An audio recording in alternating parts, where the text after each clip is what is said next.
Okay now. To person between my bed. I see. I see what I don't want to forget me. Okay. What are you looking for? I'm not getting I'm not saying I want to go. I got no one who tell them back. Oh, where would he get? I got you to never tell one. I don't know what they are doing. Why I don't want.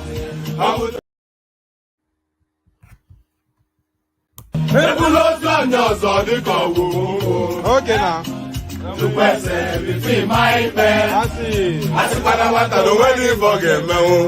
Okay.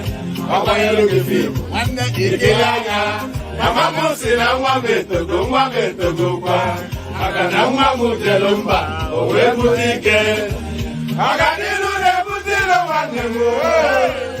I don't know what they are doing. Why I don't want.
ẹ̀jẹ̀ mi ní ẹ̀kí gbọ́ àkànbí ewé ayò ewé tún méje ìtún ló ní ọ̀tún ẹ̀ ṣe ìfà ló ní kan fà ẹ̀ mọ́ra àìbínú gbogbo àtàrẹ gbogbo méjì ọkà bàbà gbogbo mẹ́ta ọkà wáṣẹ́ orí ló túmọ̀ ẹ̀dùn gbogbo ọ̀nà ní túmọ̀ ẹsẹ̀.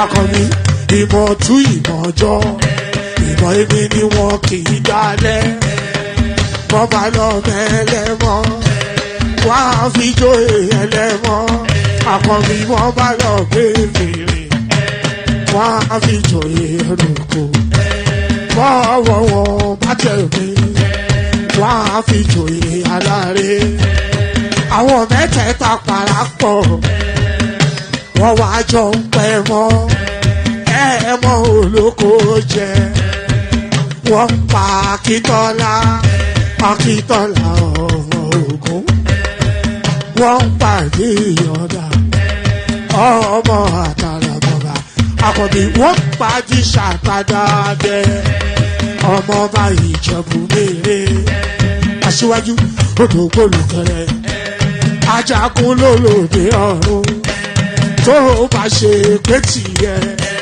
tó bá ṣe pé tìyẹ náà bá ń darí jọ wí àpérò ní kún gbọ́wọ́ ọ̀gọ́ ti ṣìgìdì máa gbé àbẹ́tì ló máa ń gbé àyàn tí ìlàyàn ewúrẹ́ ọlọ́run dákun má padà lẹ́yìn ẹ kó má gbàgbé ọ̀rọ̀ tẹ́. Ayandaba, ayandaba, ayandaba, ayandaba. Ayandaba, ayandaba, ayandaba, ayandaba. Asima ayandaba, ayandaba, ayandaba, ayandaba. Wanama ayandaba, ayandaba, ayandaba, ayandaba. Susu, baby, subramia. Baby, subramia. Suku sunu baby, subramia. Suku sunu baby, subramia. Suku sunu baby, subramia. Ejemo, anamana. Ejemeje, anamana. Wana mejemo, anamu. Karatuba jodiri chukuma, tukutuba jodiri ndimo, eguma wego. Karatuba jodiri chukuma, tukutuba jodiri ndimo, eguma wego. Obodo jisike nubo serona. Oyibo. It is everyone, be free, Ayandaba, ayandaba, ayandaba, ayandaba.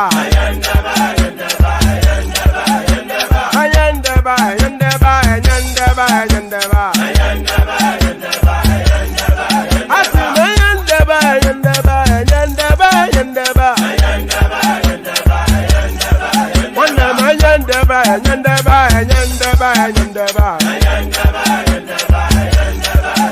Susu baby subramia. Suku sunu baby subramia. Suku sunu baby subramia.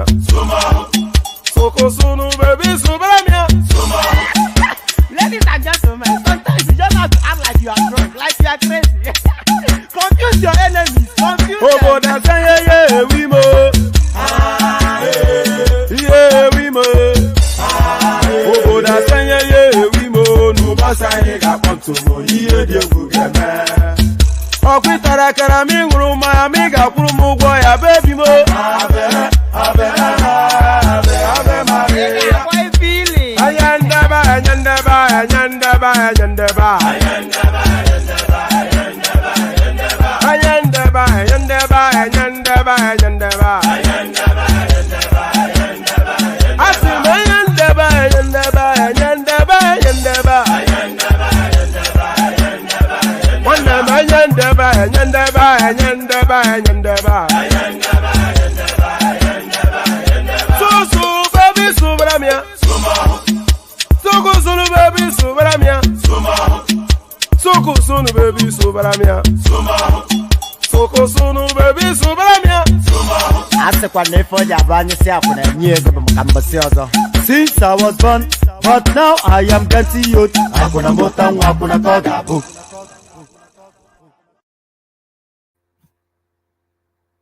Good day. How are you? Kilon Shele, Baone. I'm thinking to attempt to run this session in pidgin language. Let me say. Let me know what you think. I want to try and use pidgin language to try and navigate this session. So how now they wait they happen? And I see what they happen for Nigeria. So now wow, this Tinubu man say if you no go kill us, what we for do now? How far? So all of that. So yes, we'll do all of that. See how that goes. We need somebody that is quite conversant in that language to, to help me take it on. So we'll try to navigate this. We'll try to navigate this session with pidgin language. How about that? Let's attempt that. So let's attempt that.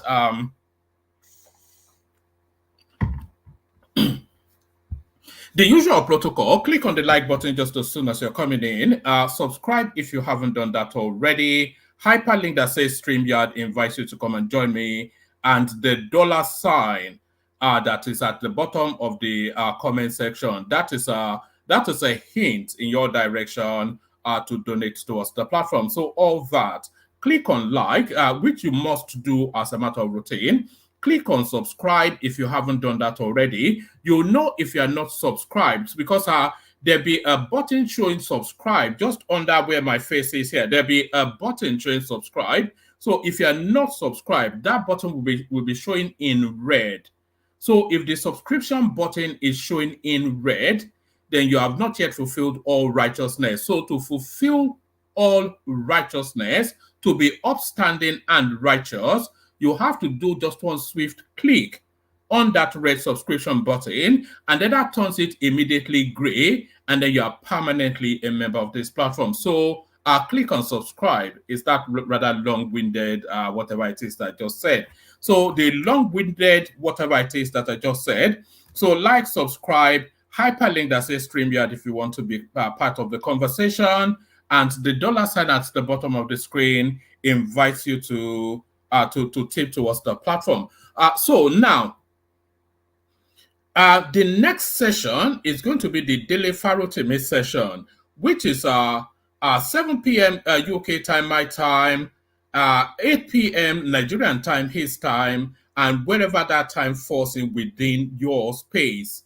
So make sure you're sharing it all over your wherever it is that you mooch around on social media. Share it. Well, what is it that they say? Share, and all that silliness. Share. You know, when they say share, I immediately think of that American singer with the big hair.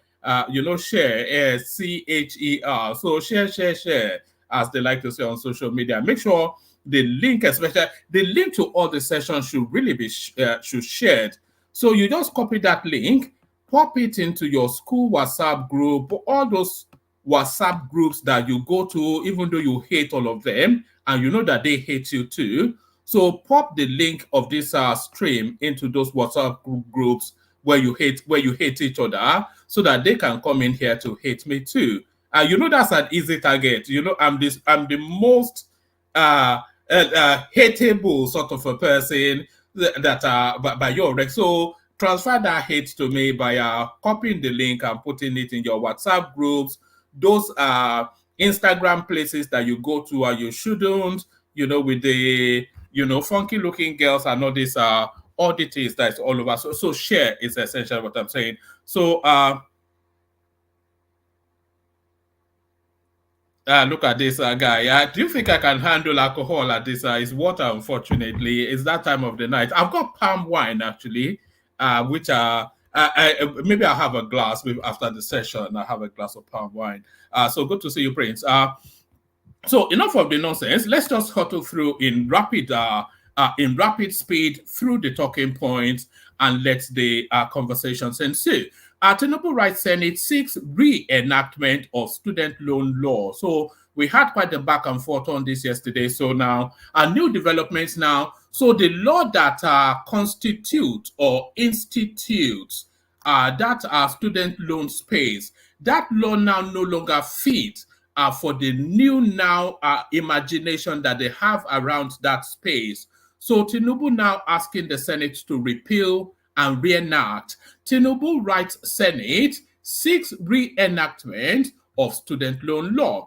President Bola Tinubu has written to the Senate seeking the repeal of the Access to Higher Education Act 2023, otherwise known as the Student Loan Act, and a reenactment of a fresh one. Mr. Tinubu's action is coming a day after the announcement of a temporary suspension of the commencement of the students' loan system. The law was put in place to allow Nigerian students in tertiary institutions to access low-interest loans to complete their studies. According to a memo addressed to the President of the Senate, Godswill Akpabio, and dated the 14th of March, Mr. Tinubu is seeking the repeal of the existing law and has submitted a fresh bill to be passed into law. The President's decision may not be unconnected to the criticism that has trailed the signing of the law, especially the eligibility requirements for applicants, repayment plans, and governance structure. Mr. Tinubu's letter reads in part, pursuant to section blah, blah, blah of the Constitution, I forward herewith the Student Loan Access to Higher Education Repeal and Reenactment Bill 2024 for the kind consideration of the Senate. The Student Loan Access to Higher Education Repeal and Reenactment Bill 2024 seeks to enhance the implementation of the Higher Education Student Loan Scheme by addressing challenges relating to management structure of the Nigerian Education Loan Fund, applicant eligibility requirements, loan purpose, funding source, and disbursement and repayment procedure. So a total rewrite seems to be, and there are two ways of looking at looking at this. There are two ways of looking at this. The obvious go-to, how people are most likely to look at it is to, it's not even on the screen, sorry. So how people are most likely to look at it is to just see it as just the flip-flop narrative that is gaining traction amongst first the opposition and now the wider Nigerian space. We even had somebody as cold and jaded through experience as Kulata, flip-flopping even on decisions being made by government. So you can either see it as a flip-flop, or you can see it as the government identifying what is being highlighted as fault lines within the system that they've put in place, and they've taken the feedback on board to rework it into their existing structure to then reapply it as a best fit. So you can look at it that way, that the government responds to positive feedbacks around a very important scheme. They take on board pertinent points of those feedbacks, apply it to what is already in situation so that they can get the best fit. You can see it like that, but you are most likely to see it as a flip-flop. Is it trial and error? What's the phraseology that is being used around that space? The Student Loan Access to Education Repeal and Reenactment Bill 2024 seeks to enhance the implementation of the Higher Education Students Loan Scheme by addressing challenges related to the management structure of Nigerian Education Loan Fund, applicant eligibility requirements, loan purpose, funding sources, and disbursement and repayment procedures. The President seeks expeditious consideration of the bill. So do it quickly. The backstory: the Access to Higher Education Act 2023, otherwise known as the Students' Loan Act, was signed into law by President Bola Tinubu as soon as he assumed office in 2023. The bill, which was sponsored by the former Speaker of the House of Representatives and now Chief of Staff to the President, Femi Gbajabiamila, was one of the measures touted by the President and his associates to address the consequences of removal of fuel subsidy on petroleum products. But many Nigerians criticized the law, describing it as a Greek gift, even as they condemned the eligibility criteria for applicants and the repayment plans. So in the new bill submitted by Mr. Tinubu, the eligibility criterion in the existing law, which puts annual income of the applicant or family of the applicant at less than 500,000 naira, has been removed. So it's just really tweaking it around the edges, really. Instead, every student of tertiary institutions established by the federal or state governments and vocational institutions approved by the government is eligible. So there's no financial threshold anymore. So that seems to be what's been removed there. In the current law, apart from the annual income fixed at less than 500,000 naira, other conditions to be fulfilled by the applicants includes the provision of 2 guarantors who must be a civil servant of at least level 12 in service, a lawyer of at least 10 years post-call experience, a judicial officer or justice of the peace. But according to the new bill submitted by the president, the criteria is expected to be set by the board of funds. So they've completely deleted that and they've passed the buck onto the composition of the structures that manages that space. Unlike the existing law, which grants the governor of the Central Bank of Nigeria the sweeping powers to chair the special committee to manage the funds and also to appoint who serves as the committee secretary, the new bill suggests provision for the composition of a board by the president and the appointment of its members. Also, the new bill seems to be completely stripped. The new bill seems to have completely stripped the CBN of any role in the administration of the fund. So I don't really think that the CBN needed the burden of having to administer some school funds. I think they've got enough problems. So I think Cardoso will be glad for that. Also, pardon me. Also, the new bill seems to have completely stripped the CBN of any role in the administration of the board of the fund. It, however, retains the appointment of officials of the Ministry of Education and Finance, amongst other representatives of various ministries, departments, and agencies. Also, unlike the existing law, which recommends the nomination of representatives from the Nigerian Labour Congress, the Academic Staff Union of Universities, and fora of vice-chancellors, rectors, and provosts of universities, polytechnics, and colleges of education, respectively, the new bill specifically recommends any appointee from the various the new bill specifically recommends any appointee from the various institutions, amongst others. Earlier, so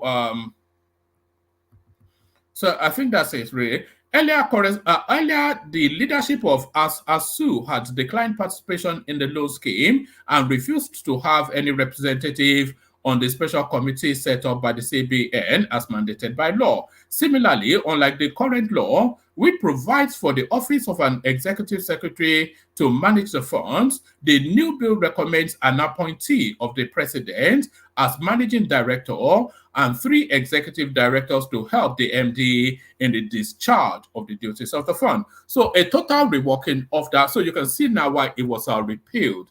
And then you can see now why it was repealed and then resubmitted. So staying still with the theme of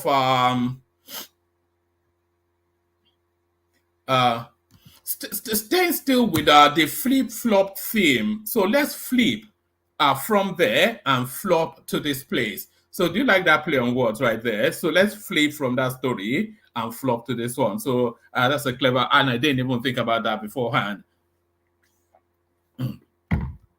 So now, we flip from that to flop to this.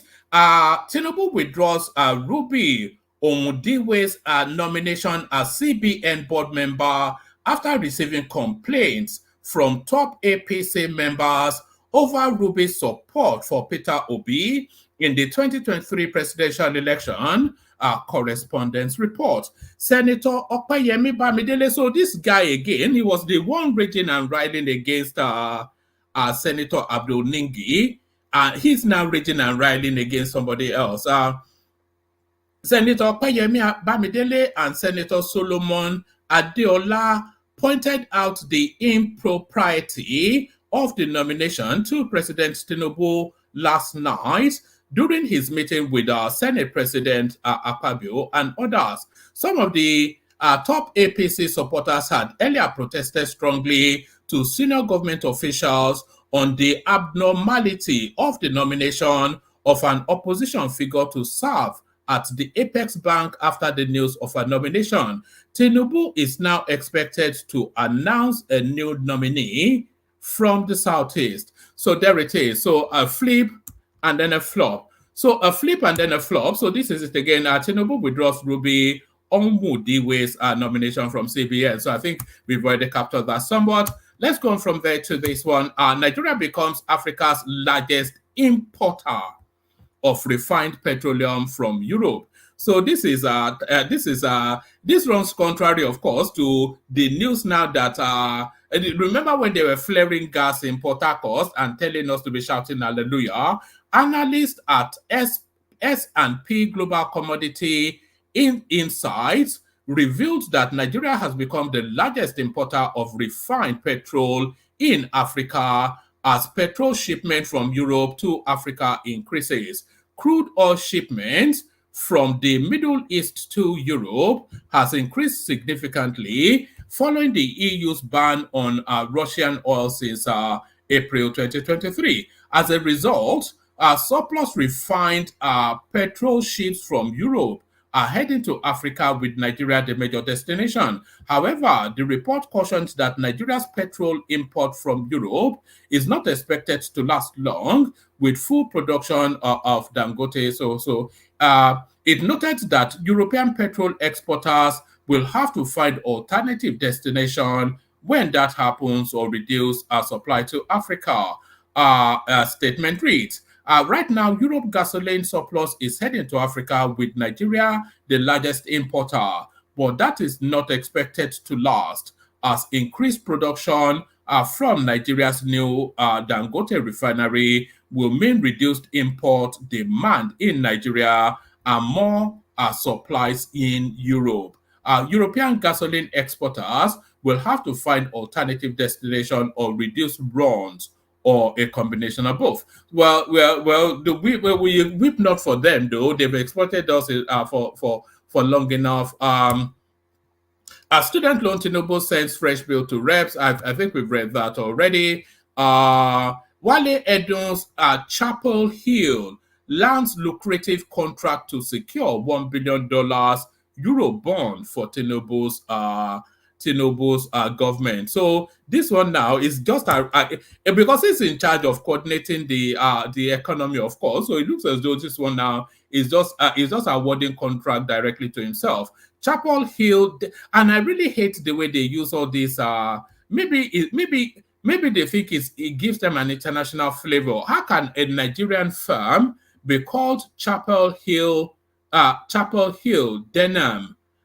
Chapel Hill Denham Group, an investment bank founded by Wale Edun, Minister of Finance and Coordinating Minister of the Economy of Nigeria, has been tapped to advise the Bola Tinubu-led administration to secure a €1 billion Euro bond issuance. A report by Bloomberg, a UK-based business newspaper, on Thursday said that President Tinubu's plans to make the Nigerian economy attractive to investors and has hired Chapel Hill and Standard Chartered Bank to advise his administration on the best strategies to deploy to acquire the $1 billion Euro bond, which had been paused since 2022 under Malam Buhari.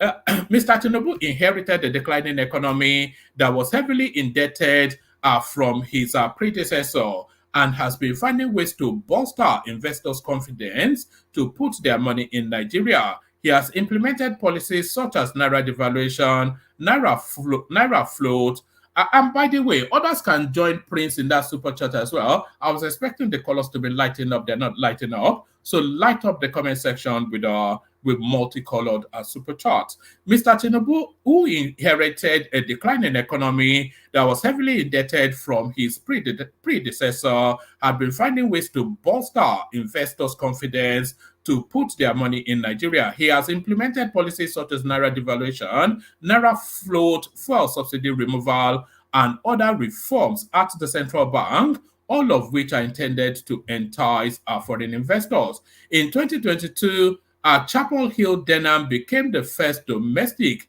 lead manager and joined book runner to Nigeria's government, playing a major role in the issuance of a 5.25 billion euro bonds.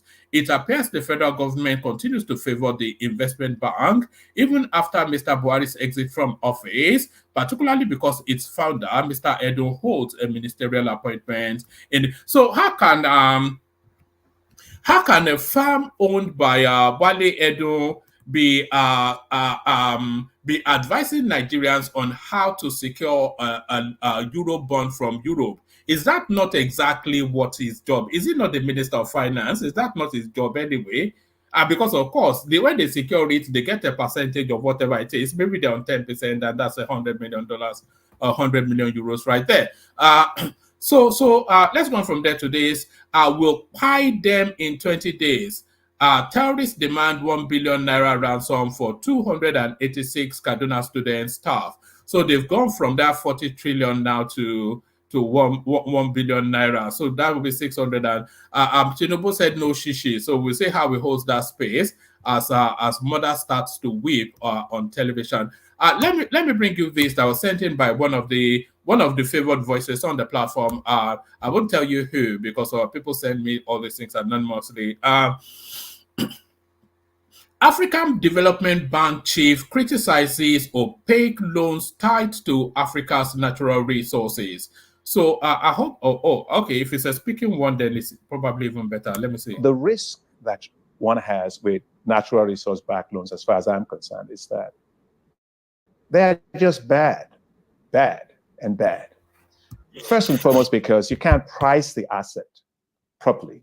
If you have minerals, oil, metals, and gas under the ground, it's not actually been marketed. So how you actually come up with a price of that for a long-term contract is a challenge. The second is that the negotiation is very asymmetric.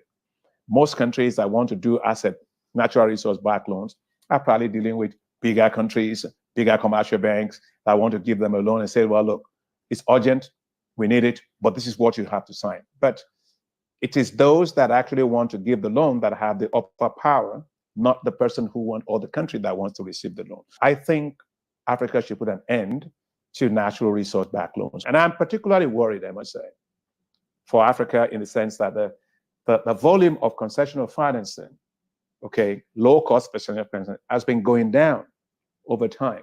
And so you have a situation where so much of this loan are now short-term loans, and it's a mismatch. The risk that one has with natural resource backed loans, as far as I'm concerned, is. All right, so that's that. So you heard it there from the man first. Somebody was just saying, and I'm checking now as quickly as I can, that the Olubadan that was just installed in position just a year ago is dead. So I want to thank Consigliere. So anybody that knows what that means knows what that means. So how did you know that, Kulata? How did you know that? So good news on the horizon. Port Harcourt refinery begins operations in 2 weeks. So when all of this thing comes together, it will be a very beautiful thing. I think by the second, almost certainly by the third quarter of this year, Nigeria will be out of the woods.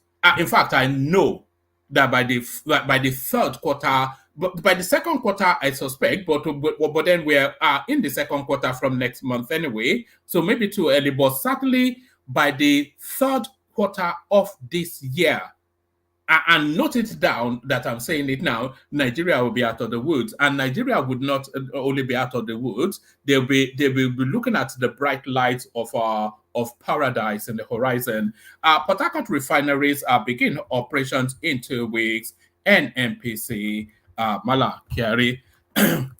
Although he talks a lot but does very little, how many promises has this guy made over the years that nothing has ever come to fruition?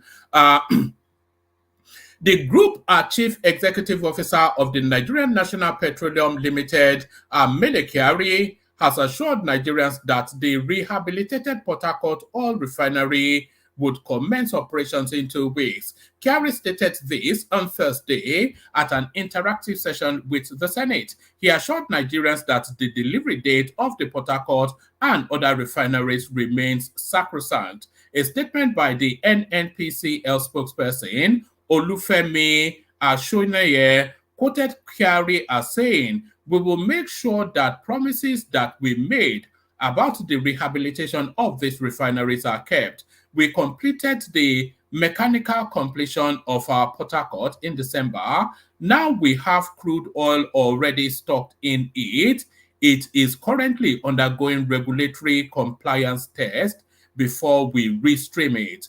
I assure you that this refinery will start in 2 weeks." He spoke further. For Warri, we have also, I want us just to be clear because we have to sift through the noise to look to the substance. So he's telling, we saw them flare the gas in Port Harcourt not that long ago, and he's telling us, and anybody with anything that purports to be an education will know that there are certain regulatory tick-offs, TICK. There are almost in every sort of system, there are regulatory tick-offs. So the regulatory tick-offs are being ticked off, is what he's saying. And then once that's been ticked off, which is just essentially run the system, show me a product, let me test the quality, all of those sort of things. So those sort of things are being ticked off, and essentially he's giving the assurance, and he even used the word sacrosanct, which is unmovable, immutable even, so we have to take him by those words, and 2 weeks is just what, asleep and awake from now. He spoke further. For Warri, we have also done mechanical work on it. It is undergoing regulatory compliance processes that we're doing with our regulators. Kaduna will be ready by December this year, but we have not reached that stage. We believe that it will also be ready on schedule. Kyari explains that the Port Harcourt refinery has received 450,000 barrels of crude for processing since the mechanical completion of the plant in December last year. He called for the cooperation of all stakeholders in the rehabilitation process, stressing that we are all serving this country dutifully and loyally. Nigerians must understand that gradually we shall get this task done. The statement added that the Senate ad hoc committee is expected to visit the 3 refineries in Kaduna, Warri, Port Harcourt soon for an on-the-spot assessment of work progress. So certainly, I think from its tonality, Port Harcourt kicks off. Water, I need water.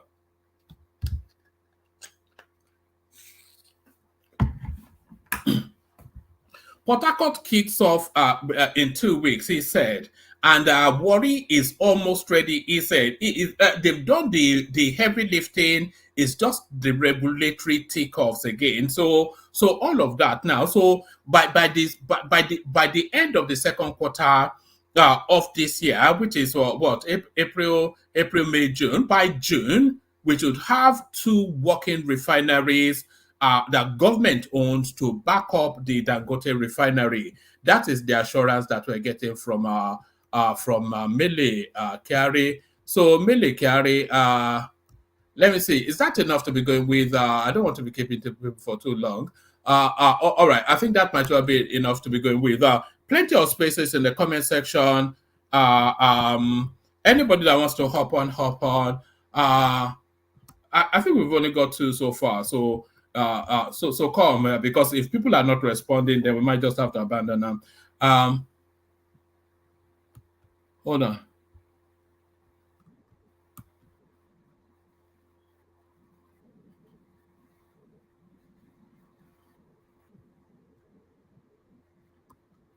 Oh, hold on. I want to show you something. I'm just clearing it.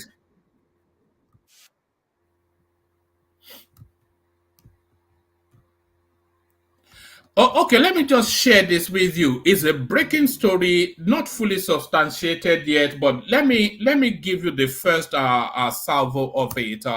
So this is the Olubadan. ìròyìn kan èyí tó tẹ̀ wá lọ́wọ́ ní yàjóyàjó báyìí òun la mọ̀ ti gbọ́ o níbi tí gómìnà ìpínlẹ̀ ọ̀yọ́ gangan fúnra wọn ìyẹn gómìnà ṣèyí mákindé tó ti fi ìròyìn ọ̀hún léde o wípé ìrókò ńlá ti ṣubú nínú igbó o wípé erin ṣubú kò lè dìde mọ́ o nínú ìròyìn ọ̀hún tí gómìnà fi ṣọwọ́ ibẹ̀ ni wọ́n ti kéde o wípé olùbàdàn ìyẹn ọba dr moshood lẹ́kan balógun ali okunmade kejì wọ́n ní bàbá ti wàjà o ìròyìn ọ̀hún ló ń jáde báyìí ní yàjóyàjó o gẹ́gẹ́ bí. So, what for the benefit of the non-Yoruba speakers, what that person was saying was that Seyi Makinde, the Oyo State Governor, has just announced the departure of this mortal coil of mortal soil, or whatever the phraseology is. The Olubadan essentially has passed on, is what that guy was saying.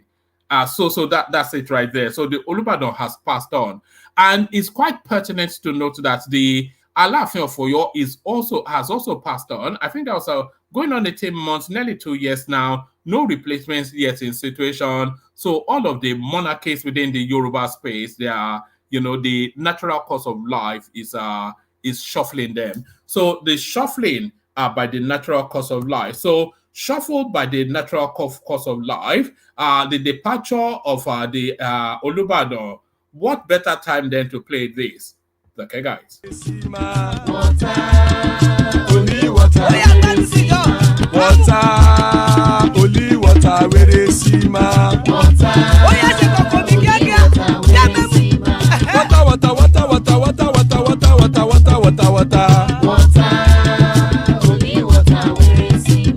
Hapa o naido.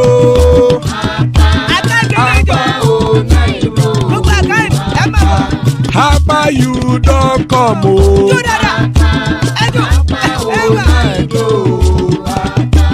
Hapa o naido.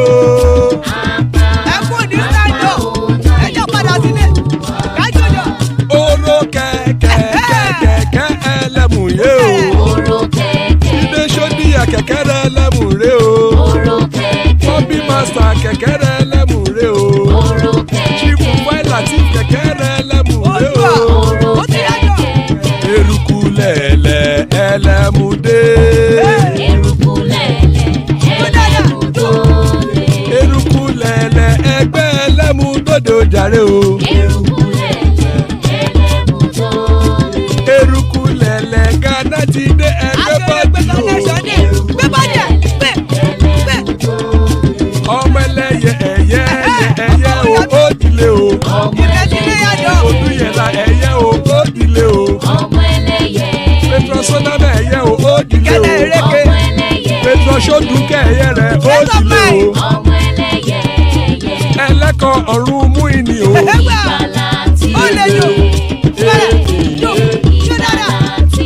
Àkùkọ ọ̀run méjìkọ.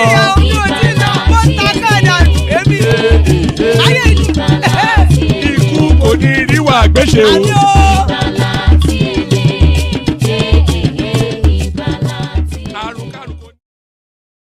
So there it is right there. Ikuko Niru Agbeshe, may death have nothing to do with us. May death have nothing to do with us. Amen to that on behalf of myself and you, my friends.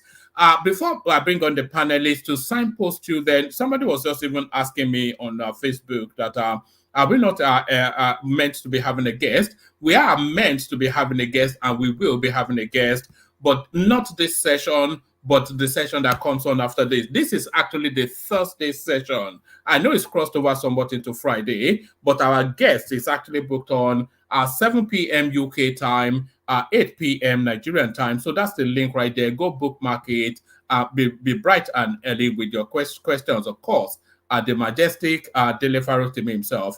So we'll be having him later on, but not in the course of this session, by the way. So go bookmark that link, and then and that's how it happens. So go bookmark that link, and that's how it happens. So joining us I think fresh from filing his taxes, I suspect, King Emeka is in the house, one of your favorite voices and mine.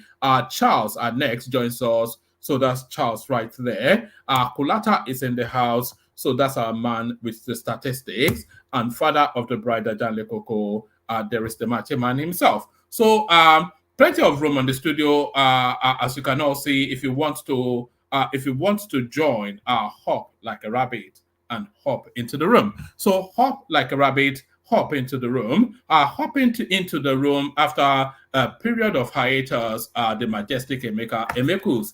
Is it the tax season that has kept you away from the platform? Actually, I think you're quite right. This is serious.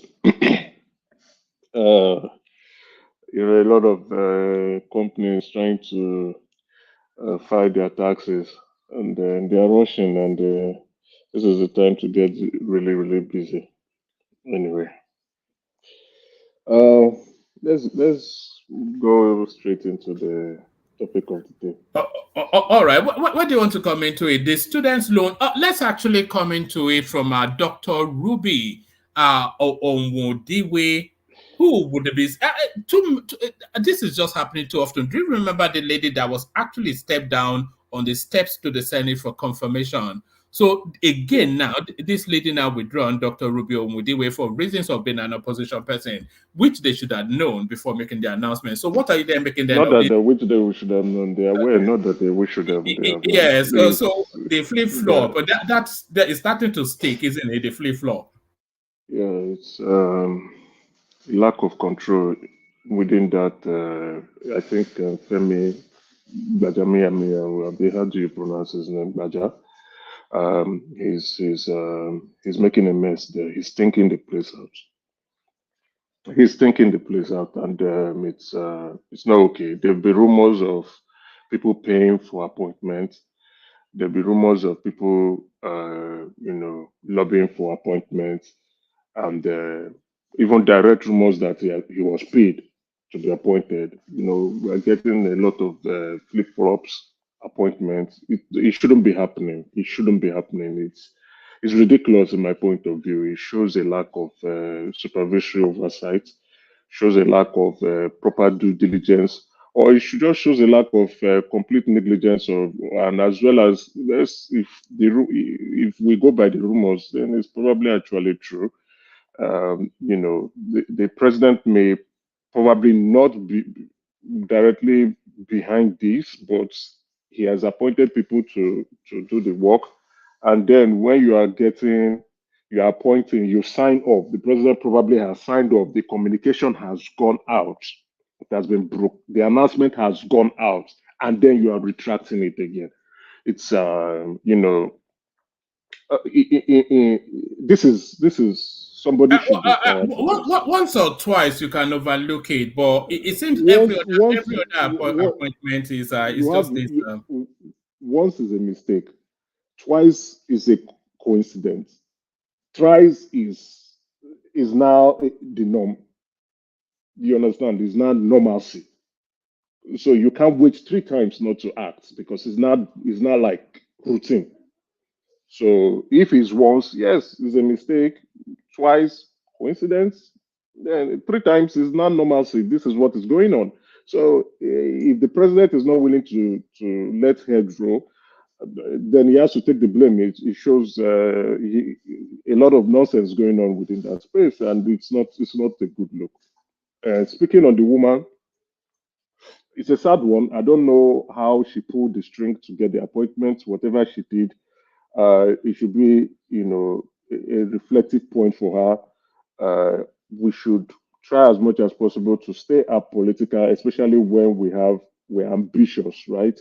Stay apolitical, watch the space. You don't know what may happen. Or if you want to be political, you must be very sure that whoever you are supporting is definitely going to win. A lot of people got seduced by that noise at that time, and they just wanted to be part of the funky kids and all the noise making. It's not about the seduction. Those who know politics in Nigeria know that road is not a goal. It's not something that would come to fruition. It is those who don't know politics in Nigeria that were just making a lot of noise. I don't want to keep hammering on this thing. It's like I'm now becoming a broken record. If you know Nigerian political landscape very well, which many of us have analyzed here, you know that that is just a piece of noise. And that's what we actually thought was it was going to fizzle out, but it has not fizzled out. So you know, if you are getting seduced over that, then you don't understand the landscape of the political landscape of Nigeria. You don't even understand Nigeria politics at all. Everybody knew that the if it was Bola Asiwaju's time, despite the bad governance of Buhari administration, both of them being the same APC party, everybody knew he was the forerunner. Everybody knew he was more likely to win the election. Then, if he's not going to win, the next person who was going to win. I mean, it's been a year past and all that, so we don't want to go over those old grounds. But exactly. So there was never anything. What happened was it was fairly predictable. There was all the indications that was that's the sequence. The only thing that was out of sequence was a lot of people anticipated that Kwankwanso would be above Peter Obi. So that was the only surprise. Nothing else came as a surprise in that election, but you know. I agree with you within that space. It was an exciting moment. I think many of us now we are coming slowly to the full realization that we should move forward. And this is an example of coming to the full realization of moving forward and staying calm and cool-headed and apolitical most times, or probably be calm and savvy whenever you're making public remarks out in the open, because she was posting a lot of things on her Twitter page. And then you now have those who from the Southeast who really stood by the president being left out in the dark. A lot of them, they are not that much, but left out in the dark, and you are appointing someone who is a registered Labour Party member, and it's it's going to be a slap to those who stood by the president, in that region where he couldn't get enough supporters from, right? So if he's looking at appointing someone from the Southeast, he should be compensating those who were the lone wolf standing strong in the midst of all accusatory remarks and inflammable comments. So I think the president backpedaling and backtracking and rescinding the appointment is highly welcomed. But in the first place, it was very silly of those who packaged the deal to present it in his decks for him to sign off. Those people who are gaining from this shady appointments, they need to be brought to book, if you ask me. It can't be occurring all the time. If you want to have, and this is, please, it is not trying to hit at her being a Labour Party member. No, it is appoint people who you want to appoint. If you ask me, if I was the president, since I have signed off on this, I will stand by it. I'm not going to backpedal. I'm not going to backtrack. I'm not going to rescind. I'm not going to withdraw. I will stand by it because I've signed. So if my opponents are now trying to, or no, not my opponent, my supporters are now screaming foul, I would just like, I'm president for Nigerians. Everybody is welcome in the government. If I see that you have the capabilities, the skill set, the professional experience, and the ability to want to serve.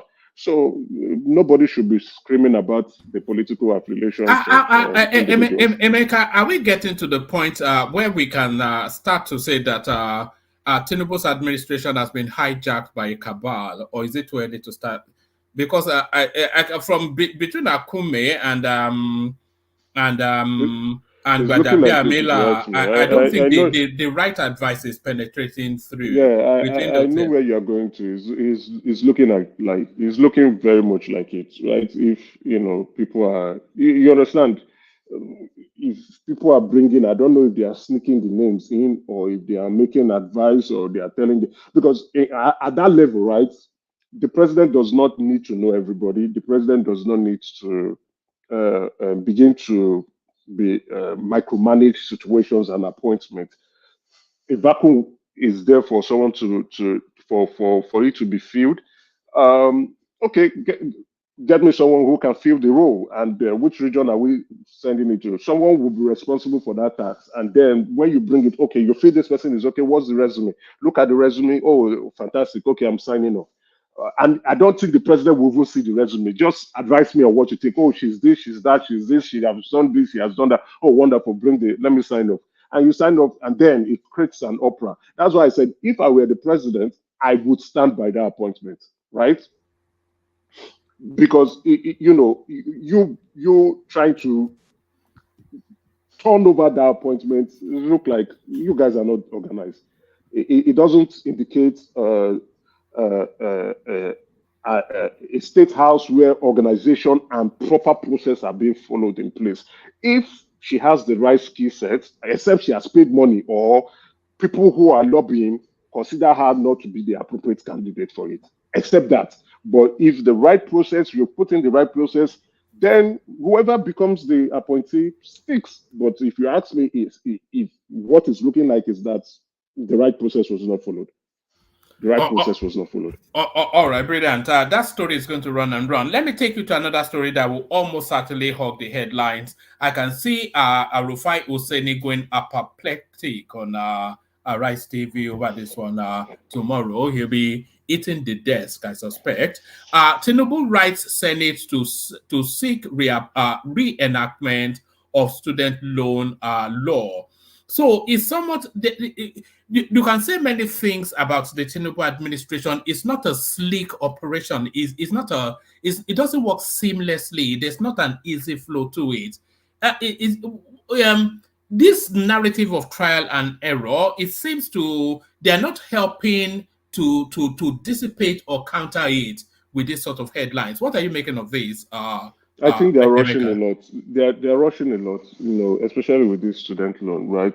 I can see the urgency to implement. A lot of people have started saying it's probably just mere talk, right? So, and then I think the what was his name? He was in the news. He was explaining that there were some challenges, and it has to do with the legal aspect of it. So, if there are some legal bottleneck that would not allow the implementation, according to what he's saying, that they are ready to go, but they need to cross the T's and dot the I's, then that should be done. It's about the implementation. The administration is still quite young, but not an excuse.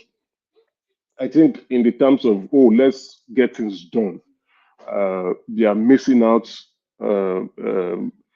proper reviews that should have taken place. But all were good and done. That's past second reading. I think it's going to be signed into. It should come as an amendment, but I don't know why they are reenacting it anyway. But whatever it is, we are looking at the smooth and seamless implementation of it. That is what we want.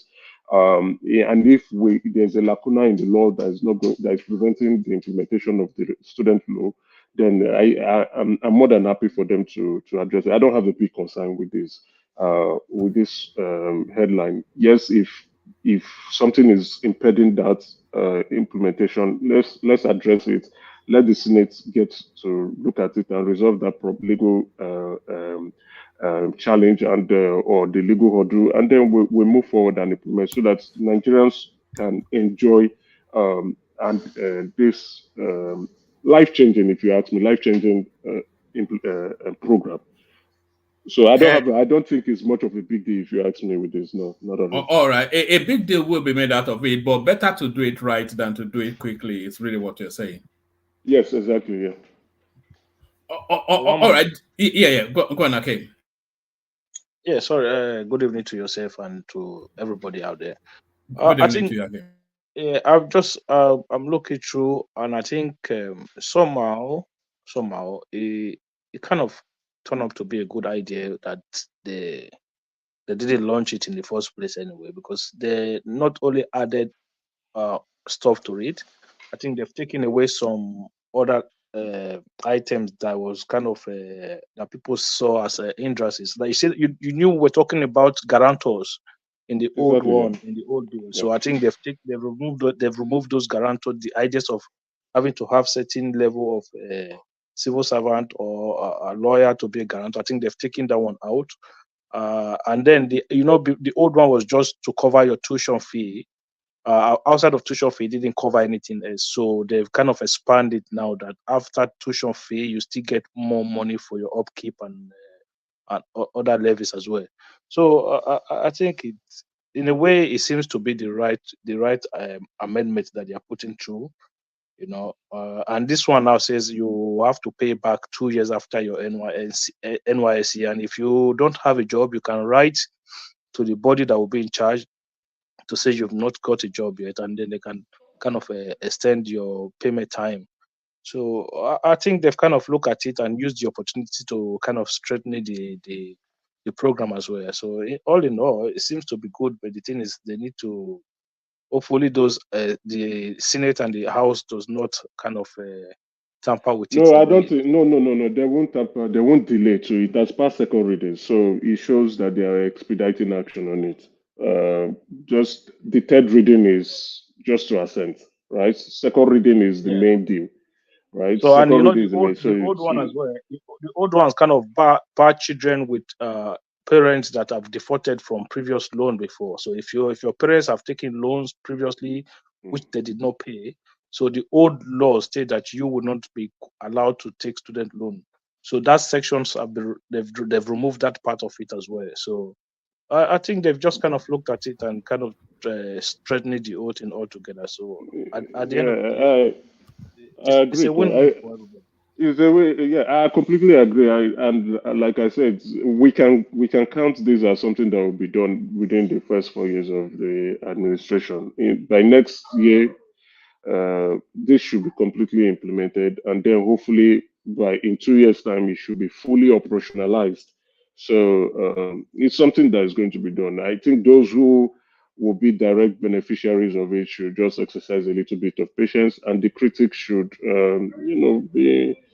be kind and be nice with words. It's going to be done. It's something he has said, and they are working hard towards it. So for me, I am considering this as done. Maybe we can now add a percentage of the degree of how it's been done. So what we are looking now is the law, then the implementation, and then the full operationalization of it all.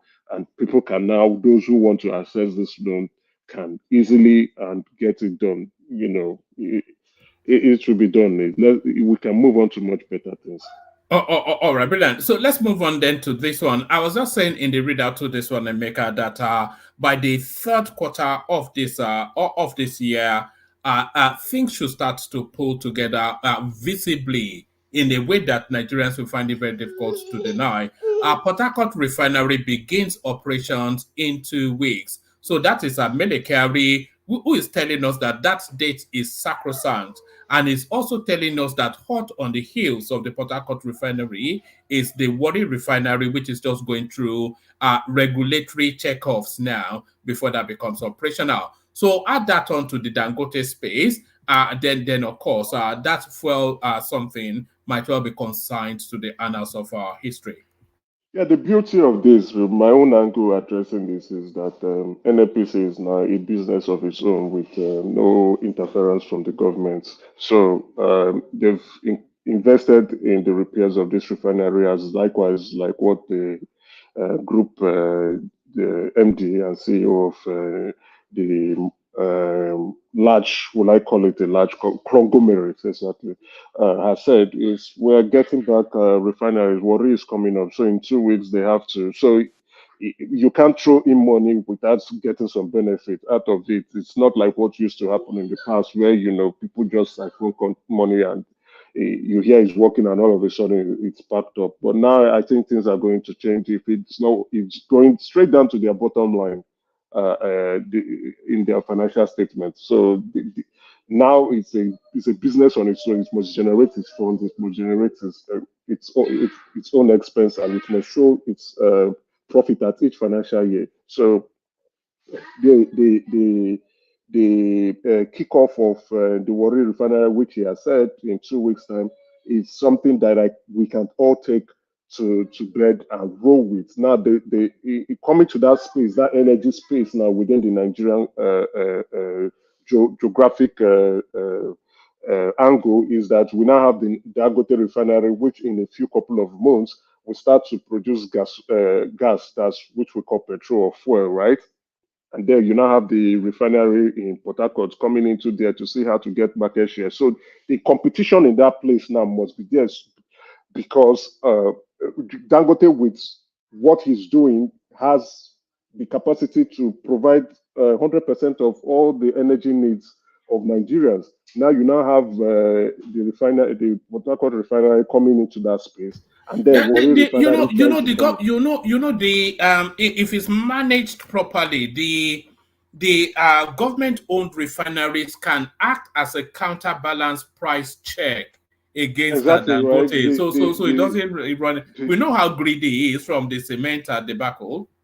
Yeah, the competition now will be there, right? You understand? So, which means it's not like you said, the proper check and balance for Dangote. You understand? And Dangote, who is an astute businessman, and everything he touches turns to gold, right? He's not going to let his money go to waste. In terms of supply, he's going to supply, and if there's now more supply into the markets, definitely the price would go down, and it's something Nigerians can probably take like a bit of a relief, right? But we should not forget that the energy cost is being driven by international oil prices. So, but there will be a relief to be competitive. You can't have a product you don't want to sell. So if you are going into business, you are going in there to be serious about it. You can't keep your product and you can't sell it. So if both of them are selling into the market, coming into that space, I think it's going to benefit not just only Nigerians, even our neighboring countries, right? Like Cameroon, Togo, Ghana, Benin Republic. They are all going to benefit from this. Niger, they will benefit from this tremendously because there will be so much supply into the market that will be, that will try to bring down the price of refined oil, refined crude, or refined petroleum product. And not just that alone, the export of the petroleum extracts too, that will be coming out, the fertilizers, the polyethylene, the byproducts would definitely is going to help Nigerians tremendously, if you ask me. So good news. I think it's good news. Let's wait 2 weeks. Let's see how it goes. If it's 2 weeks that they are going to start supplying, the Dangote has not started producing gasoline. He's still doing jet oil as well as diesel, right? He's not producing gasoline at the moment. So for those who don't know gasoline, yeah. Sorry, this let me quickly put this in. If Dangote has already started diesel, so why do we still see continuous increment in the price of diesel? It's not going down; it keeps going up. So I don't understand. And on top of Dangote, because this is where I finally give up on all this their stupid refinery and no refinery and this nonsense.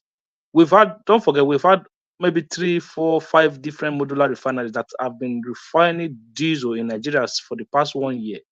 Those diesel that they are refining, where are they going to? Why are we not seeing any form of price difference in terms of diesel? The first thing you need to talk about is the diesel supply sufficient enough? I think at this moment it's sufficient enough. Like I've said, you cannot the prices of oil is international, is benchmarked. Is not something you can go around to just start to change, or else you'll be out of business. Everybody goes to business to make profit, right? But since that price is already known, all you just need to do is just Google energy prices, and you will see the price. You will see what we even export. You see there. Then you factor what you're factoring, those who are the retailers, those who are the transporters or the middlemen, and you know how much you're getting. So if the prices of diesel is not falling, it's not as a result of because they don't want it to fall, but it's because of the international oil price. So you have to factor in refinery regardless of the international oil price, right? What you need to understand is this: the transportation cost and the clearing cost alone, if you take that out, at least that should be enough for there to be some kind of reduction, not for it to be going up. I understand that if crude oil is going up, the price goes up. But then if someone who is importing diesel into Nigeria is selling it at the same rate that Dangote is selling. So what's the point? What Doesn't we- make what we can Hakeem, and Emeka, there's the argument that that these things are still subsidized anyway. So no, diesel is not subsidized at all. It's just all right. petrol. No, diesel is not It's subsidized. just petrol that they have some form of the subsidies on. I can't say we don't have proof that subsidy is being paid for petrol now. We don't have that proof. It's speculation, right? People are just speculating because the prices have not gone up. And again, if you are following the energy news, you see that the prices it's not speculation. It's speculation. There's no proof. It is not. There's no evidence. Well, let me explain why there's no evidence, right? There's no because there's evidence. There's no evidence of the payment, but there's evidence that it's being manipulated because there's no the numbers doesn't add up. The numbers we could look at that. The numbers don't add up. Yes, but the people responsible, it is NFPC that is now NFPC. It's an NFPC loss, in my own opinion, is in their books. That's why exactly. If they are taking the heat for it, fair, right? If they are going to take the heat for it, fair, because it goes into their profit and loss or profit or loss. So it's not something that we want to begin to discuss about how they run their business operations. You know, Emeka, you know why? Sorry to cut you. You know why I think it does not affect them the way it used to be, because don't forget the amount that they are now bringing in have reduced by 40%, 50%. So they don't really import that much that they used to say they import before they say they remove subsidy. So the volume that they are bringing in has drastically reduced. Yeah, because the people who were there before, they've all run away. It's not profitable for them. Yes, and then we now estimate properly our daily consumption in the country. It's not very clear. Exactly. So they can't go ahead. So you understand. Then again, they can buy in bulk. So if you can buy in bulk, especially from the European refineries, they can give you a discount. So also, if you are monitoring the crude oil prices is estimated to be going down very soon. In the next quarter, is going to go down. Then we now have refineries coming up in place, and you have Dangote who will start releasing. It's going to definitely try to come down, or we will see lots of supplies, but we do not have that proof. People are speculating that the market, the price does not make sense because we are still importing. Yes, it doesn't make sense, but the government is not saying, it's not coming out from the government budget. It's coming out. So the problem we are still having, a lot of Nigerians are yet to reconcile or understand, or probably they don't want to agree that NFPC is like Mobi now. NFPC is like Mobi. Yes, but the shareholders are Ministry of Petroleum Resources and Ministry of Finance, but they are Mobi. Nobody is funding NFPC. Nobody is taking funds out of NFPC. As a matter of fact, even the short-term loan which even I think, what is his name? The video you just played, that we are now doing natural resource backed loan, right? That was what they are trying to do. They are paying that loan that African Export or African Development Bank gave to Nigeria, right? That we used to pay the backlogs that we had for export. So that was backed by crude oil, and they are not paying any physical cash. As a matter of fact, they are paying on a daily basis $19 barrel of crude. So no cash, nobody is funding, nobody is taking out any money. NFPC is responsible for its operations, responsible for paying its own salaries to its employees, responsible for any investment they want to take. And NFPC can actually go to the international market to go and borrow money. So, we sometimes we keep sensationalizing stuff, or we probably just don't want to understand that NFPC is now is a standalone operation on its own, and it does not need the government, and it's not going to need the government. The next big news we should be hearing for NFPC is, when are you going to the market? When are you going to the market to become a public limited company? That's the next thing we should be hearing about. Do you think NFPC can go to the market very soon? Within 10 years, they should go to the market. Listen to my point. Do you think NFPC can go to the market when they are still subsidizing PMS?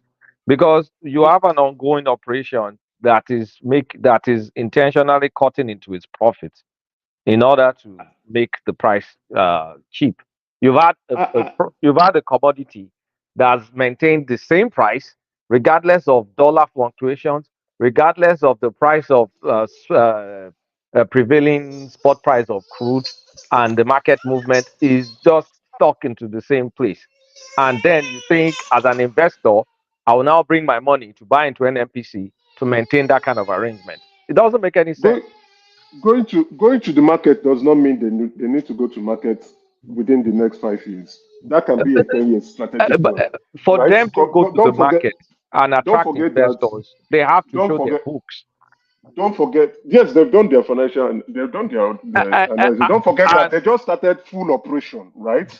The petroleum industrial, the PIB law that was signed in 2002 into law. They started operation in 2023, and now they are just in 1 year since they commenced operation. So they changed their entity legal type to full corporation. If they like, make them wear yellow pants. Now as an investor, I will not bring in money into a corporation that is not making maximal profit for me.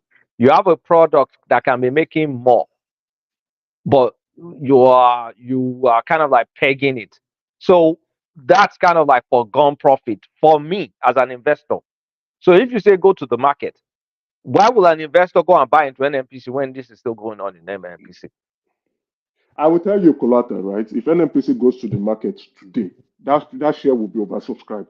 I will tell you, if they go to the market publicly today, I tell you, take it. I will not invest in it. No, you might not. Take this to the bank that if NPC say we are going to the market today or tomorrow, it will be oversubscribed. But maybe they need to still get. I will not. And I think the strategic roadmap is to fully be operationalized. Probably that's why they are getting Warrior and Port Harcourt refinery working. And the next thing is to have more product. It's a conglomerate, a very big company. In a very big company. So maybe because Kiari has said on public forums or forums and even in media spaces that the goal is to go to the market soon. I think the plan was to go to the market within 1 or 2 years, but now it's not looking feasible. So maybe let's look at 5 years or 10 years. I think I'm giving them within 10 years that they are going to go to the market. Because the question would now be, once they are getting, now slowly they are trying to get things right. Now, what the next big thing is, you guys are too big to still continue to be a corporation. You have to become a public limited company. So that's the next task for him, right? As the leader of that group, he has to now go to market and tell to investors that we're open for business. So what he's doing is slowly opening the shops for business to see what they are doing. And I think he's doing the right thing, in my own opinion, at this moment. Opening the refineries, getting more products. They are now supplying. They are supplying Dangote rationally, and they are also supplying the rest of the international community. So not that they are not, gas exploration investment is going into that market. The market is there. Germany they've already signed that. So it's and that's why I'm telling you. Yes, currently now you might say, and petroleum is not the only product. Emeka, sorry, 1 second here. These refineries now, right? What this phase that they are starting to that they will be starting to refine now? So have they told us what how many barrels per day they will be refining for this phase that is coming upstream now? Onstream, I mean. So because at the end of the day, I can find out the barrels that they can do on a daily basis. But please, I think our primary focus is on fuel or petrol rather. No, the refinery kicking off is the goal we should be looking at is how soon can they hit 100%? Are they coming at 70%, or when are they going to hit 100%? They are not only going to be. They can't go in straight or 100%. I think they'll go gradually. I suspect their focus will be mainly on what else could they be doing other than petrol? But we want to know. There are other hydrocarbon products that they will definitely be producing too. So that's what our focus is just on the petrol. Petrol. No, it's a full refinery that can produce other products that they can sell to the community.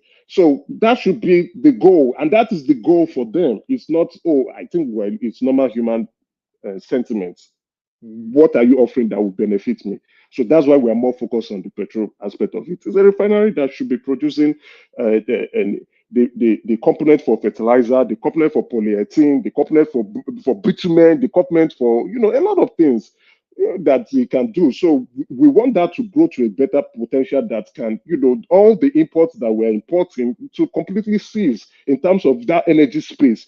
Let the vision be Nigeria becoming the number one energy producer in Africa, and we are exporting to the world. That helps especially foreign reserve, if you ask me. So welcome development, welcome news. I think we need to hear more positive news from that space, and then with Dangote taking in, then we can now have. I'm not saying prices will go down. I don't expect it to go down ridiculously, no. But we can have a relief in terms of supply. There will be full supply that can even get to 5 other countries too. But there will be full supply. Also, the beautiful thing, I don't know if a lot of European spaces will go out of business if this thing. They're going out. They're going out of business because they are oversupplied and they're looking for new markets, and this guy is blocking them off. The Dangote refinery is a shocker. They are going out of business. But wait, Dangote is not going to supply PMS to Nigeria. You guys should forget about that for now. Until PMS is fully deregulated, Dangote will not supply PMS to Nigeria. Why? That is why it's not even planning on refining PMS at the moment. The man is not even planning to refine PMS. It can't suffer losses. No. It's still the same NMPC price manipulation, right? Is NMPC supposed to buy it off him, and then unless NMPC buys it off him and then starts supplying Nigeria, so NMPC takes the hit. Because him, as an ongoing operation, why will he do that when that's not kind of like the prevailing market price? Well, let's. Sorry, I don't understand what you just said. Apologies, Emeka. I don't understand what you just said. The NMPC does not have to buy it from him. He has his own supply structures. The oil transporters, the network that actually distributes these things, it sits outside of the NMPC. Okay, let's not speak grammar. Let's not speak grammar. Hold on. Okay, go. Let Akim explain. Akim, go on. What Kolata is saying to you is that at the current price now, Dangote cannot enter the market at the current price that petrol is being sold for. So they believe that the actual price, you mean the subsidized price? Exactly. So all right, okay. It cannot come into the market. So it cannot jack it up because of the backlash. So that's the problem. So the market have to be fully deregulated. Yes. Okay, I'm on board now. Yeah. But this subsidy on that petrol price is not going to be there forever. They are going to deregulate it. And if Dangote is not planning to supply, petrol, he won't be buying petrol station around the country. Yeah. So he have that in his plan. I think thank you, Baba Janiko. I think he's working out his supply chain. That's what he's trying to do. I remember that IMF has warned Nigeria to stop that subsidy that they are still giving on that petrol. And this present administration and been in agreement with them, to the way they have been, rolling out their economic policy, they will yield. It's not going. They will yield to IMF demand. So, one thing I can say is I will go with the facts, right? Dangote refineries is at 40% production capacity, and when they were trying to commission the place, they said they are going to go into the supply of petrol. That's fuel later on, not now. They will concentrate on diesel, jet fuel, and other products before they will move. I think, like what Baba General Koko has said, he is trying to probably um, um, explore his supply chain and ensure delivery, efficient delivery. So Yeah, but maybe Emeka, it's Emeka, you see cheaper for him. this man Dangote, that man needs to go to prison, man. Because how you get so much support from the government, from the state, when you was building this refinery, the amount of subsidies Dangote got from when he was building this refinery, it's unprecedented. Only for him to turn around and is looking for maximum profit for every product that comes out of that refinery. For me, they have to go back to Dangote. Every single dollar that the CBN gave him, we have to go back again and then recapitalize those funds to the actual price and let him pay every single penny on those money. What kind of nonsense is this? What kind of stupidity? The man is so greedy, it's unbelievable, man. He was getting subsidized dollars from the CBN to build this refinery. Even before Dangote finished that refinery, he had almost paid up the loan, paid up whatever loan he took. Where was he getting the money from the refinery that was not functioning at the time? He round tripping the dollars to pay off loans, right? Then the time comes for you to support the nation, you're looking for subsidies to be removed before you can start producing petroleum. What kind of look? No, If they no, can no, put no, that no, man no, in no, jail, no, I would be no, very no, happy. sir. I respect your opinion, right? But I don't agree with it. That's why you see, I will usually, I try to stay cautious. I express caution with. That's why I keep saying we don't have the evidence for subsidy. Yes, we can see that prices are not going in relation to what is happening with the FX naira sensitivity to the dollar. But we don't have the evidence. So we should use the right context. I would say it's till I see the fact itself, and I've not seen it. So till I see the fact itself, then that I can rely on. So we should not express things our own opinion. And that's why I say I Yeah, respect but your opinion, and I Emeka, do. no, you can't say that because the proof is it's already in front of you. If someone cannot start selling a product in Nigeria because the prices will not make sense, that's the evidence for you. No, The it, Dangote it's did a not say. So Dangote did not say. He of didn't course mention of price. course it He won't said say the that now. Why would it say?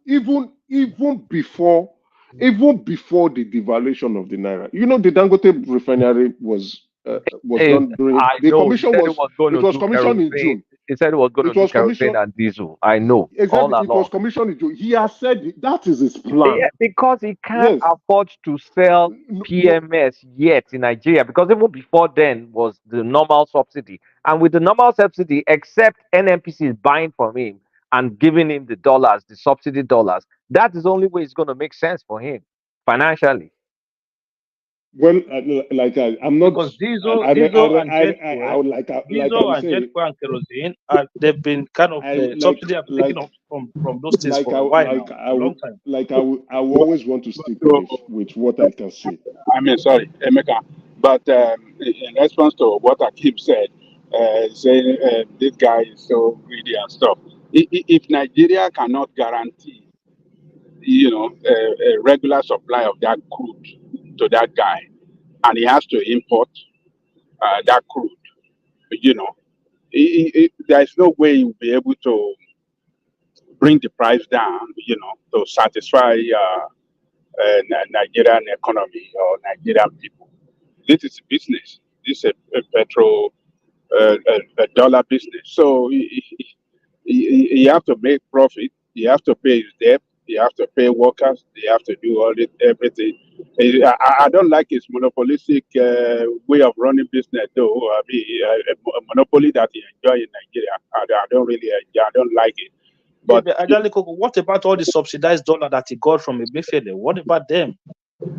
but that one, I mean, does it mean that you have to satisfy all in order to be running at loss? You can't be running at loss now. So Nigerians run at loss. We subsidize the dollars for him. That's your loss, Nigeria, King. That's your loss. That's a feeling for you. Look, Akim, this is an important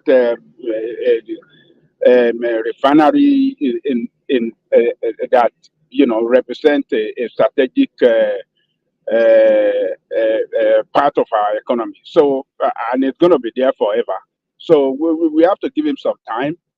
Nigerian economy is not stable now. It's like everybody is still trying to make it work. So government have to work with him, and he has to work with the government too. But he cannot run at loss because he have creditors to pay. He has, you know, he have to get his refinery going to show the creditor that is creditworthy. You know, so it's a big. Nigeria must guarantee regular supply of their crude. That is what is very, very important for that guy to even work out anything with us. We have to get him that. No, Baba Jalikoko, not even that. He has even set up a trading company in London, right? That would guarantee him that supply of crude to his refinery. So he doesn't even necessarily need Nigerian crude. On our side too, as a country, that we have that crude. We cannot supply a refinery in our country. We just supplied him 2 million barrels just last month. But it does, sorry, Emeka, 10 million. Sorry, 10 million, over 10 million they gave him last time. It doesn't really matter whether you can buy supply from Nigeria or not. As that kind of business, you need to be able to get guaranteed supplies all over the world. That's why you have America, the largest crude oil producer, still one of the largest crude oil importer. So whether Nigeria can supply him is neither here nor there. As long as he can, with his trading company, he can guarantee supplies. He has that guarantee, and you know, and that trading company too would on its own now begin to enter into converting their contract letter into financial securities. That would now become another byproduct for them. They start selling those contracts in the secondary market and start making money for him.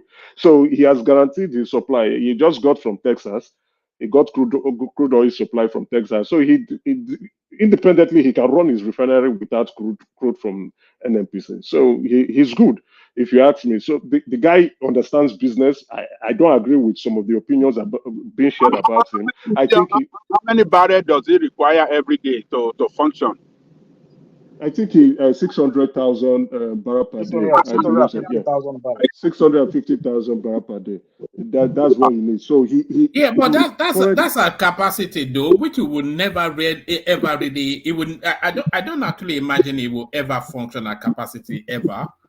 So but guess what? He has tank farms right around that place. He has tank farms for storage. So what he has demanded for is what would if you are into inventory supply and inventory control, you will probably understand this. Checking the inventory level and ensure there's consistency in supply for production. So what is not that the ship will be coming every day to be supplying him 650. He probably would have requested for 30 million barrels, right, across the world in terms, and then he doesn't need to wait for inventory to go low to trigger a purchase. He has storage farms that can be feeding into the refinery. So that is the reason why the trading company was actually set up, to ensure that things are moving on efficiently and the refinery is running very smoothly.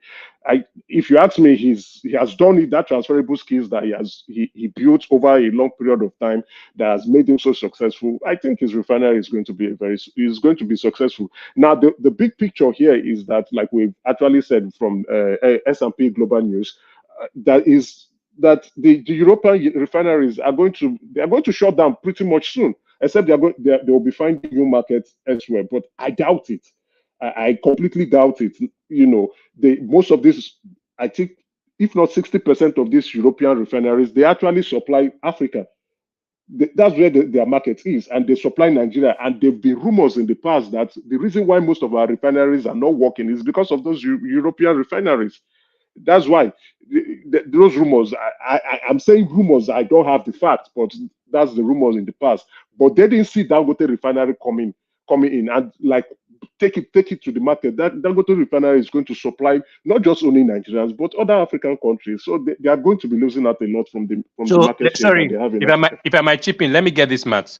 So the European refineries are closing down, especially with the whole 2035 reduce oil output and convert no Oh, cars, no gasoline they cars. shot, not just that, they shot themselves in the foot, right? With this greener Yeah, or yeah, climate but what change, so the climate change math plan. is Paris so wait, the math Accord. is when the refinery was up and going, we were buying, they were refining for us and we were paying them, right? Now the refinery is closing and our own No, refineries are opening, no, the and we are still refineries are not buying. closing. The Well, at refineries least are not closing. okay, But but by the end of the whole day, they are the ones that are suing it because when we didn't have refineries, we are importing from the refineries when they are working at full capacity. When the refineries are shutting down production, downsizing, we are now even importing again. So how are we benefiting from anything actually? At what point in time do we actually help ourselves? I'll be honest, I Man, don't. good evening. Yeah, Emeka, give me one sec. One man, good evening. I'm not supposed to come today, but something triggered me. I'm on my break. One man, can I put one question to Emeka, please? Of course, carry on. Yes, yeah. Mekus, how are you, my brother? I'm fine, We thank you so have much. been claiming this Western world are sabotaging our refinery not to function. So, are we saying they are going to sabotage Dangote refinery as well, so that it will not be function? No, Or no, we are no, just that's not possible. or we are just fooling ourselves before that Nigerian refinery are being sabotaged by the West. So that So question to you: are they going to sabotage Dangote again now, so that no, the no, refinery no, will no, not no, work? no, no, Thank no. you, sir. That you see, that's the level of corruption that kicked in, right? And then, like I said, it's a rumor. I don't enjoy talking about rumors. I rather want to stick on the safe side of fact. But it's a rumor that the reason why our refineries refused to work was to create that market for the European refineries to keep supplying us, right? And we especially from the Italian refineries. We are their biggest market. We are their biggest market. So the reason why, that's the rumor, but I'm just trying. You see, I'm stuttering. I'm trying to be very careful. I don't want to begin to speak based on rumor, but to sabotage Dangote refinery, it can't work. It's not going to work. That's why I said it was a game changer for them. Many of them probably think it will not. It's an operation that will not be pulled off, or an investment that will not be pulled off. But successfully, it's up and running, and it's going to even get bigger.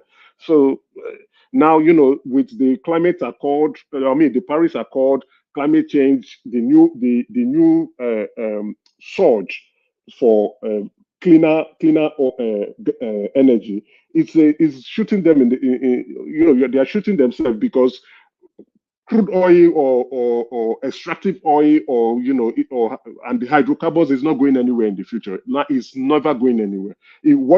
Just follow the market. If you follow the market, I don't follow the market so much, the energy market so much, but if you follow the market, you still find the big boys still investing so much in crude oil and the extractive from crude oil. Yes, some people some other players are coming in with trying to see how they can do Let me cleaner quickly energy. add to that. I mean, the most recent news: automakers are backtracking. They're slowing down their electric vehicles production. The likes of Ford, General Motors are they're scaling back their EV plans because the consumer demand is not really as anticipated anymore. So it's It's more still like very expensive. it's not Collateral, just. let me tell you, Australia, if you order for your Tesla, tell me how many years? Yeah, but Two and a half years for delivery. So some people don't even give up. So they You continue know with their petrol car. the user experience as well, because one of my relatives drives all these electric things, and he says it takes about a good 3-4 hours to charge it. Yeah, So especially so during winter. yeah, then you just go and park it at some charging port, and then you take a bus, and then you go back in about 4 or 5 hours later. So it's just you know. There's a question I want to ask: is Dangote? Until like you drive into a petrol station and fill your tank and then you're gone. You know, Is that 2 minutes and you're out of there, you is know. Dangote refinery in Nigeria a Nigerian blessing or is just a capitalist venture? Because I don't know the way they coined that refinery as if Nigeria's problems would be solved, it would be beneficial for It's all Nigeria. of the above, actually. It's I all of agree. the I above. agree. It's a capitalist venture. The whole point of it, I think, the whole point of it is just that those FS that we normally use to go and import petroleum product, those ones will be kind of Done reduced and dusted. or Yeah, even done done and or dusted. completely stopped. Done and dusted. So that would kind of reduce the pressure on the FS market as well. So I think in that area is good. In terms of energy sufficiency, is a good energy sufficiency is a good thing as well. I Exactly. think one other area of that refinery that I was looking forward to, I've not really heard anything about it recently, was that in that refinery they were building a 10,000 megawatt power plant there as well. So I heard that would have been sufficient for the whole of Lagos State. So I don't know how Yeah, they are going he's on doing it. going No, about it. he's doing it, and for constant electricity supply, right? And then with Yeah, the because new it has its electricity own power act, plant, so it's yeah, generating its own is electricity. So generating part of supply, so he cannot start even so selling the energy, right? So there are a lot of we didn't even talk about the employment of Nigerians. You understand? So Emeka, quick question before I dash out. That's Kulata and to you. Will this quota, will this finally now not minimize our quota to the OPEC? What we are supplying, 1 point what something, or what did they call it? So will this not stop that, or it doesn't no, it doesn't. stop each other? It doesn't disturb. So you have a quota to supply on a daily basis. Even as at was it October 2023? They were looking at OPEC was looking at cutting down supply. So you have your market. You have a quota to meet, right? It should be 1.7 million barrel per day. So supply your customers, but don't exceed this level so that we can control the market. It's not like, oh, you don't sell to anybody. No, it doesn't disturb at all. We are not even meeting Yeah. it. We Thank are you. not Yeah. meeting it. Yeah. Anyway, I think we've hammered on this. There's a topic I really wanted to really go into, but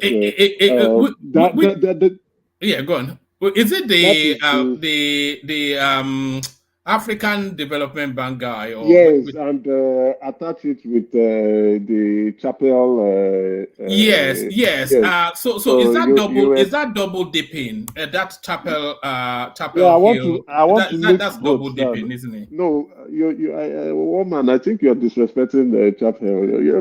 That's the leading investment bank in the country. You understand? It's not since in the 90s or in the 2000s, right? They've been the lead issuer of most stocks or those going into the market for the very first time. Go and do your research about it. So they have the repertoire, they have the experience. It's their bread and butter, right? Yes, I know where you're going to. So, but I'll be very honest with you. I'll be biased here because you can't for most of the euro bonds that the government actually issue out to either local investors or mostly foreign investors. Chapel Hill has been the lead issuer, right? They've been and other times they could be the underwriter. So it's what they do: merger and acquisition, project investment, foreign loan search. You want to go to the market? That's their job. That's what they do. So that the owner is not the current minister of finance does not mean you. I agree technically, I agree, or morally or ethically, I could look at that from that prism, but this is the leading investment bank in the country, right? They have been an advisor to the government on subsequent issues, foreign loan issue or foreign bond issues, and then why do you want to go do it somewhere else? Why don't you do it with who you've been doing it with before? So I don't see. I could see the because it's People Gazette, and those guys sensationalize everything. I could see a bit of outcry, but come on, these people have been doing it. Why would you want to go somewhere else to go and do it? Why go to the second best when the best is there? I don't. It's for me. It's noise. If you say I'm biased, yes, so be it. But it's noise. You don't acknowledge the conflict of interest, or you think it's a clear case of a conflict of interest? I would see it, because go to all subsequent Eurobond issues that we have done, and it has been Chapri done. It has been Chapri done. Go to all the past ones. So what's the big deal now with this one? You understand? The 10 billion euro we did in 2014, was it 2014 or 2013? Yeah. Who was the lead? Who was the lead issuer? They are the ones. So then again, if most of the corporate GTB, Access Bank, First Bank, now First Bank, First Holding, they were the ones doing it. So it's their job. That's what they do. I don't see any. In short, if you ask me, I don't think Wale Edu should even respond to these people. These guys are just making. They should go and look for what to get right. They should go and look for what to get right. So if you have been if you have been implementing go on, land that. Go. Yeah. So on this, I agree with Akiwumi, right? You know, he's right. The pricing is wrong because it's raw. How do you get the pricing properly? And then again, what he said that really lands properly is it's a mismatch, you know, because if you would take the loan we did, right, that I think we took about 3.2 billion that we collected. That was a short-term loan. So most of these natural resource backed loans are mismatched. They are actually short-term loans that are now backed with natural resources that you actually have. The pricing is not symmetric.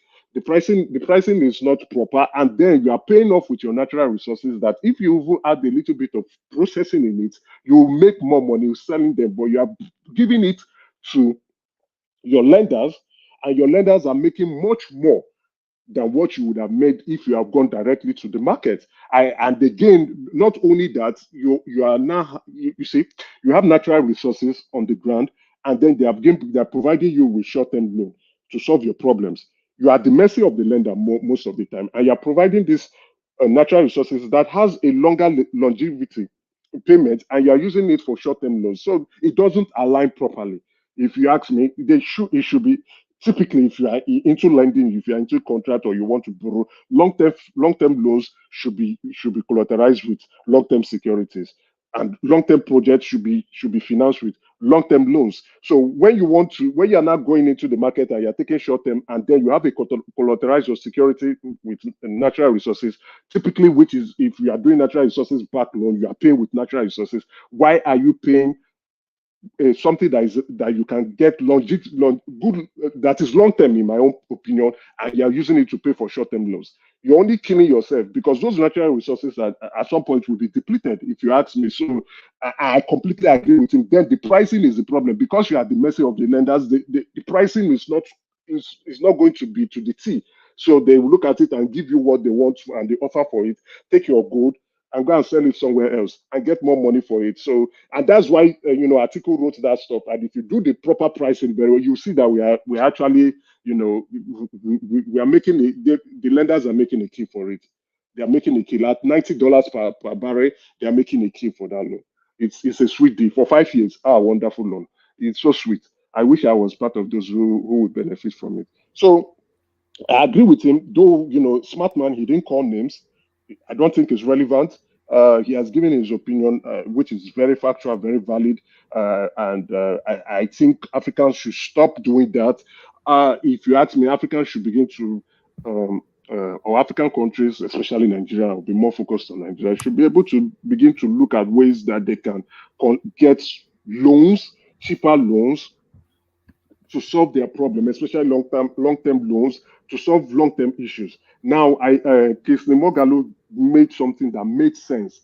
If you look at our trade exports for our trade report for 2002, 2003 is not yet out. For 2002, we did about I think $96 million, right? Our trade report. I think we did for imports, it's probably about that $56 or $52 million that we did in a year. So we probably that IMF loan, stabilization loan, he was talking about getting like a 32 million say $32 billion IMF stabilization loan. I completely agree. Yes, it will come with conditionalities, which also would come with stringent measures for Nigerian government to sit and buckle up and ensure that they do not default. Yes, it comes with those conditionalities, but it will completely solve our FS issues. We need that loan. If we are not going to get it from the IMF, then we should be looking for ways to go source for such kind of loan. Like I looked at the trade report I'm waiting for the trade report for 2023 to estimate what would be able to resolve our FX issue. So based on 2022, I'm estimating that we probably will just need like maybe $60 million. And not in that 60 billion, not 60 million, $60 billion. With that 60 billion, maybe 50% or 52% of it should probably be from loan. Then the rest will now be from the sales of our crude. Now, NNPC has agreed to be remitting that into our Federal Reserve, right? That would probably come with that balance. And then, because right now, if you notice, you see that the dollar sensitivity to naira sensitivity to dollar price is still hitting that 1,600 and bouncing back. It has not broke that 1,600 benchmark. It's bouncing back, you understand? So, but once we have that huge influx and supply of naira, then we cannot truly sit down and say what is the real value of the naira to the dollar. Thank you very much. Good night, guys. But there's one thing I was going to say. That's your argument. I wanted to move on from Emeka because he's been on the floor. I was coming to you actually. So make it as a statement as you take the floor, Charles. Yeah, that statement of that company by Wale Edun being responsible for securing Eurobonds for Nigeria is not true. Because I've looked at, like in 2018, the 2.8 billion Eurobonds that was purchased was done under City and Standard Chartered Bank. So that Wale Edun, if you can give me a record where that particular company has helped us secure Eurobonds anytime in the past, I would like to see that. All right, I can give that to you right now. Maybe you came in, pardon me, maybe you came in halfway. It says Chapel Hill Dynam Group, an investment bank founded by Wale Edun, Minister of Finance, coordinating Minister of Economy, has been tapped to advise Bola Tinubu-led administration to secure $1 billion euro issuance. A report by Bloomberg, a UK-based business newspaper, on Thursday said that President Tinubu plans to make the Nigerian economy attractive to investors and has hired Chapel Hill and Standard Chartered Bank to advise his administration on the best strategies to deploy. Mr. Tinubu inherited... it says that in 2022, Chapel Hill Dynam became the first domestic lead manager and joint book runner to Nigeria's government, playing a major role in the issuance of 5.25 billion euros. So it says the Buhari administration used him quite a lot. Yeah, and I think, yeah. No, even the Jonathan administration, I think our first bond issue was they played a role. So I think either as a lead issuer or an underwriter, I'll probably confirm. So the Buhari administration, and they used them a lot. So like what you say secure, no, that's not the right word. They help you out with doing your issuing. Right, so when you are going to the market with Eurobonds, you are the issuer. The government is the issuer, right? And then those who are coming to buy as subscribers, they will subscribe to your issue. You understand? So then, what they play is they will write your prospectus. So that's the advice they are providing now. What the strategic point, your prospectus, they will write it, how you will pay, the pricing of the bond, the redemption of the bond, and the term of the bond. They will do that. They will write the prospectus and then offer it to potential investors, right? You understand? So those who are now going to invest, who see the interest, would now subscribe to it. Many times our bonds, if you can go to the market, our bonds are always usually oversubscribed. So it shows the experience that they have and knowing the targets are like hedge funds, the hedge funds in the United States, most especially in London, coming around. Oh, Nigeria is about to issue another bond again. So definitely they oversubscribe our bond because, well, the yield on our bond, even with this MPR, is going to be very high. So it's something that they definitely want to participate in. Thank you. All right, brilliant. So let's come to you then, Charles, and you pick it up from this point. We will kill them in 20 days. Terrorists demand 1 billion naira ransom for 286 Kaduna students. So the price has dropped, but Tinubu still insists that it's not paying. All Tinubu needs to do is just cut that in half and say, anybody that can point out where the children are will pay you 500 million. At least you make a savings of 500 million naira, definitely. And I'm very sure you get people within that camp that will sabotage their own leader or whatever. Nigeria's security of infrastructure or whatever is just a joke. I've been saying it, like, there's no point of having the military or spending so much money on military infrastructure when they can't put it to good use in terms of rescue hostages or defense. Let them just create a different unit where it has to do with maybe what do you call it? Paying I always forget this term.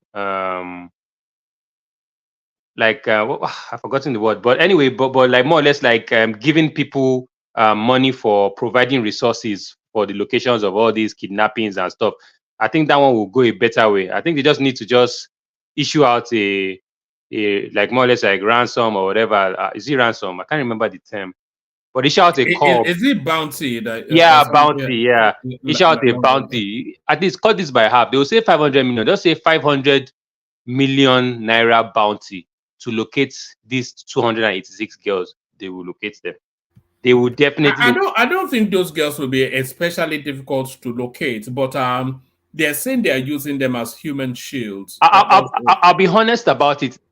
This it's impossible to hide. It's impossible to hide 286 people. Like I've said, I think this thing is all politicized. Sorry, 1 second. Sorry, 1 second, if you don't mind. Sorry, 1 second. 1 month. So if the government want to pay 1 billion, are they going to pay the money in cash? I don't understand how they're supposed to pay 1 billion in cash. This, like the way people are getting away with certain things in that country, it doesn't make sense. A lot of these transfers sometimes are paid through bank accounts, right?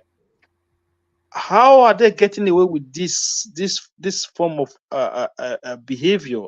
You know, so for me, sometimes I just believe those children will just be in somebody's compound.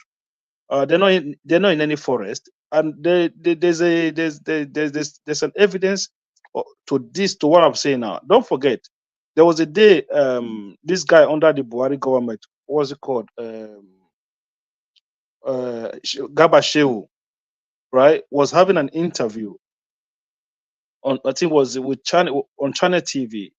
Yes, it was Garba Shehu, and he was given it was kind of giving a record on how the military chased some terrorists who had kidnapped some people to a certain house, right? And then they negotiate the release of those people that were kidnapped. So, and that day I was like, okay, so what happened to the terrorists? He never made any statement as to what happened after the release of the. You follow them to a certain house, right? And then you negotiated with them. So what? You just took the children and then you walk away, or for me, I don't think those children are in any forest or anywhere. They're in one house, and there are certain elements of security people who knew where those people are. They all share from this money. One man, trust me, all of them they are making a killing out of it. There's no way this makes sense from any angle. There's no way you tell me that somebody is requesting for 1 billion naira. So what? You're going to put 1 billion naira in Ghana must go to pay ransom? Does that even make sense? How many Ghana must go are you going to put 1 billion naira into? And also, when you hand it over, how are they able to move it? Because it's quite a that will feel what's the highest denomination? Is it 1,000 naira? Yeah, 1,000 naira. Yeah, 1 billion naira will feel at least 1 billion van, if not two. You know how Yeah, it's a how are they billion, able a to billion even naira. yeah. The whole thing These guys, stinks man, anyway. Yeah, it but stinks. like Wike said, a They lot have of to these tell us things is what's going on. stage managed. Yeah. You have to tell us what's going on, man. Because a lot of these things they paid into bank accounts. So what happened? You just pay the money and then you just release. These people keep telling us, "Oh, we pay ransom." So where did you pay the ransom? Did you give them in cash or did you pay it on account? A lot of stories in Nigeria, man. It's shadow. There's cloudy. I don't understand. Like we are doing ourselves, man. How would a whole military cannot use drones? And then you're still buying them jets, you are buying them fighter jets. People who don't even do they not understand what drone is? Do they not understand that you can have a way of monitoring the Nigerian sky? How hard is it? All right, brilliant. All right, brilliant. Back to you, Charles. So that's the question. How hard is it? It's not hard. It's look. Let's be honest with ourselves, and I'm sure everybody agrees on this platform. This whole terrorism issue is just a get rich quick ploy by most of these governors or politicians, and it's more or less like they just I think they just look for reasons of not accounting for certain expenditures. It's more or less like the federal government in the budget has earmarked some maybe 1 trillion whatever or $500 million or I don't care. But these are the things that they use in bringing out those funds, kidnappings and so many things. Let's be honest with ourselves. If they really wanted to get these guys, they would have.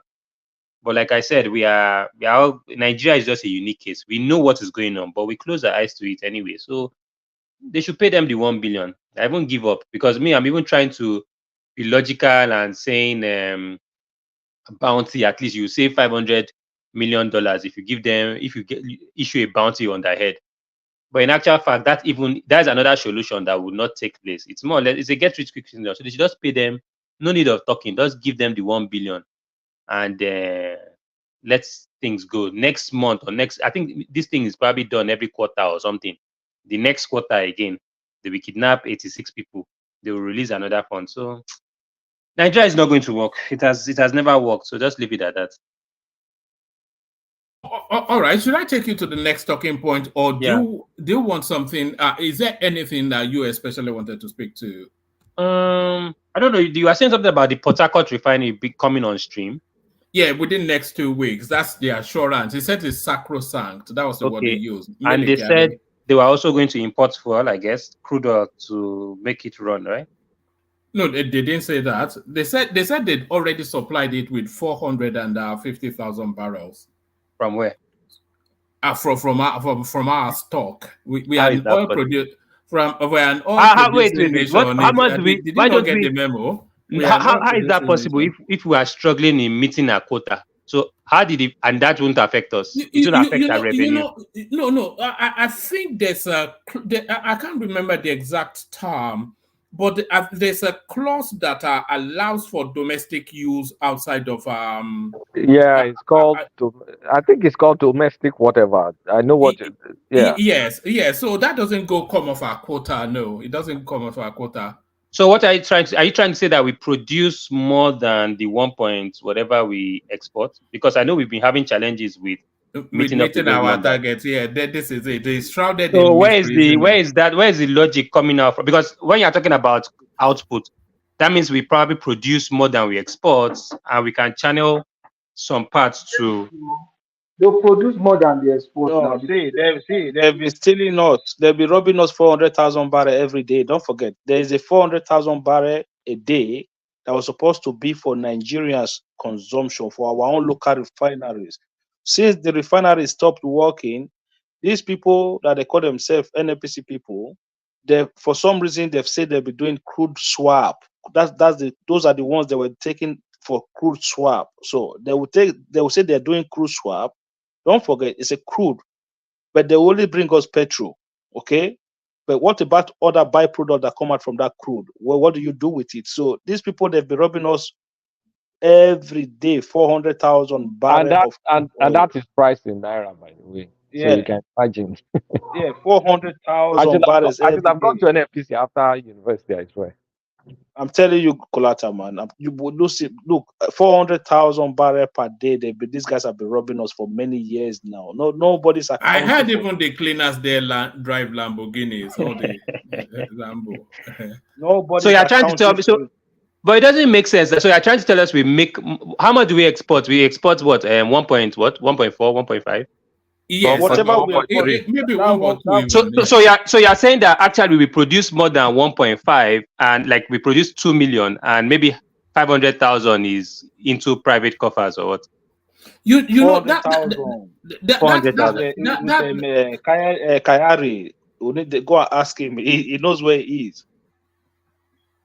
you know that question you just you opened up Charles.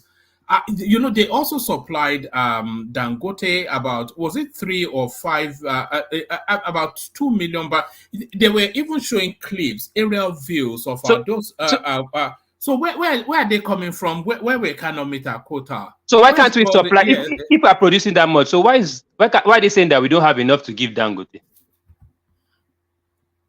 No, Yeah, we didn't say we don't have enough to give Dangote now. Well, he imports everything.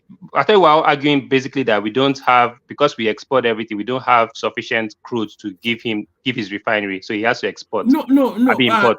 Dangote's quota, Dangote's appetite, his consumption goes beyond domestic. You know that they can't just give all of our domestic use to Dangote, because there are modular refineries all over the country already, and then there are all these and federal ones coming on stream. So we can't give all of our allotments to Dangote. One man. On top of that, you have to consider that Buhari had already sold some of this crude oil ahead of time anyway. So some of this crude oil that we are producing today had already been sold by the Buhari government. So what the government are giving to Dangote as present now is, I think, it's about 300 or something thousand barrels. That's what they've guaranteed Dangote every day. So I think from that the local product that we were supposed to be getting, that quote unquote 400,000 barrels that they've been stealing from us, they're going to give Dangote was it 300 or something or 200,000 out of it. Then the other local refinery will get the rest. That is how they've kind of settled that part. So Dangote now will source the other part of crude from outside Nigeria. So they are giving Dangote half of what, not even half, just under half of what he needs, and then he sources the rest from outside. But the problem is, these guys, all the ones that they've taken before, they have not accounted for it. They've told us they're paying subsidies. On top of that, they were doing crude swap. So, look, the whole thing is just messy. Nigeria is a crime scene. Just forget that country, man. Because Dangote plus every one of them. NCIS, man. That country, NCIS everywhere. Forget it, man. I have nothing to say again on crude, though, because it be like say this one don't pass my power. All right, make I carry you. I said we were going to run this session in pidgin. How good is your pidgin now? Small. May I carry you waka go another space? This fine babe, we then give job, come out and for a hand. This Tinubu and if flip flop. Obviously, Anna. What position did they give her? Oh, she was meant to be on the board of the CBN to fill the Southeast slot. But then they'd already given her their. In fact, that slot is getting increasingly difficult to fill. They gave it to one chap who refused it via who was it Ojikalu or something, who made with great delight announced it in the plenary that the guy told them to shove their job up there. What's it? So then they gave it to this lady, but then there's a lot of backlash from the APC because this lady now is a very loss-obedient, posting all over social media during that campaigning season. So they said you cannot give it to this person. When a lot of people from the Southeast as well, they fought tooth and nail to get you in. So they've withdrawn it from her now to then look for another. This will now be the third attempt at trying to, but it's just that's wrong now. Is political affiliation for this kind of positions? Does political affiliation now matter? I thought it was based on merit and competence, not political. Because at the end of the day, this is how they'll end up giving one. If they continue this way, they'll end up skipping all the experienced hands and ending up just giving it to someone, just as long as the person is not politically affiliated to the Charles, Labour sorry, Party. it's not the guy, it's not the fact that she was politically affiliated. Is that she was very active, vocally active on X, former Twitter, as in terms of her political participation. So one thing you need to But is understand there is is that there anybody in CBN? So what does yeah, that do? What does that do yeah, regarding the but position itself? Charles, what think, if think, is hold on. Charles, think Aisha Yesufu, and then think CBN. So she could as well exactly? be. She's like an Aisha Yesufu. So not just somebody that is politically affiliated. Violently, affiliated, just wild on social media. And then now she forgot her career, a rush of blood to the head. All this posting she was doing. But it's legal for anybody to participate in politics as long as it's not. How does that now start affecting? I don't Yeah, know. but what you need to understand is that if she is like that, she could be leaking information from within the CBN just to sabotage the government. You need to Okay, put so those are you things trying to into say that consideration. everybody that is in any appointee in CBN should be from the ruling party? At least shouldn't be affiliated to any. No. You can be from anywhere, but the thing is, your participation, your antecedent in an election, they have to take it into consideration. If he was a labor, if she was somebody who voted Labour Party, okay.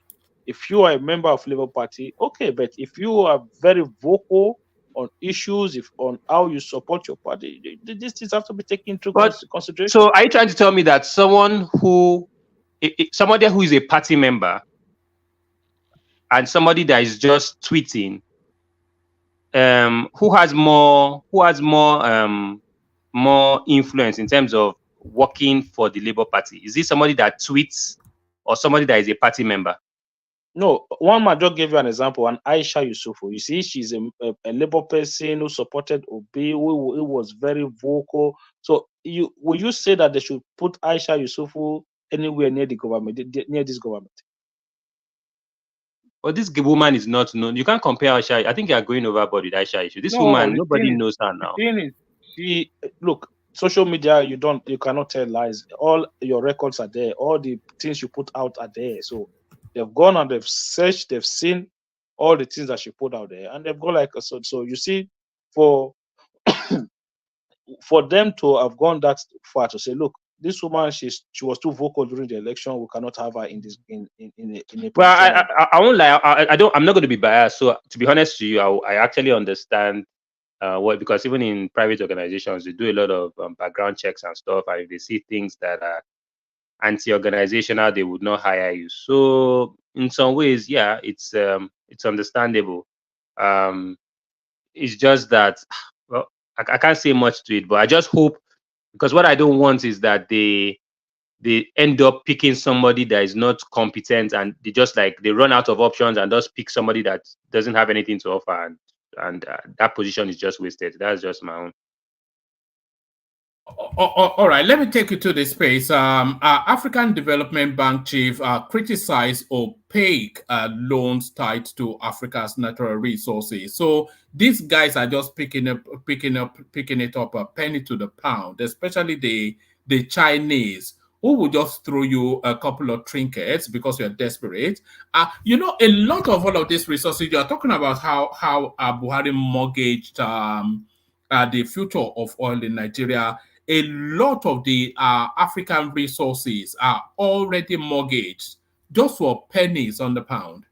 Yeah, I was only hearing on the news that France offered this. Is it Niger Republic, or I can't remember which one? They offered him $100 million for him to chase Russia out of their country so that they can resume their uranium production and stuff like that. But he rejected it. Now, this is the thing about Africa. I think I would say it's our fault. Basically, it's like you've been blessed with resources, but you have corrupt individuals who sacrifice the future of the entire country for their own personal gain.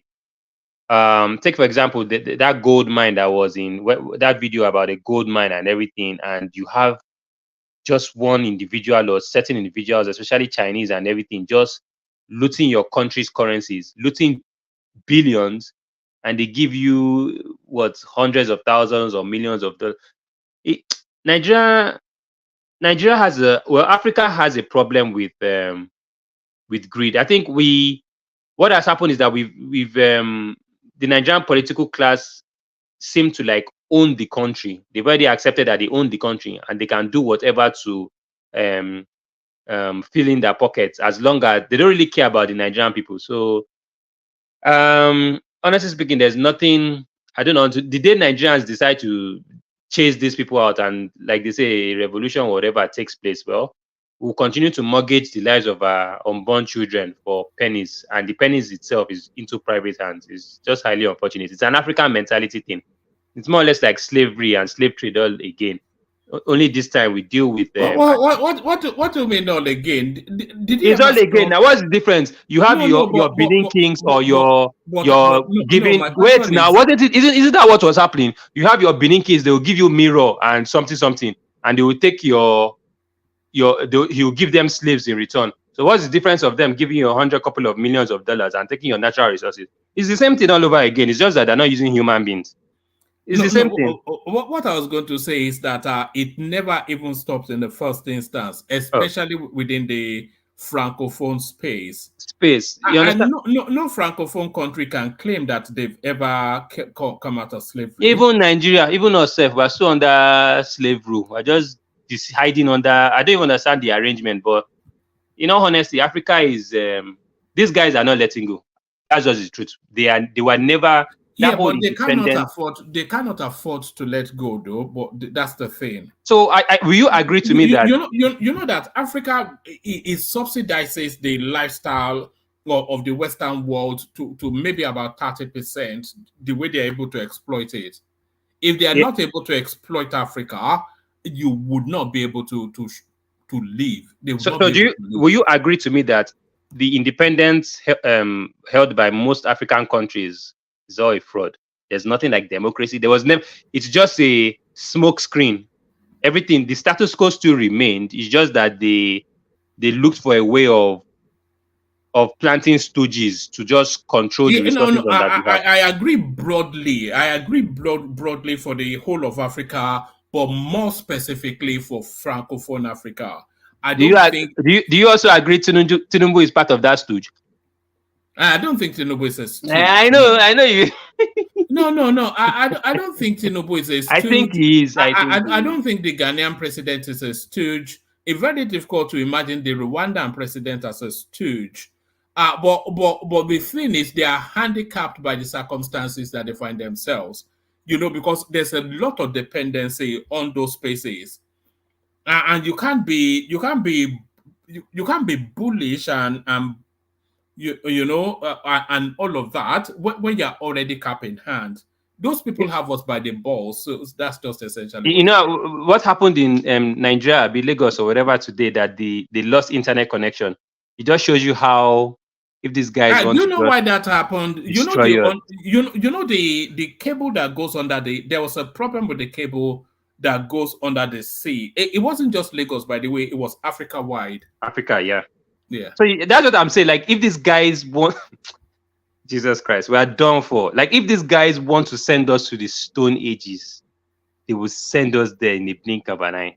Like, we're just fooling ourselves. I think they're just having, I don't know, but we are done for in Africa. Unfortunately, we've been so sold out, and there's no hope of like breaking free from that hegemony at all. The day we try it is the day we will know that.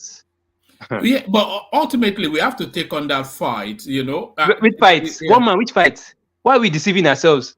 Which fight are you talking? You don't produce weapons?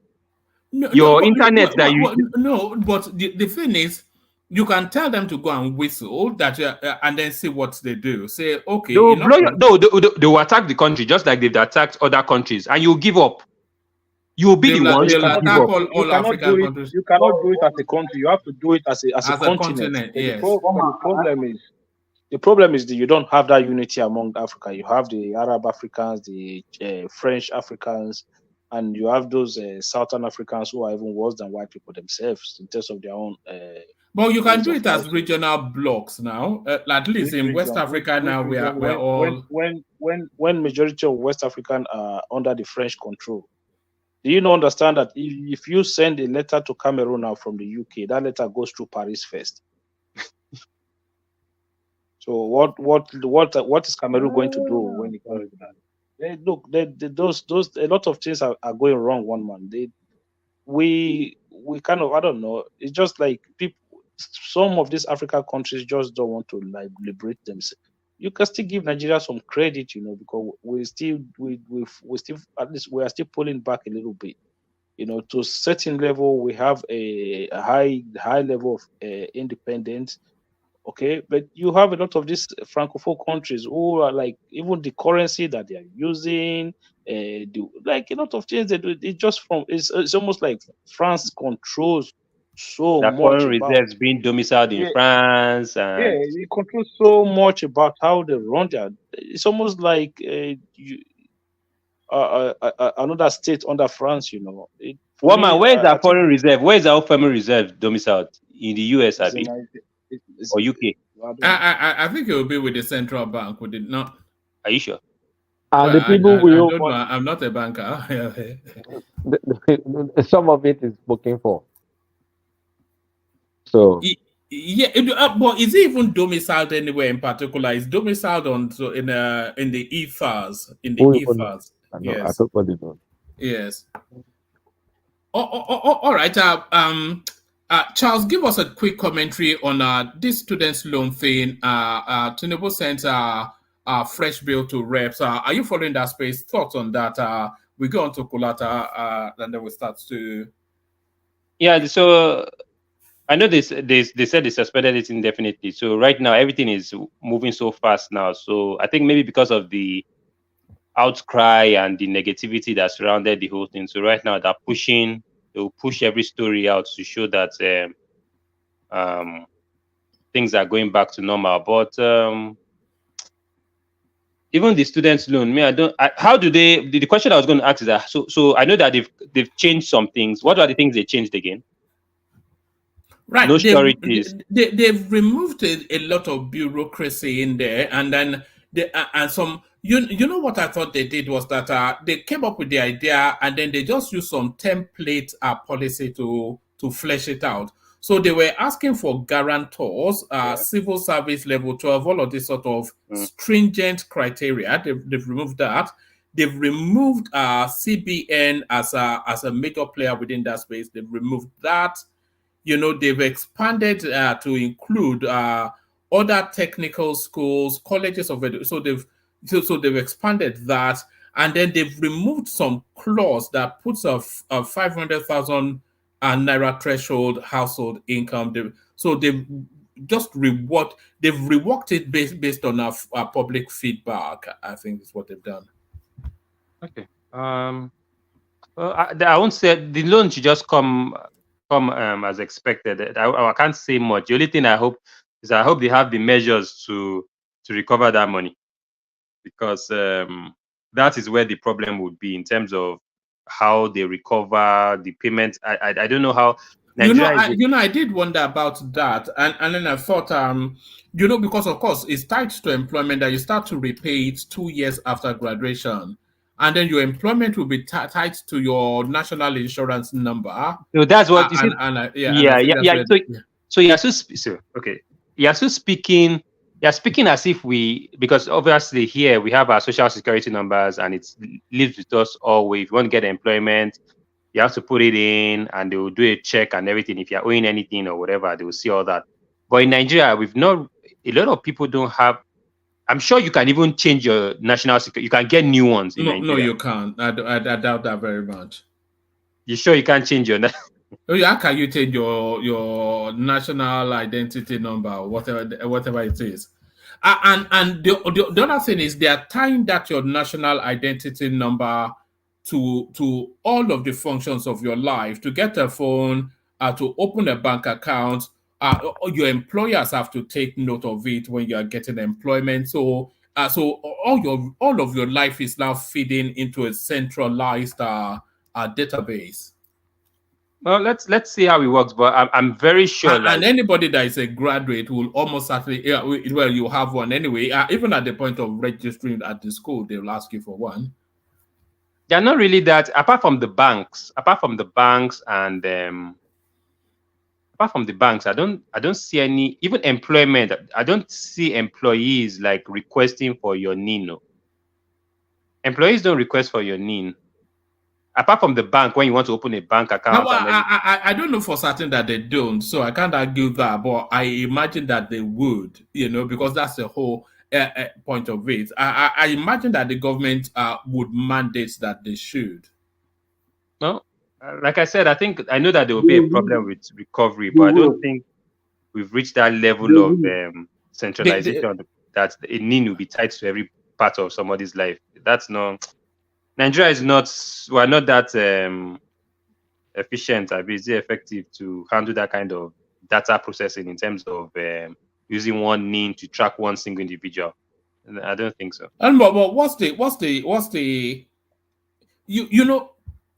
you register your thing and then you're on a centralized government database, and everything that you want to get a phone, you use it registers your phone, and under that your identity, your employment, you open a bank account, so all of your life it just registers under that number. It's nothing. It's not anything complex. It's not.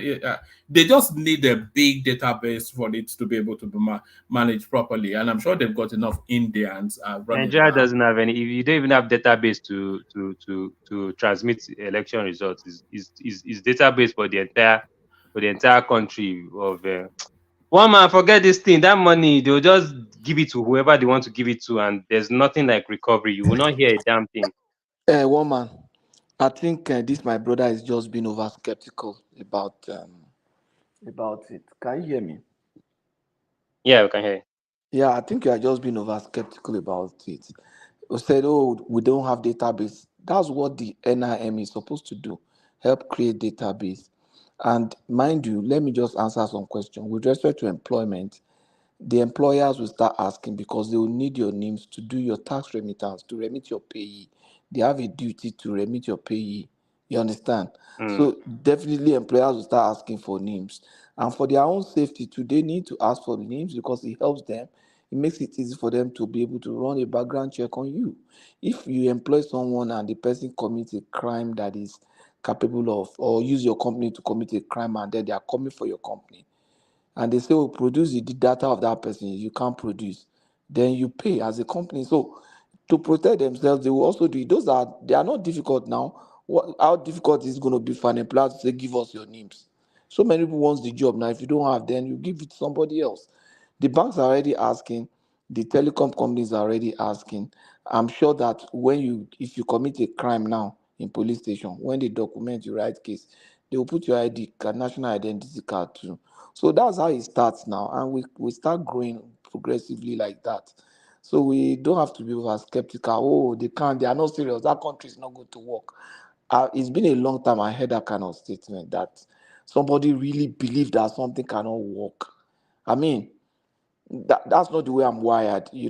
I believe that anything can work if we put our mind to it, and if I'm committed to it. I know I'm a committed person, and I know there are so many people in Nigeria who are way, way better than me and more committed than me, and we don't need everybody to be committed. We just need a sizable number of committed people. You understand? A lot of things are working in that industry, in that country now. Look at our entertainment industry is working. Look at our educational system. Is meaningful and is working. People say now we have been able to manage the strike, take the strike out of our educational system. Nigeria educational system is one of the cheapest in the world. I know guys here who send their children to Nigeria to go and study medicine. They can't afford to pay here. You are going to spend over 400,000 to send your child to medical school here. And in Nigeria, you are going to spend for the whole both feeding and everything. You are probably going to spend less than $30,000 or $40,000. And he will come here, write same council exam, and he will do it. Nigerian doctors are the one treating us here. I don't know whether it's white that is treating you in the US, but Nigerian, No, my family got certainly, trained it's in Nigeria. it's the same story here as well. Yes, now so Yeah. and they were trained in Nigeria. I So wonder how many doctors we actually produce. You know, I used to live in Hendon, which is in northwest London. My doctor there was a Nigerian. Then I lived in Plumstead, which is in southwest London. My doctor there was a Nigerian. Now I live in Kent, and my doctor we still a have a Nigerian. Nigerian doctor. And when you rush Exactly. to A&E, the nurse that attends to you is a Nigerian. Exactly. So, woman, you see, we produce a lot of doctors. I remember growing up, almost every family wants one doctor. Me, my oldest brother is a doctor. Some of my friends, their brother, they have at least one. Everybody wants doctor, doctor. You understand? It's like that. We produce like a number of them, and they went through the Nigeria university system. And where So, are they now? All of them are out of the country. my brother is in Nigeria. A number of them are in Nigeria. Some are out of the country. Some are in Nigeria. People will always emigrate and immigrate and like that. That's how life is structured. Even in the Bible, Abraham, God told Abraham, leave your father's house, go to a land that I will show you. And when the time came, I've not God, seen foreign doctors from UK and US coming down they migrating will come with time. We'll get back to that with point. time. Before we used, Why no, can't they wait, come now let me if tell you. Nigeria is Hold working? on, hold on. Before we had foreign doctors in Nigeria working. When I was in secondary school, my principal was an Indian man. My English teacher was a Canadian. The wife of my vice principal that was taking us biology, Mrs. Nkuma, she was What an was it? Indian. Was She your was maths also, teacher a Ghanaian? There was a time that all the maths teachers in Nigeria were Ghanaians. yes, but mine was not. We had Indians, we had Canadians, we had Irish, we had two Irish teaching in our schools, and they were being paid. So it's going You to must get back. you must have gone to one of them schools though. So No, I went to you government even have secondary. Irish teaching in your school. Yeah, Damn. I have two Irish In teaching in my Nigeria. school. I had, yes, in Cross River, I had two Irish, I had two Indians, I had a Canadian. Then How much were you we paying had in that school? it was government school. The school fees was that time. The school fees was I'm talking of 1983 now. The school fees there in Cross River, my school fees was about Oh, 20, that was far back. That was far back. 20 Yeah, naira, then and Naira then was still have strength, then man. my Naira was boarding good. fee, per term was 100 naira. So, but what Damn, I'm as at saying is that 1983. around 83, 82, 83. And you were Now, paying 100 naira already at that time. yeah, for my boarding fee, that Wow. includes accommodation, feeding, and everything. But what I'm You saying pay is 100 that naira as at 1983. per term, Damn. yeah, That my was, brother, do you know So that was sorry, big? That is was that big. too much or too little? 1 man, that was a lot of money then, man. 100 naira as that at was a 100 lot of 1983. naira money. for accommodation and feeding. That's for the boarding For, for 3 months. as at That's average of like 1983, 1 man. 30. That's Yeah, 30 how naira much per should they have month. been paying? Have 10 naira That's 30 naira for per month. accommodation and feeding? Do you That's know how one much? naira per day. Patrick, was Chairman, that secondary school or primary school? was secondary school now. That was 30. That was 30 naira per month. That's average of 1 naira a day. It wasn't too As at much. 1983. Yeah, In Do you know what? today's that's like One, today's 1 one naira. terms, how naira, much is that? 1 naira a day is too That's much. 1 naira a day now. If I do Yeah, like that was if a lot of money at the time. You're talking 1 equivalent. Do you naira know a how much that day would be today? for Do you know how much? boarding and feeding. My Yeah, school fees was 55 naira per term, but it wasn't boarding or anything. It was primary school in the 80s. Yeah, but Patrick's was what did you say? 40 naira. So I it's was still paying, my school fee was like 20 naira per term, uh-huh. but my boarding fee was 100 naira per term. Was it federal government college? Yes, it was government college. Okay. It used to be government secondary school, now government college. He's in Cross River. So that would, if you know, 1983, that money would be like $100 at the time. If you convert, if you wanted to convert 100 naira, it would be around Yeah, it should $100. be $100 or even more. It would be probably more. It was 80 kobo to $1, wasn't And it? be Back about in $120. yeah. So that's like $100 a day now. So it's not. It's just okay to feed us, and but what I'm trying to say, let's not even. What I'm trying to say is that let us be more optimistic. There are certain things that are not working, but there are certain things in Nigeria that is working. Look at our telecom industry is working. Look at our banking industry is working. When I got here and I started doing some transaction that would take me that will get to In me. fact, we have one of the best banking systems. Exactly. Yeah. I won't. But those things are nothing to what until they you steal should your have a money. banking and telecom system. Until they steal your money. Wait, now let me tell you why I feel it's better. When I got here, there are some transactions that will take us days. In Nigeria, these were transactions that we did real time.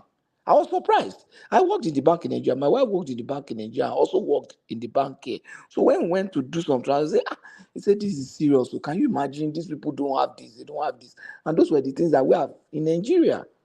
So Nigeria is a great country by any standard. Whether you want, Africa is a great country, and Nigeria is the greatest country here. Africa is a great continent. Nigeria is the greatest country in Africa. No, it's Even not. with this, Come on now. Why are you talking like this now? When we are. Egypt is there, when We South are. Africa is But I get wouldn't say Egypt, Nigeria even is the greatest country in Africa. Probably Egypt is the greatest country in Africa. okay. By the time Egyptians come and sit down with you, I have Egyptians that come to and they analyze things, Let's then stop you will lying. know. South Africa is the greatest. Let's not lie. Then you will know. So the point is that let us not be too skeptical about Nigeria is this, it's not going to work. We can actually have a structured database system that will make things work. We can actually conquer our insecurity situation. I'm not saying there will not be insecurity challenges. There will be security challenges, but which it will be country? Oh yeah, minimal. name one country in the world that they kidnap 260 something people and the government cannot find them. It's just ransom they keep on paying.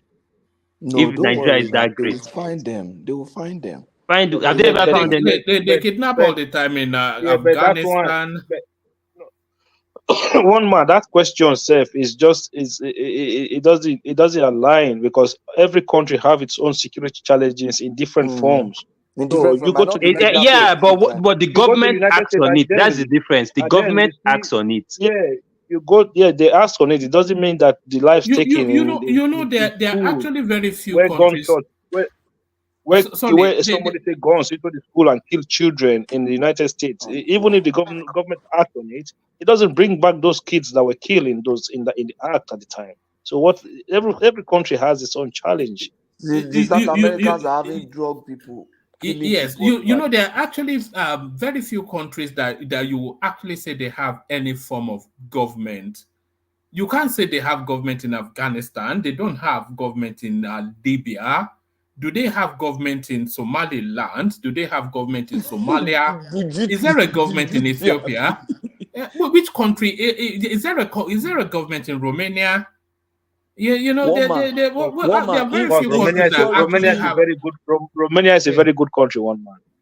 It's a basket case. It's just they still have the culture of kidnapping brides in Romania. Insecurity is the epidemic of our time. That's just the point.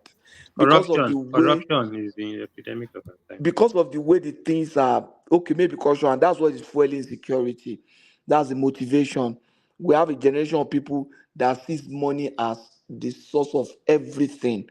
One day, I don't know how we are going to do it. We should start discussing, we should maybe put up a discussion of the implication of money in family relationship, in marriage, what people can come up with their view and stories, and how money has created crisis in homes. Do you guys know that Nigeria is not one of the top 10 countries for kidnapping?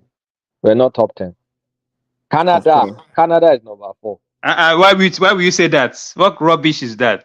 What is that rubbish? What rubbish is that? Canada, that you can open your door and sleep. No, you can't open your door. I have to check that now. Number 1 is Turkey. Number 2 is Lebanon. Number 3, Kuwait. Number 4, Canada. Number 5, Belgium. 6, South Africa. 7, New Zealand. 8 Pakistan, 9 we can contribute this. Kolata, is there a bottle of whiskey by your side or what? I don't understand. Do you have a bottle by I'm not kidding. I've seen the data in two different sources. Are you sure you don't have James C by the side as your United Kingdom, United Kingdom number 10. So Nigeria is not even top 10. No. So do you want me to send the data to one man now? Did you actually are you checking for the richest country or I don't understand? No, they showed that there's actually a global map, and then they put heat map based on the. Are you reading it from the obedient platform or what? I don't understand. No. This one, if I cannot give me this one, we go no say now obedient stuff. Oh, but I'm not kidding. I don't know. Maybe they skipped us or they're not counting our own. But Nigeria is not top 10. That's the problem. The data, they can't even put us there. It's ridiculous. Yeah, I'm sure if you add the number of kidnapping cases of all these countries, you mean that's 200. We are up the chart, yes, now that's 200. Just that 280 something and students that they kidnapped is more than everybody on this list. Okay, you know what? You guys just do me a favor. Google highest kidnapping country. Just Google it. Tell me what you see. I'm not making it. I'm looking at it. I can see the data. Yeah, I can see it, but you can see it. So maybe they are talking about countries that their citizens have been kidnapped more. Is that not what? Maybe that's highest kidnapping countries. Kidnap is kidnapped now. I don't understand. Okay, countries with highest kidnapping cases. That's what we know they there, say we know they. I'm looking for it. I beg, I don't maybe they are not recording our own then. That one is they can't even put it there because it's a whole country that Nigerians, we badmouth our country. Can you imagine Canada will be number 4? Nobody can imagine that now. Not true. I don't believe this data, Jerry. No, it's a country with higher kidnapping cases. It's a kidnapping per 100,000 population. Kolata, I want to quickly ask the question. What do you think about the economy at the moment? Because I'm kind of seeing some kind of stability in the economy. I don't know if you see the same as well. It's adjusting. No, I was saying that yesterday. Now you were throwing stones. I was in the post yesterday. What's the USD rate to Naira now? What's the USD rate to Naira now? That's not economy, Charles. USD apart from that, it has been stable. It's been between 1550 to 608, 609. That finance. It's just 1,006. It's been like that for the past week or so now. So there's been some level of and we're seeing reductions in food prices, all of these things. It's coming. I mean, look, this is not I keep saying it is not the first time we're going to devalue. We devalue, shocks like this will happen. Behavior will change. We'll adjust. All of a sudden now, people will start making more money. That's just what happens in Nigeria. But I think, I I was lamenting yesterday because, I'm expecting, I want governance. And I won't be able to tolerate some of the things, but I'm going to keep my mouth shut today. I'm not going to talk about that. But I think it's generally stabilizing. But the biggest thing is the poor people are always going to be the ones hit. The Tinubu's immediate priority is really not to focus God forgive me. It's not to focus too much on the poor, because honestly speaking, there's always going to be poor people. It's to try and build the next middle class and build up some billionaires for them to build the next middle class. And if we build middle class, we'll be okay. The poor will reduce a bit, but there's always going to be poor. It will take time, but that's what I see, Sha. And even the price of cement have come down to some drastically, from 12,000 to 8,500.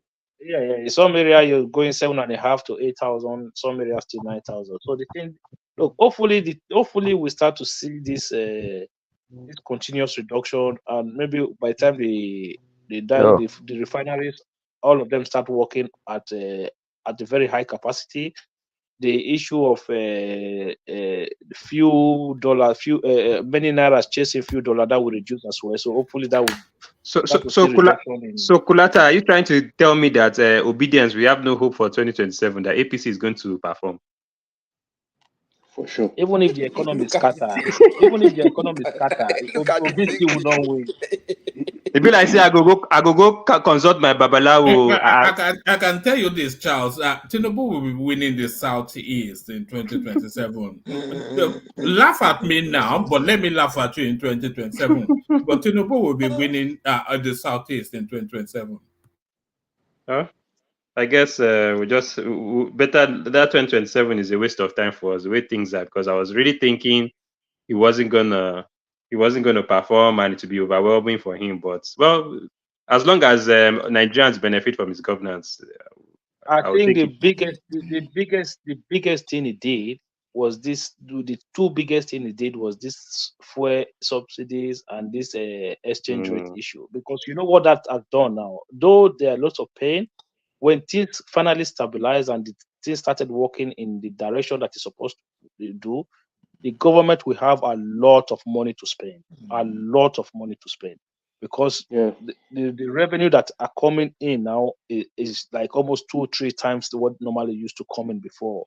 So, but by the time if they go, you know, our government they just put a lot of money into the system to kind of look that you see last time they said they wanted to start paying people You see, like unemployed graduates and things like that. So by the time they start putting money into these areas, the man will walk away with it. you see the problem, the real problem, my fear really, I'm not doubting that money won't come in, cash flow won't be high.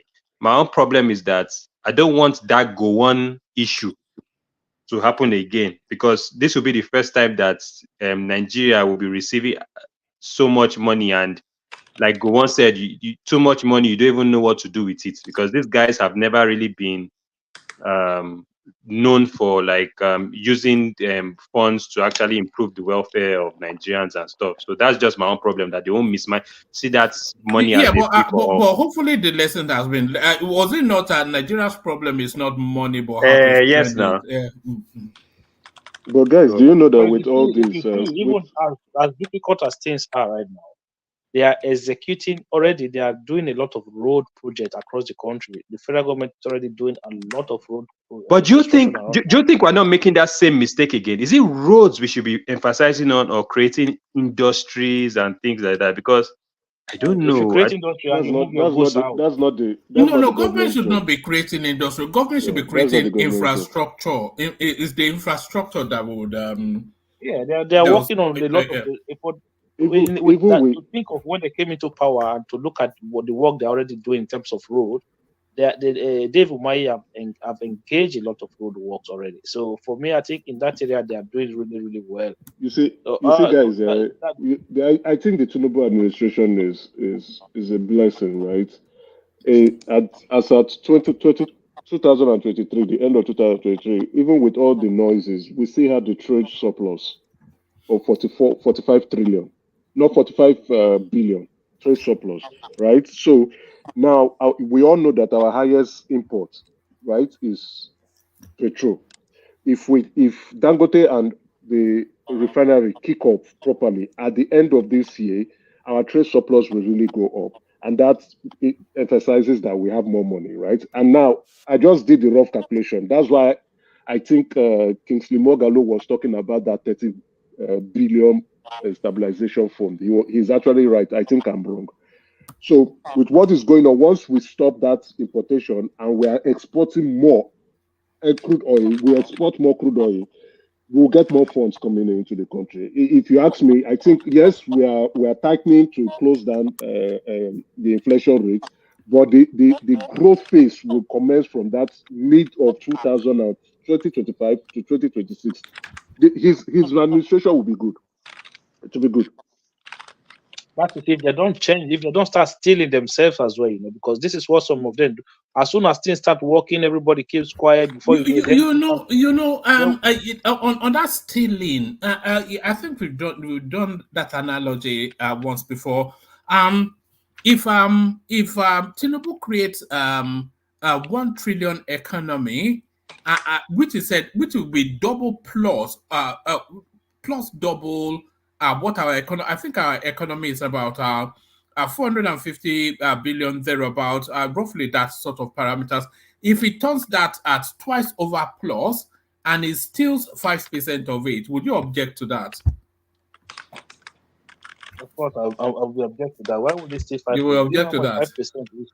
Of course. Why would they steal? Why would they steal at all? Oh, okay. What if he's 5% only of that able? money, 1 month, is Okay, huge. okay. Let me give you a counter. What if he's only able to improve the economy by, let's say, 7%, which is decent enough, but he doesn't steal anything at all. So he then takes it from 450 billion to about 480 billion thereabout, and then you say he's progressed the economy, but no stealing. But he doubles the 1 month. economy by 100%. One man. Let me answer your question. Can you're from your salary or what, can you give me 5%? Close your eye and to throw it to my face and say, Charles, just be taking every month. No, if you double my salary, then I can give you 10%, which is what we're talking about. One man. Let me say something about stealing. You see, in what we don't want in Nigeria, there are some stealing that benefits the country in a way that is not totally a loss. There are some stealing that is totally a loss. For example, somebody takes money that is meant for a project, just take it and take it out, or inflate the cost of a project and takes it out. But we have system where businesses say, okay, we want to do so and so. They improve they do some accounting and then reduce their taxes. But the point is that business is supposed to pay this much tax. They're able to play around it and pay lower tax. But that business is improving its operation, its productivity is increasing. The MD is having so much money, and the MD is putting that money in Nigerian banking system that is helping to fund other companies. And because his own productivity is increasing, expanding his operation, is employing more people. So you see, that's a system. Everybody, one thing Kulata said, and I think he just said it briefly, and people didn't really take note of that. To drive an economy, we need to create millionaires. And it's not easy to create millionaires like that. Some millionaires that will explode things, like the way Obasanjo created all these Elumelu, Jimovia, all of these guys now. You see, when he created those millionaires, those were the ones that drove the economy. They were employing people, banks were paying more, telecoms were paying so much, everybody. So you need to create some millionaires. And one of the ways to create some millionaires is to just give them some slack. You understand? You need to just close your eyes and give them some slack. As long as that's going to happen, right? I think it's but something what if we end up creating a Frankenstein like Dangote? That's the point here, right? In every economy, you have them. Let me dive off the tail of what one man just said, right? All this data that we're using to make these projections, especially from 2023, 2024, is based on a big lie, obviously, which is the Dangote refinery, right? It's projected that it's going to end importation. Is gonna, he's got a big projection that makes a big dent out of the economic projection, because what was the GDP growth? It's a modest 2.9%, right? From 2.4%. That's a forecast. The operation of Dangote refinery in Q1 will lead to a sharp reduction in imports and increase in the country's trade surplus, providing tailwinds for the economy, right? Economic growth. But where is it? Where's the first day I came on this platform, and I want you to dig out the tape. No. Stay on that point that you just made. The Dangote has not yet started to pump out fuel, so we're still importing. So that data holds true when it starts to pump PMS, which overabundance from what it's able to, which obviously it will affect the bottom line because we are no longer importing. I think that's just the simple logic of that. No, because things are done by projection. For next year, for 2025, you start making projection this year. For those who understand that, serious people, right? So you look at Nigeria's economic outlook for 2024, but it's done all the way back, maybe from 2022 or 2023. And those people are getting junk data to make that projection because some things have already expired since then. What projection are you looking at? we look at Nigeria's economy projection for 2024, right? So we know certain things already that were used in that calculation that is not true. He's supposed to have gone online since 2021. He was paid billions of our money, billions of dollars, right? Where is anybody that did that go to their projection will have factored that he's not going to produce or sell PMS in Nigeria for the first. No, but listen, I've said to one man when I first came here, he's gonna use Lagos to make manure. He's not gonna produce any oil. If anything, he will import oil. I said it here. He has to. Conjecture. Hold on. He's not going to run any refinery.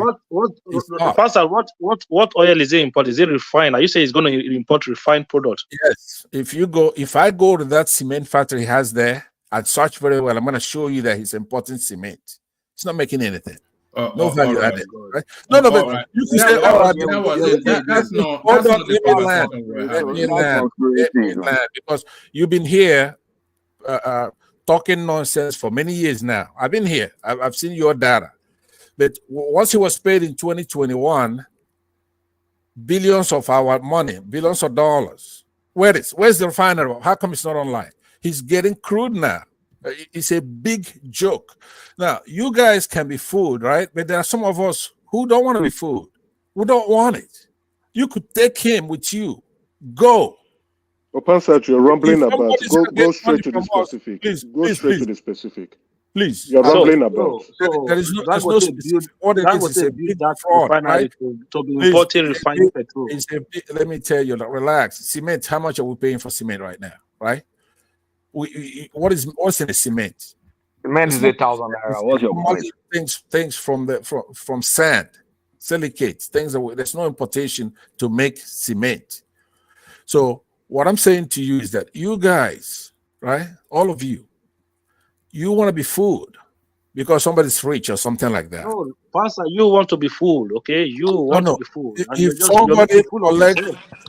somebody collects, you could insult me if you want, but the point though is that I'm asking you a question. You're insulting everybody, so you should be taking the insult as well. You are Pastor, can I correct? Let me land now. I'm saying I'm wrong. If I'm wrong, you're gonna say here's a refinery. Here it is pumping this XYZ. Here's a projection. Here he has made that projection because it's like pregnancy. You can't hide it, right? If you say I'm not pregnant, and then 1 month goes, we can't let see me prove you wrong. After 6 months, right? We're supposed to see your belly start coming out. 8 months. Now, in this case, he's overdue by 2 or 3 years. He's not pregnant, right? You cannot make projection about, which is the only qualms I have with all of you here now. Pastor, let me correct some things that you have said. Please, there's nothing to correct. I'm stating the facts. I haven't given you my opinion, right? If when I land, then I give you my opinion, then you have a quarter with that opinion. But right now, I'm stating the facts, right? But he's taking land from Lagos, right? He's taking land. He's manufacturing what do you call that? Manure. What do you call that? Fertilizer. And probably is going to get into the hands of jihadists at some point because that's what. Okay. Now, let me land. Having a decent conversation is not going to. Let me just boot him out because he always does it. All right. Sorry. Let's get back to where we were. He's probably on whiskey tonight, man. He's probably on whiskey all night, man. What kind of talk is that? You just talk stupidness sometimes, and then you come with talking shit every night. It's the one thing that I'm starting to pick up is that it's getting repetitive. And the one thing that might ultimately dampen that is that it's starting to get boring. And that's the thing. But let's get back to where our conversation was. You were making the point, Patrick. I was making the point that let's be optimistic. Things are actually going to look up. I think the economy policies of Tinubu are beginning to gain some traction. You know, when he first started and I wasn't seeing anything, I was quick to say, look, we are done with the election. Let's start seeing results. But now I'm beginning to see that This thing is gaining some traction. Forget about it's $1,500 to a naira. Look at South Korea. There are so many other countries like that. You understand? The benefit of this floating will come in. Like I was saying the other time, it means that somebody who has $10,000 in the US can now invest in Nigeria. You understand? Somebody who never thought he could start small business in Nigeria can also still do that now. So that way, the man is taking the next after floating the naira. The next step is for him to go around and tell them that now you can come and invest. We guarantee you, we're supporting you, and then they know that they realize, oh, we have only $500,000 or $1 million. Oh, it means we can invest here. They are going to come here, invest, pay our people, employ our people. So, and then you start seeing activity in the system. That's what we need. It's 1,000 So, naira to dollar, Patrick, 2,000 though, naira to dollar. though, I mean, there's some areas that give hope in the subnational. For example, if that Niger State governor is not just pulling stunt, whatever he's doing No, with these tractors, that guy is a performer. He's going to radicalize agricultural sector in the country. if he performs, then those are green shoots. But then we have our legacy problems. Number one, power. Do you think with the current team we have, do you think anything is going to happen?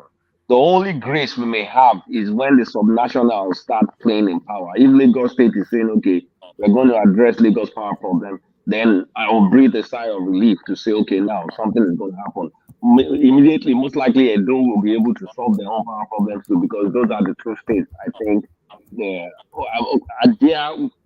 Abia too, given what's happening there. Because if I look at what's going on in the power with my schoolmate, that guy, even though he made the first class, I don't think he has a clue what he's doing. So that's number one legacy issue that I still don't have any hope on. The second legacy issue is the fact that we have to bow to cattle rearers. It just doesn't make any sense. We can't premise our security based on the freedom of people that want to roam and tread on people's privacy and people's land. Somebody has to have enough balls to curtail that. And if he wants to do this Ruga kind of thing, for states that are willing to do it, let them do it. This thing just needs to die. So those some legacy areas, I'm still not seeing any green shoots. But when you think about like the fact that some of the things Buhari set up, for example, this refinery thing, especially the Nigerian owned refinery, Dangote is going to Dangote. So I'm not too bothered about Dangote. That's okay. The Niger State guy is okay. I want to see more states be like the Niger State guy. But then the power, those insecurity is always going to be with us. So let's not try and think it's going to go away. But yeah, just but kind of like, hopefully not to the level that we're experiencing at the moment. oh no, not to this ridiculous level. How can you kidnap a whole school? That's ridiculous now, and has happened many times now. If you kidnap one person, yeah, we can hear that, but a whole school, like like Tinaja says, go and recruit. Oh, I'm just being flippant, but I'm just Kolata, so look, worried about the does legacy it not issues. Yeah. surprise you? Does it not surprise you that this thing always happen in one part of the country? Have you ever heard that they come to a whole school in any part in the south of Nigeria and they kidnapped 200 students? No, not yet. No, and I Don't hope it doesn't remind, happen. don't remind them, oh. Don't remind them, oh. There's nothing No, that that's says they can't look. do it This in thing South, that oh. okay. Oh, you got look. Maybe we don't know this thing. These people know what they are doing, man. They know. Look, this. I was listening to Ajali Koko and some people on this platform where they was praising Ningi. Oh, he's a man of the people. Is it? No, the man is a tribal bigot, man.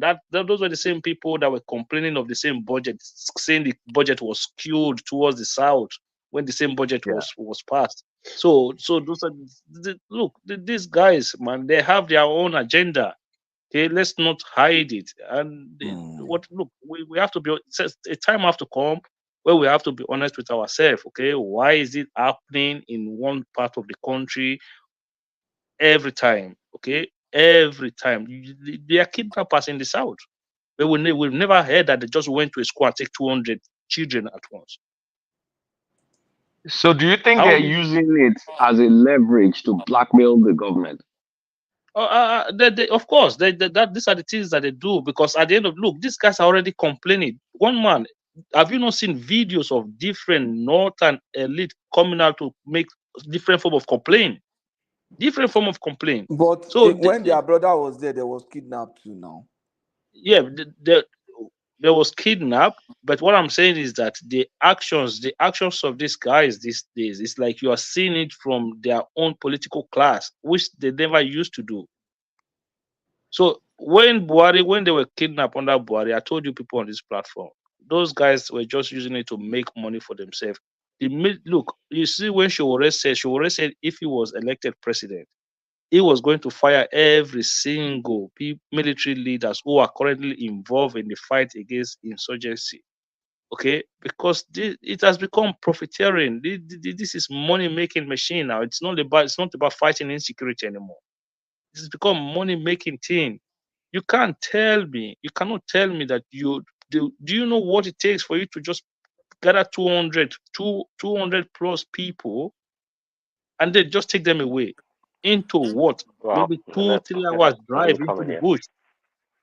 2-3 hours drive into the bush. And then nobody knows. They just It disappear. doesn't make any sense. 200 people, it just doesn't. It doesn't. It is 200 nearly people. 300. Though. It's Yeah, 280 something. They And they cannot are using move nobody that wants many people. and they are Just nobody using want me to mobile because believe phone to that. communicate. They are using mobile phone to communicate. They in probably in a Well, country that everybody is meant to be on the database, and Yeah, they use a guys, car that was registered. think about the can I logistics. interject real quickly, please? I was, yeah, my mind. I was watching um Sean Kimberley earlier today. I think the program from yesterday. Anyways, they had a security expert that resides in London, a one man's hometown, and this man called Inwayan, and the guy Inwayan was making a claim that this kidnapping thing is political. They're trying to destabilize Tinubu's government, and it's all politically motivated. But the other guy is like, it doesn't matter. It's a northerner, but he's a political analyst. He comes on the show all the time. Bugatti, I think that's his last name. I can't remember rightly. But anyway, the guy said there's no connection. There's no discernible connection between what is going on with the kidnapping and politicians, which is quite interesting being a political analyst. But anyways, the guy was able to say, give a kind of a summary of what happened during the kidnapping. That this guy, the kidnappers, they had to go like maybe hundreds of miles or kilometers from that point of abduction to wherever they were going to. And some of the people that were captured escaped during the journey. But even the kidnappers themselves were so tired, and they were so tired and from walking all the long distance and all these other things. So the point the guy was making was that look, at that point in time, from the time of the kidnapping to before they got to the destination, there was so much time for the security apparatus, the military, the police or whatever, to intervene somehow to track these people along the line and to have done something to it. what It would they looks have like done? What would they have done to track them if you were in charge of security? well, that's why I'm not in charge of security, and No, that's why no, they no, say, no. Because sorry, Prince. I was expecting you to say that you would have deployed some things like helicopters and drones. well, I said that the Which other day. they should have just put a helicopter in the air, watch these people herding all these children, send the coordinates to a platoon and round them up. I mean, Well, and I'm not that was even a my military man. exactly. That's what my response did a couple of days ago. That yeah, the drones and all these things should have been deployed and some other things. But so the point is that look, why didn't they do it? Okay, why so much time elapsed that nobody engaged to go after these people in today's age of technology and cell phones? How come nothing? I mean, they didn't give chase to these people at all and try to track their routes. Obviously, they're not going to be walking on streets on the open street or roads, right? So they know at least they could have narrowed down the area supposedly that they would have taken to get to the destination. They didn't do nothing about it. So, which of course, which raised the question that look, this it's just beyond this backward people living in the jungle and the bush coming out to kidnap people with so much sophistication in their execution. So in other words, I'm agreeing with the guy in Wanya, which we've said here before, that the military, the politicians, they're all involved in this business. Not all of them, but there's a certain maybe a select few, or even a larger few actually involved in this whole thing. And the fact that Tinubu goes to bed and sleeps. Of course, Buhari could care less when he was in power, and it's so troubling.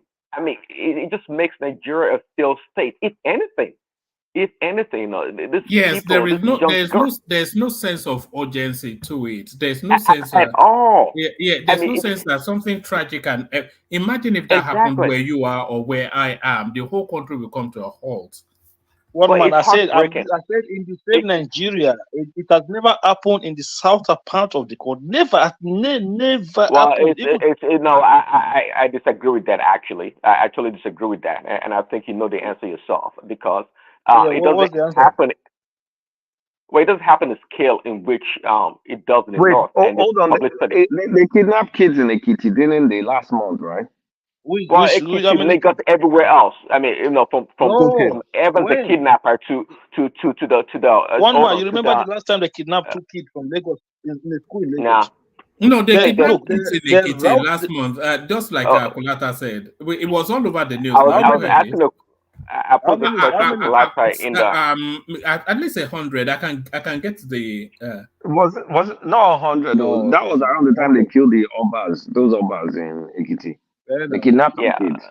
So Colata, I asked you a question in a comment section that if you're making a distinction between abduction and kidnapping, okay, because in the West, especially in America, there's a lot of abduction that goes on in this country.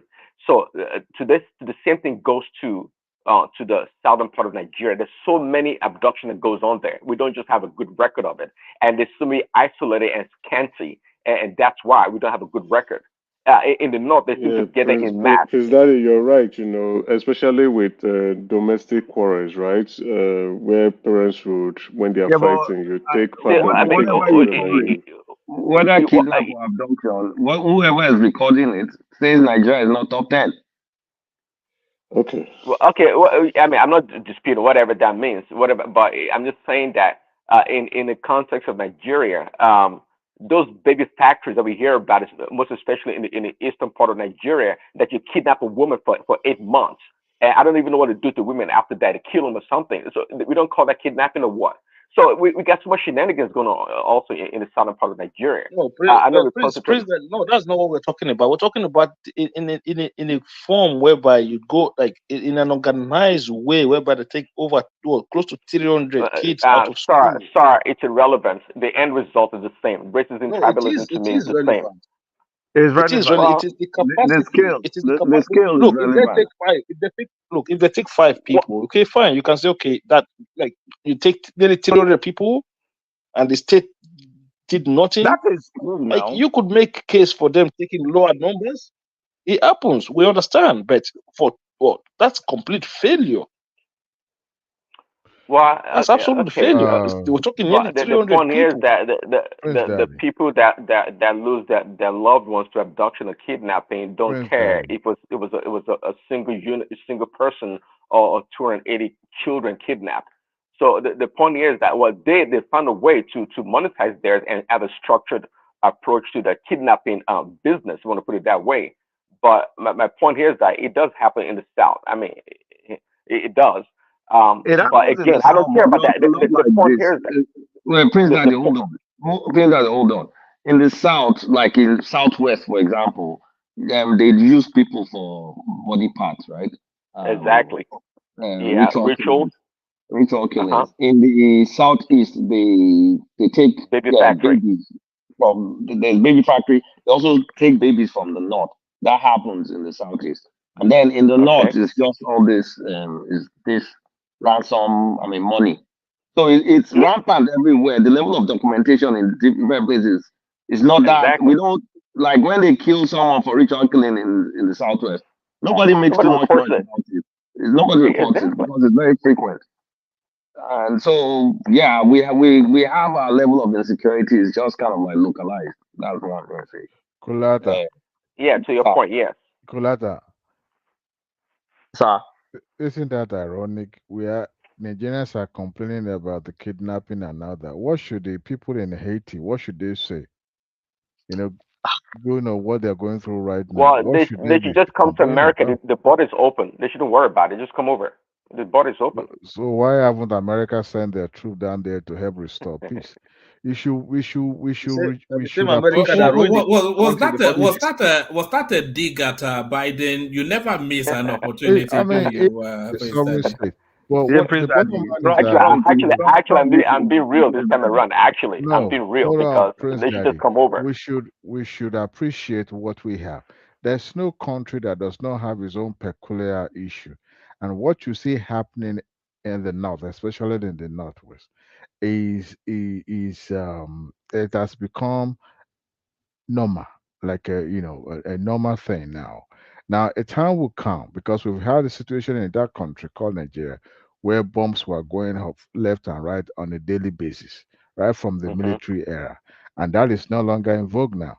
A time will come. I believe what you see going on there is a political move, okay, or action backed by politics or politician. And that is why it seems there's no urgency from the side of the government per se. Accusations have been thrown to to the authority over the time as per their lackadaisical attitude towards this thing.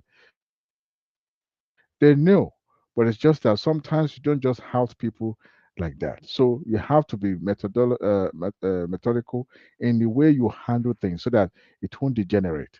People said, I've seen people saying we should apply the same method of Obasanjo, the way he did people in Nodi. That time has gone. One thing that is difficult to fight the most is domestic terrorists. Is the most difficult thing for any country to deal with. America will tell you the same. There was a guy, an American, also Yemenis Islamic cleric, that was critical of the government, but the government couldn't do much until this guy was, left the United States, and that was when the United States now went after him, and it became a controversial issue. But in our own case in Nigeria, we believe that terrorists should be eradicated, yes. But some of these folks live among us, and their family dare not. I could remember the guy that introduced Boko Haram then, where people were, speaking to the authority, and they were killing them. I think Obasanjo was the one that visited that guy. The following day, they killed his father also. Sorry, apologies, Dewale. Oh, Black experience. Can you put on your camera for a second? I want to check because we've been having problems. I think you're a Black Excellence, rather. Put on your camera. You are not on the screen yet, but before I let you onto the screen, I want to identify who you are. Black Excellence. Oh, all right, carry on. If you're not putting on your camera, I can't put you on the screen. We've been having some issues. Carry on. oh, Sorry. okay. So we should learn how to be patriotic enough to celebrate what we have. What we are going through right now, it's Diwali, not just. please, wait. Sorry, I know. I'll let you speak. I'm not trying But to minimize it. celebrate what? Kidnapping of kids No. after we I'm not had saying like 10 years ago. no. I use that Bring term back our loose. girls. No. I use that term loose not to celebrate the kidnapping in terms of that it's not it's not becoming the norms, okay? But it's not something that is happening out of ordinary, more of political move, and the people in authority knows who are behind all this thing, and it's been happening now for the past three administrations, and they know that if they are going to be public about it, it's not going to help the situation. So for every time that we crowd, in the public like this, that this and then like somebody said, I think it was Akim, there's a possibility of these people, this victim, being kept at the one house. You remember the guy, an American that was kept somewhere in Maiduguri, only to wake up. I mean, the neighbors wake up one day and find an American soldier in their street, trying to rescue this individual who happens to be an American. So we understand the rationale behind it. That's why it doesn't seem that government is actually being too public about it per se. But So we're the helpless. we are not helpless. It's just that every craziness has its own method of dealing with it, and that is why it seems government is using. I mean, doing their own thing internally. At a time will come that these people, the kids, will be rescued, or they may not be rescued. I don't know, but a time will tell that this phase will fizzle out. Like I gave an example the other time. There was a time in Nigeria that bombs were going off left and right, including Abuja. Abuja was not even safe at that time. You remember when the DIA was almost blow out in Abuja Airport. So all they said is just about the time that we're in now, and it has come to stay up in the north. Thank God it's not that common in the south, like somebody was making reference. But we also way if some people in Haiti cannot even sleep with their two eyes closed, and They we want are to in forget Nigeria forget still. 80, I beg. Forget 80. What you're trying to tell me is we should wish it away, or because No, everything has its it's own. saying we should just endure it for now. We should endure. I know now. We should endure. Wish it away. It will I don't change. agree with that. I don't agree with So that. if Anyways, it changes for the worse, or whatever is going on in the north, it now becomes the pattern in the south. That's when we'll No, know that. I mean, eh, we've had three if administration you now are that it saying never extended to the south, right? So you Yes. could see that pattern that is mostly northern issue. so We're Adewale, the you same guys don't have country. no, Oh, you Diwali, have no there's problem in no the southern south. Nigeria In and the northern south, Nigeria. there's no It's one problem in the Nigeria. south, right? I'm It's not one saying there's Nigeria. no problem. I'm not. No, I'm not. I'm not saying it's no problem in the south. The point is that this thing is common in the north, yeah, but we are Okay, not saying then it's not they common. are They poor in were the and it's north. saying not They what have we are common. saying is kidnapping in that the north. what I mean, Yeah, there's but doing is I that hear people all the complaining about all the the bane of government. Nigeria is in the north, right? Everything wrong with Nigeria is the north, right? Is that right? And I didn't say that. You should the one that say that. The point I'm saying is I've heard people complaining about government not doing much. That is why I'm But they're making that not doing any. reference. If you said they know the people doing it, and then they're tolerating it. So because we're gonna wait it out. Yeah. What does that mean? So what If do you you know have the people expected them doing to it, do? To march into what? where they kept the people, the student or the pupil? So if we've known, you said we've always known these guys. So these guys have kind of like grown more wings. They started with small. Now they're into kidnapping Why do schools. you Colata, think government? that's Just why Why what do they you they're ask think? him 3 times the budget of Nigeria for Why ransom. do you think presidency said they should not pay ransom? You think it's just make that 3 times. pronouncement out of blues? it's time we start dealing with any proprietor Are you of sure? Are you sure? Well, terrorism I'm sorry money to to get remind it. Nigerians that where we found ourselves, not just about it's time we start dealing. Sometimes you have to be methodical in the way you deal with the issues. Nigeria is a complex state, and that is what I want to establish for us to understand. so Okay, Okay, security cannot fight the security cannot fight crime again because it's a complex state. Is that a goal now? I believe they will rescue those kids, but the government will not put timeline on it. Number one, because they don't want to be out there as if they are, they want to, the No, message they want to the one. send is that we are marching into the. No, I don't think that's Okay, what government, the method. for hours during the operation of this abduction, this kidnapping. A serious government that's fighting insecurity. It's not like the insecurity well, problem that you just started I'm yesterday. really really shocked at what they were or everything. I don't know if I'm the only one feeling this way. Like I'm so shocked Well, with what you said. Don't be well, shocked, Lata. I'm trying to be you know I'm You're trying to trying to support be. the government, No, right? no, no, not supporting government. I'm not trying to even be play devil advocate. I'm trying to look at the civil line or look You're at it trying in to a different rationalize it away. no, perspective. That's it. I don't. No, I'm What not you're trying to do is rationalizing it. called an I'm not arbitrary rationalizing it. imposition of power. Listen, what you're You trying to know what, Kulata. Every time there's a gun going off in one city in the United States, right? The entire state does not go up in harm or be crying and on national television. Yes, the crime will be reported, But the but the cops get authority. there. The cops get there in the next 5 minutes to 10 minutes. Okay, the cop gets there, The but one that is does not not listening. stop the crime being committed, isn't it? Yeah, but So look, I don't even know what to say. Right? Mr. I Fataya, know, but we are allowed to have guns in America, so I I mean, mean, you know. we've seen criminal being on the hunt. I mean, on the loose for days, for months before the authority apprehended. But they're Right? looking for the criminals. Like Yeah, But but there's does you that said, mean exactly. the current government is not doing anything because they are Okay, not? which tell me one proprietor of all this, because we see all these kidnappers. They're skinny looking mofos, like they've They not don't eaten have anything, they don't have raggedly to come on poor the daily people. televisions to be, So divulging what they we are doing on the ground. so you said we know the proprietors, right? So can you tell I me want no. which That is my one? opinion. Hold on, No, hold no. on, hold on, hold on, That is hold my on. opinion, Colata. I'm not saying that is Okay, what okay, is it may it, not be but fact, it that's may my just be opinion, what but I it perceive. okay. I think you're not the only person that perceives that. Many people feel that. So can you tell me why not one single politician has been held accountable for any of this insecurity act since Obasanjo's government? Hmm. Have you seen Uh, any arrest on one big man that is linked to this thing? well, you know why there will be no arrest in that to that effect, because the government knows that some of these folks, some of them are their allies, they are party members, and all that. And they know that going after them is going to cost them some things.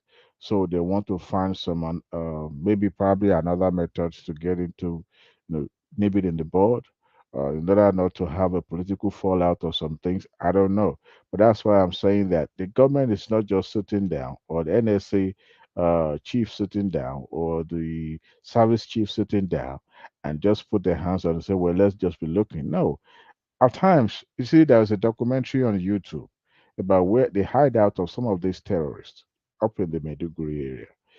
It's like a little settlement in a village close to the urban area. Okada riders take a bike. They actually, the investigative journalist that did the documentary went down there blindfolded, but it made us to understand in that documentary that this is not just this is not like somewhere that the authority doesn't know, that they know these people. They even come to the town to buy things, groceries and all that. Okay, if you're not So contradicting Mr. if Adewale, if so then if an hold on. ordinary So person, if hold on now. they know that, so what exactly are they doing then? If they're not You following see, the arms, like I what are they said doing? earlier, that the time like wish to know Obasanjo Master OD and alienate everyone in that town, that time has gone. That the era that we found ourselves now, people in the government has to be very calculative in any move they're taking. Okay, or else you be answering. I don't know. I'm just trying to look at it from a different perspective. Yes, to people it seems there's no urgency. Can I make a can I suggestion? make a contribution, please? Go ahead. Okay, thank you. So I'm going to tell you, I'm going to explain certain things to you, and you tell me if that is workable or not. So, assuming, say, in Borno State, right, the government built a control, command and control center. So you identify that these guys are in certain place. So what you do is that you can take maybe 5, 6 drones and just have it 24 hours. Let them see that you can see them. Okay. Let them see that you can see them, and just mount that plate 24 hours. If you have to mount it 24 hours for the next 6 months, 1 year, all you try to do is make sure they don't get out. If they don't have food to eat, right? Because as soon as they continue to see that you have surveillance on them 24/7, that would deter them from moving out of wherever they are. So if they don't move, how do they commit crime in the first place? You monitor their movement from that place. Just say, Yeah, okay, this is where they are. that is not Akim, gonna work. That is not gonna Akim, work. let me debunk what you just said now, if I may. Okay. You see what criminal does or kidnapper does. Um, they always use innocent people as a shield. Those No, kids I'm that not will saying shoot. I'm not kidnap. saying shoot them. No, Don't you shoot said them. they. No, no, no. If you decided to mount surveillance, all right, around them, Yeah. and you prevent them from coming to the town, whereas they have those kids, in their custody. Guess what will happen to those kids? They will stab them to death. And some of these folks, some of their family member might be around. So when you have a collateral around, innocent people, there's a way. I mean, government would not want to do that because yes, they know that they So can we see should let them. them to be coming out and be getting food and go back, right? We just let The them to roam funniest thing around is and that go and take another set. based on that documentary that I watched, they know their hideouts. They know where these folks are, where they live, Yeah, but so how they why are operate. you not putting 24-hour surveillance on them if you know where they are? Just monitor Even them. if you put surveillance around them, guess what? Like I said earlier, they will use civilian as a shield, and you It can't doesn't just matter, go. but then you can know So where they are at every given even time. when you know where they are, I think the problem here is if Nigeria government really want to get serious, if they really want to get serious, they should have just find a way to stamp this thing out. But I think sometimes to our leaders, I think they lack that guts. And this is my personal conspiracy theory. In the 70s, you can do, or maybe the time Obasanjo did what he did, in Nigeria, probably Obasanjo happened to be one of those people that could do that easily What without did he do? suffering international consequences. What did he do? All the things now. You Oh, understand? okay. Because you said the 70s. Okay, I was confused. Okay. No, around the international things now, I think people are afraid, and all these leaders they care more about their movement around the international community without anybody asking them to answer questions about a crime against humanity, and this thing is just because of they've done some kind of shady thing so far, and they put some kind of investment in those countries whereby they can hold them to ransom. Because you keep wondering, is this insecurity that too difficult for Nigeria to handle? I don't think so. Because we've seen the evidence in the past. When they were about to do election in 2015, right? When Jonathan engaged foreign mercenary, they started decimating Boko Haram. But what happened? Some people cried that, okay, persecution against Boko Haram is actually persecution against us.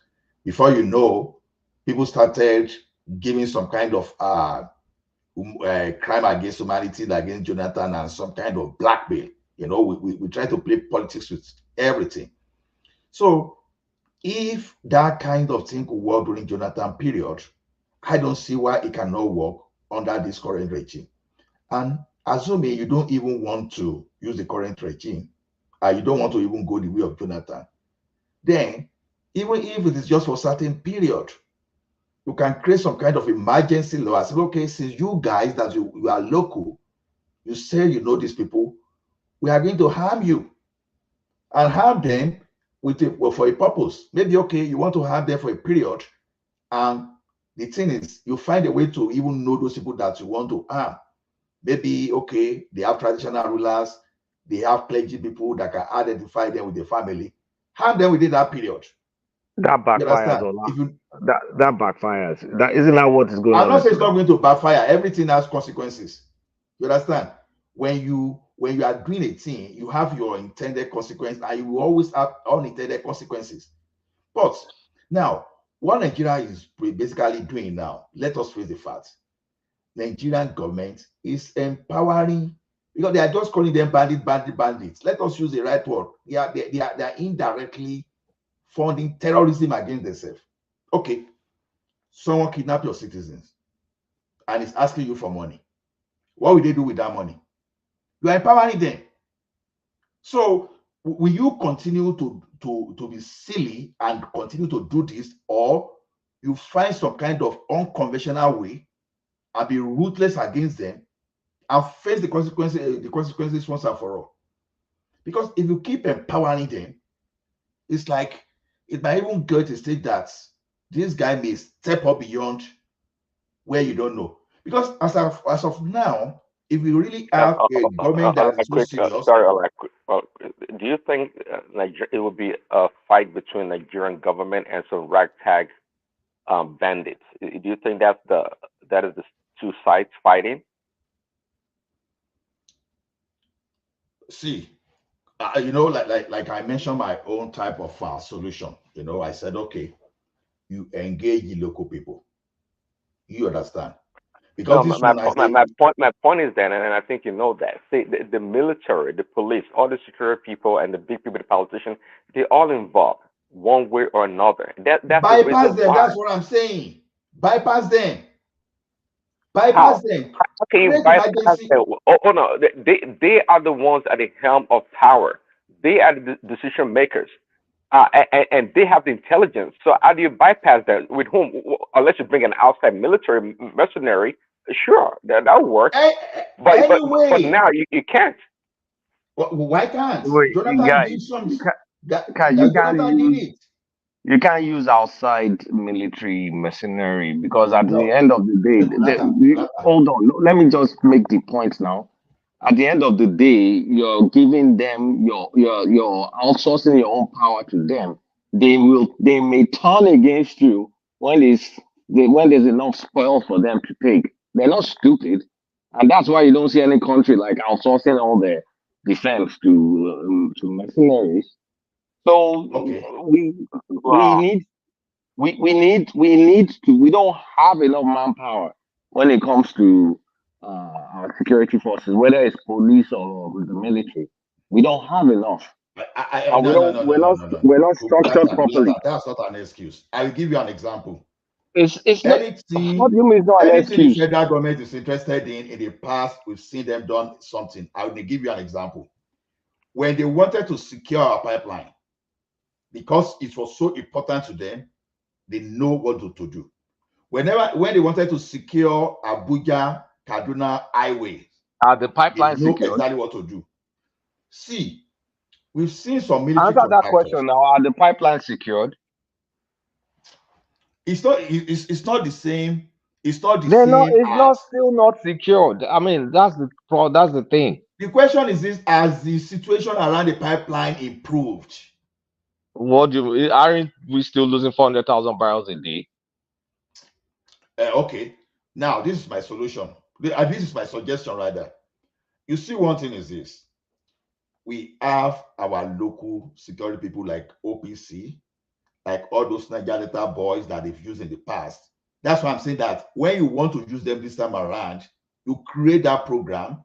Whatever arms you are giving to these people, you take the proper inventory, and you put some people in charge that at the end of the day, you should be able to recover at least, if not everything, at least 80% of whatever you are going to give out, the way you are going to do it. What I'm saying is, let me just come in a clear term. Use OPC in the Southwest. Use Niger Delta Boy in the South. And whosoever available in this, create a program. Let all people get involved. Because we can't continue to give all these excuses of we don't have personnel. Because okay, what are you going to use in the north? Where? Allow in them the northwest. What are you going to use in the northwest? Allow them to form their own. You understand? If you've given the autumn the chance of creating his own security forces, why the man was shouting? Oh no, I'm talking about the heat. Allah, calm down. I'm talking about the middle of this go into the northwest. If you want to bring any vigilante, I can tell you it's gonna have some religious bent. And then at the end of the day, what are you creating? You're probably just blowing up the creating another Boko Haram. Yeah. Okay. Look at it now. Okay, look at it now. We've stick with this same solution for how long? Since 2009, and we are talking of 2024. The situation is getting worse.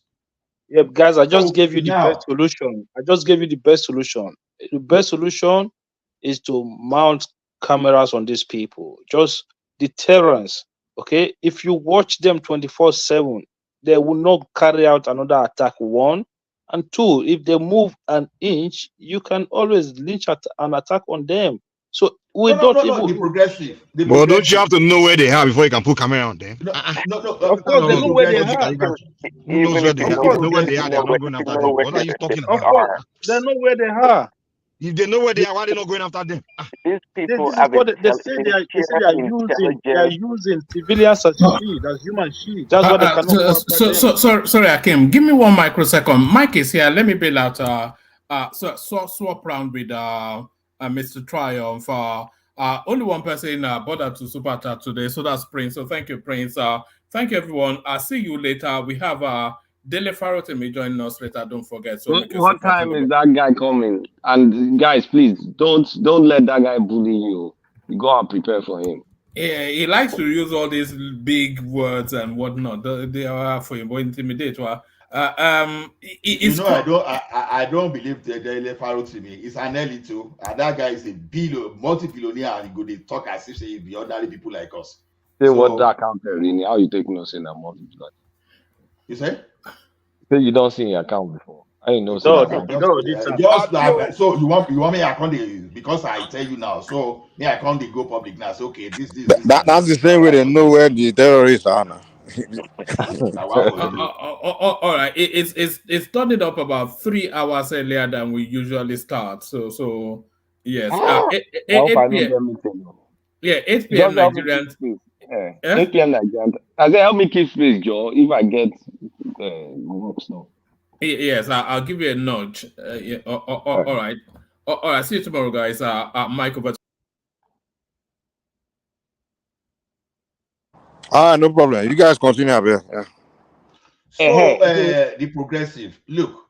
See, one thing I agree with your solution of having surveillance, right? That's not the problem. But the political willingness is another thing entirely. You understand? Because I don't want to believe. That's my belief. Yeah, because Nigerian military are used to know. I like. Can you address? See, it's like hold on. You have to address the infiltration. Hold on. You have to address the infiltration. You make it sound. I asked the question earlier. The military and this bandits, all this kidnapping, they all share intelligence. It's all infiltrated. I agree with you. So don't talk about if you want to go use surveillance or drones to monitor this people for what? That's why I'm saying let us go local. Let us like we are talking of state police now. Accelerate it. Prior the time we are going to create a local police, use whatever security outfit you have on ground.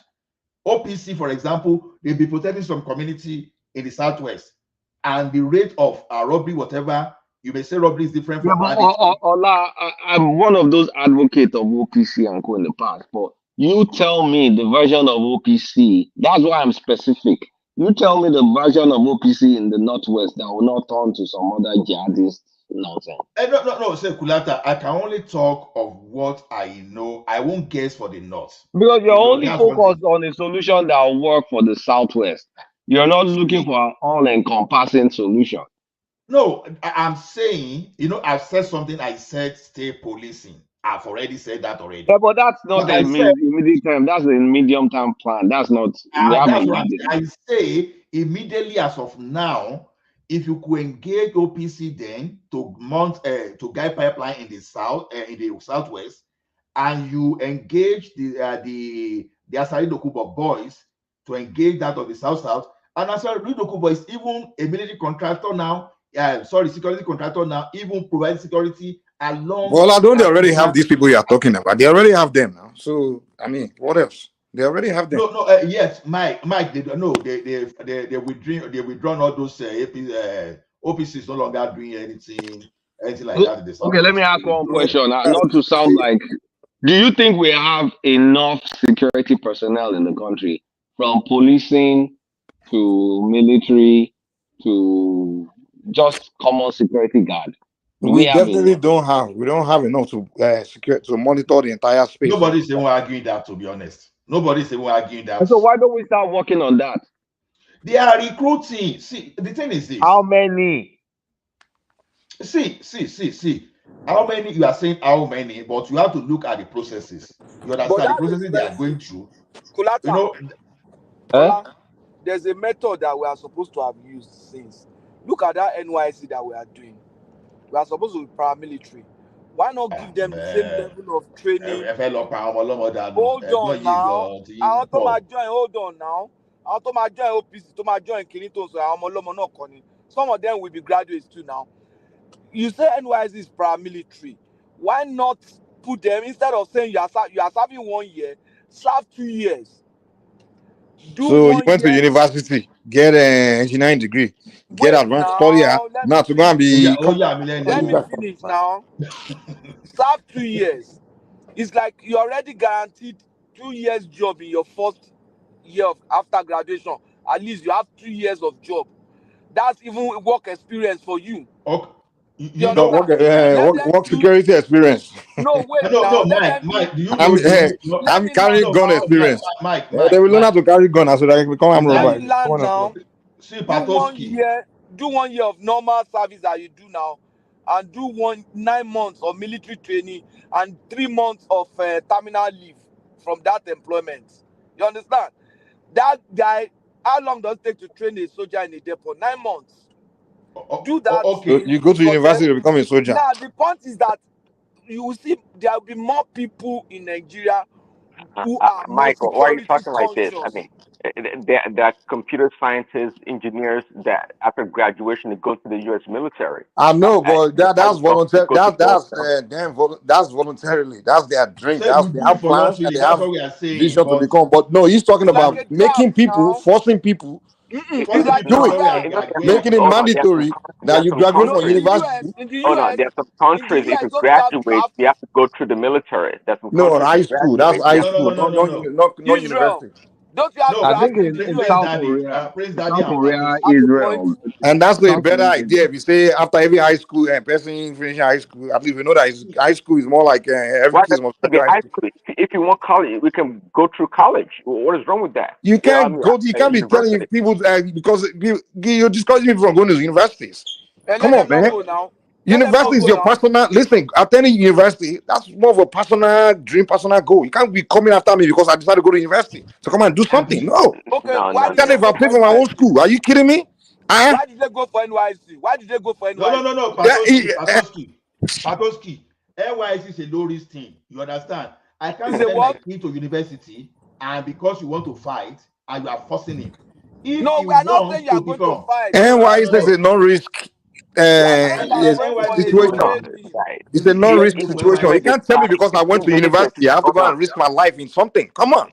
We Say, are if they saying need you to are going expand, for a if they need training. to expand the military, for example, that'd be a good way to get candidates. Maybe okay, it You depends. can't If they tell pass, me hold on. in order for me to guys Let me one land. voice, one If at they a time. true, hold on. If they pass them through the program after graduation, right? Maybe they're gonna have like 120. My stuff is There's an echo. I'm not sure where it's coming from. Somebody's mic may be on. Triumph is the latest person that joined. Am I echoing now? OTD, good morning. Zion, move yourself, man. You get your French echo here. Come on. it's from Triumph. All right, go ahead, please. So Patoski, look at it this way. This is my suggestion, right? Am I better now? I can't force my kid. You can't force my Wait kid now, to go and Mr. Ola, serve. wait, let them press You that they finish understand? now. Patoski, no, the only thing I can see is that okay, there are in those universities, there are some guys that are the cadet guys. You understand that they already had that kind of security experience, all those cadets. If they are interested, don't force them. If they are interested, because already they have some small military training right from school, then you can encourage them. But you have to pay them like you are employing. Don't take advantage or say, oh, because they are serving now, all of a sudden go and no. Even if they want to join, you have to take them and pay them properly. Not go and just waste. After some people spending like millions of naira on their kids, and just go and throw them to bandits. I know. Even with time, if you are doing it that way, people won't even go to university again. Or they finish university and they won't even go to Ola, you are not a security You are missing agent. my point. You're not a security officer. I'm not I saying agree you are with using Mr. them to fight bandits. Patoski has a reason. Yeah, they should introduce a military service by force. In Europe, they do it. In Israel, they do it. They should introduce it in Nigeria by force. Those kidnappers are not spiritual. They are not ghosts. They are our Mr. brothers. Trump, if they ask you our and I now to sisters. start this thing now, before you know, everybody will disappear one by one from this screen. Very No, easy to Ola, say. sorry, So let me that's why quickly, let Yoruba me, will say, let, "Omo Ola, lomo." See, Ola, if let me, okay, wait why now, can't we Ola. parents? Oh, get, Why you can't we people didn't parents get start it? me. You people didn't get what I was saying. You see, what I'm trying to do with that is that I'm not saying you will now send them to go and face bandit, but you are now going to create a population of people that are security conscious. For example, when the bandit is going into a house, he knows that he has in that house maybe 3 boys who have military training. They are not necessarily in the military. Those boys have military training. If they have access to weapon to disarm that terrorist, they can fire that weapon. Or they have been trained as security men. When they see strange movements, they already know. They No, are not going to be that's fighting. So Satoshi. you That's are a great creating the point. kind of awareness that we need. And But You, but you that's are why I driving your brought car. up. The person is not sure whether this guy is a graduate or he can have military training. You understand? Everybody will sit up now. Since we cannot all carry gun, but at least you can equip us with military training. If we can't even fight, we should be able to know how to use our military skill to escape. So that's This is what I'm another saying. point entirely. This is another point entirely. If NYNC guys are given military training, I'm okay with that. But Yes, now that's if what you I'm say saying. no, if you So say you anybody that want wants to to take join the them army among them, to the that's one bush, of the ways to even sensitize them and let them stir up their interest in the military. If after going through that, they have now interest to join the army, it's going to be easy to now recruit them than say, oh, come and fight. Satoshi, my point still remain. I like making reference to Fayoshe. Fayoshe said he bought cutlass. Everybody was laughing at the guy. Nada, this guy is not serious. All those things. He bought them shakabula and he bought them machetes. I said, okay, anywhere you see any terrorist in your bush, he gave them that machine order. Yamu to them. Under Fayoshe, you will believe that with all the sophistication that they don't firm, they didn't move. Who the fire should give this thing again? The Who did local he give the hunter, weapons? Yeah? the local hunter. So He gave them machine gun to shoot anybody. Shaka machine gun. Shaka Bula is machine gun now. He gave them Shaka machete. Bula is being gone. But It doesn't even Shaka fire Bula is not bullets, it machine fires gun, pellets. according to Pellets my are official fired. now. Shaka Bula is So not fire fire. should give them machine guns to anybody that are moving. They gun, Ding guns, eh? You mean shotgun? Shotgun that fires pellets. That's a shotgun is not Shaka Bula now. Shotgun is Shaka Shaka Bula is is a pump call action out. now. Shotgun, shotgun is a barrel. Shakabula is the one that just have stone and Although that's just one barrel, pistol. not double barrel, one barrel. That It's one, a so single na Shaka barrel Bula we dey made of call am now. pellets that has pellets inside. Okay. You understand? They don't firm. So that tells you that it's either some people are their collaborator there, they were not able to operate again. At least maybe from strategical level, it disarmed them. You understand? The incident just everything just went. But But immediately Fayemi got to that place and without Ola, all this talk you've been talking is not holistic enough. We know you're not addressing a lot of issues. These guys are coming from foreign countries, from the Sahel, I don't believe that to Kulata. the They are ones that they Nigerians. displaced, the ones The that they ones that displaced in Central are not America, from, they are from they're coming into Nigeria. Cameroon. The local ones in Nigeria that are doing hustling that they turned into kidnapping. It's more than that because you're facing more on southwest. Yeah, but it's bigger than that because how long can you hold this fort for? There's no way you don't need a comprehensive approach of changing the security structure, recruiting, retraining. Someone is trying to say recruiting, retraining, doing all those things, and like improving your military position for external threats, bumping up your municipal policing, which that in that case that requires changing constitution. Municipal and state police, and if in the immediate need, forest guards. We need to do that, and then partnering more with our neighbors and kind of like locking down the borders, monitoring the borders, And for Christ's sake, stopping this silly excuse of people roaming around with cattle in 2024. It just needs to stop. So those are kind of like things that like wholesome things, not just one piecemeal here. It's piecemeal is only going to last for whatever particular scenario until you get Okay, overwhelmed. this is another suggestion I have. I will still maintain that all those local policing now. After getting the local policing that should mount your territory, then Nigerians should have a strategic way of engaging ECOWAS. You understand? You know, OU, ECOWAS, engaging them and identify the nest of those people. Is it the nest, or what do they call this terrorist, this thing? Whatever their camp or whatever. So you do what America will normally do, for example. You go and neutralize them right from Okere before they even come around Well, you. why America? Why not Ghana? Look at how the way Ghana dealt decisively with their own security issues. You understand? So you use the local people to first of all mine your territory, so that anybody spilling across, trying to cross, you yammer to them right from your border. Don't even allow them to enter. Then your bush, clear them away. Then go to where they are coming from, but make sure you work with ECOWAS and OU. You understand? So make sure you work with them. Lead it like you used to lead ECOWAS those days. Decimate them right from that foreign area before they even come to your territory. Because ECOWAS, like Nigeria used to be so a dominant force within ECOWAS that time. Nigeria is like they are now as potent as when they used to be ECOWAS.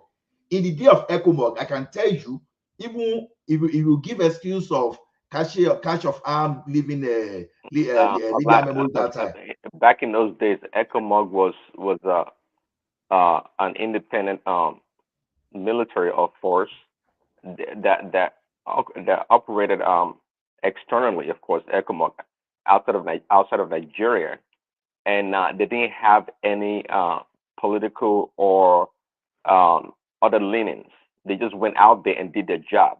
So I mean, and again, the reason why we have this insecurity or things are not working out the way they should is because the people at the top, the short collars in the military, the politicians, they all are involved in the whole thing. Thank you, Mr. Prince Daddy. See, Thank you, Mr. No, Prince Daddy. Prince Daddy. One thing about ECOMOG is this. Like I said, Nigeria will not be the only one in ECOMOG. When it comes to international policing and mission, Nigerians, all those soldiers that you see that we are saying they are not efficient. Forget. You find our soldiers coming out on top of everyone there. You understand? Because it's not going to be solely Nigerian decision alone. You will say that I emphasize on ECOWAS and OU. I agree with you on that, but ECOMOG is single focus fighting force. We don't have no debate about that.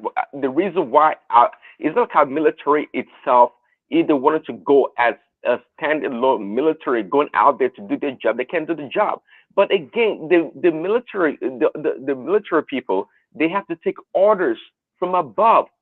And the military see, Prince Daddy, it's like you don't get me. When you work with other OU, you see, everybody will provide a kind of funding, because this thing is not only affecting Nigeria now. Now, if you are dealing with if you want to cross the terrorists within your territory, but maybe every time they are trying to escape, they are coming to another territory. So what you want to do this time around is this: when you form the forces, you understand, you find a way to work together in such a way that form that's going to fight inside Nigeria. It's going to fight for us, right? Is that what you're saying? They are not going to fight for us. Some of them are coming from the foreign country. Right from the foreign country, you support the military there to crush them. Okay, if they are coming from Central Africa now, and the Central African military, they don't want these people, maybe they don't have enough resources. Maybe the resources they have, they just to push them out of their territory. Whatever they do in other territory, they don't bother. But now, they were buying some. I don't believe that too. Mr. Trump, you are echoing now. She na answer to the use. So the thing is this: the excuse that they are coming from foreign country, that should not be the excuse. And they are coming from the Libya side. crush them before they even come near Nigerian border. That's what I'm saying. Because those people there, okay, look at this. Okay, you are working with someone, you know, okay, these people, maybe they will travel like up to 3 weeks or 4 weeks before they get to Nigerian territory. Now, because they know that maybe the military in Central Africa, maybe they know that and they don't joke with anything around them, they avoid them, they come, right? Like they are avoiding Ghana now. But now this time around, you are working with the entire African group now, ECOWAS, OU. You know, when you talk of OU, you'll be having some like Algeria, Morocco, South Africa, everyone there. You understand? Now, instead of them leaving the Central Africa or Mauritania, if that's where they are coming from, you crush them from there. You don't even allow them to even escape to your territory. What do they need? Maybe they need more money, more logistics. You provide them with that logistics to crush these people instead of allowing you. Because it's But that's only when you see them coming. You can only crush them if you see them coming. You are talking as if they have. You are talking as if they have name. I'm trying to follow name you. tag. So are you saying we crush these terrorists before they come into Nigeria? Is that what you're saying? That is exactly what I'm saying.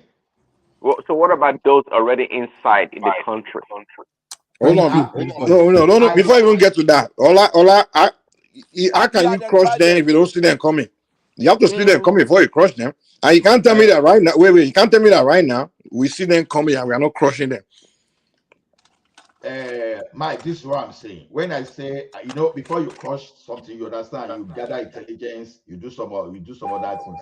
Now, these guys, they have their roots, they have their route to coming to Nigeria, right?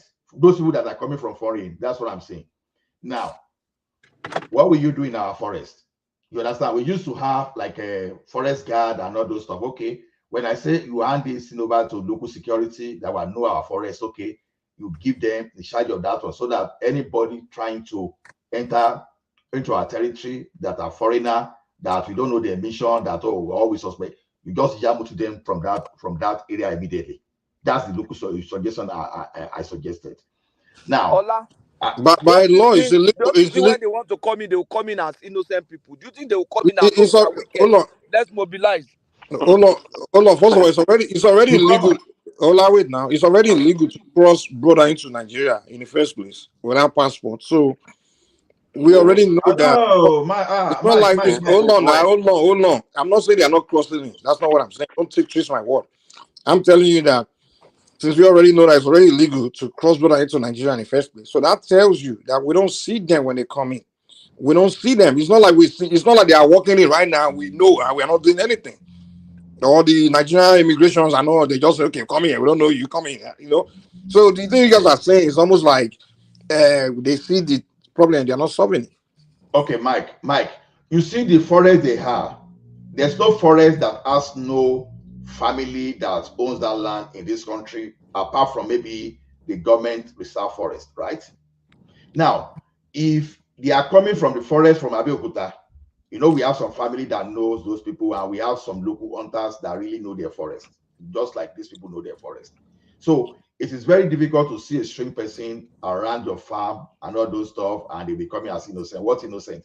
Even as when we're growing up, some of us, even if we by any mistake meandered or wander into another this thing, they will ask you, where are you coming from? Okay. Suspecting whether you were going to steal. One second. Let me say this. You see, if truly these people we don't land that point now, so we know what is going. He has landed it. I didn't even get it. I've not landed it. What was his point? His point is that when they are coming, we will see them because all the forests are guarded and owned by families. So when somebody straight to your land, you ask them, where are you coming from? What I'm saying is that they will provide you answers. The people that are coming from maybe in Ogun State now are probably coming from Ilara, from the Yoruba-speaking part of Benin. So when they come in, they will answer in the same language. So terrorists coming with AK-47, you be like, you have to be like, hello, you be greeting each other. You greet each other, they will greet you. No. I know what you guys are saying. At the end of the day, people that are coming on a mission, yeah, they will come. The man that own that land, you won't even know he's dead already. Mike, just like the southern border, just like the southern border and the cartel.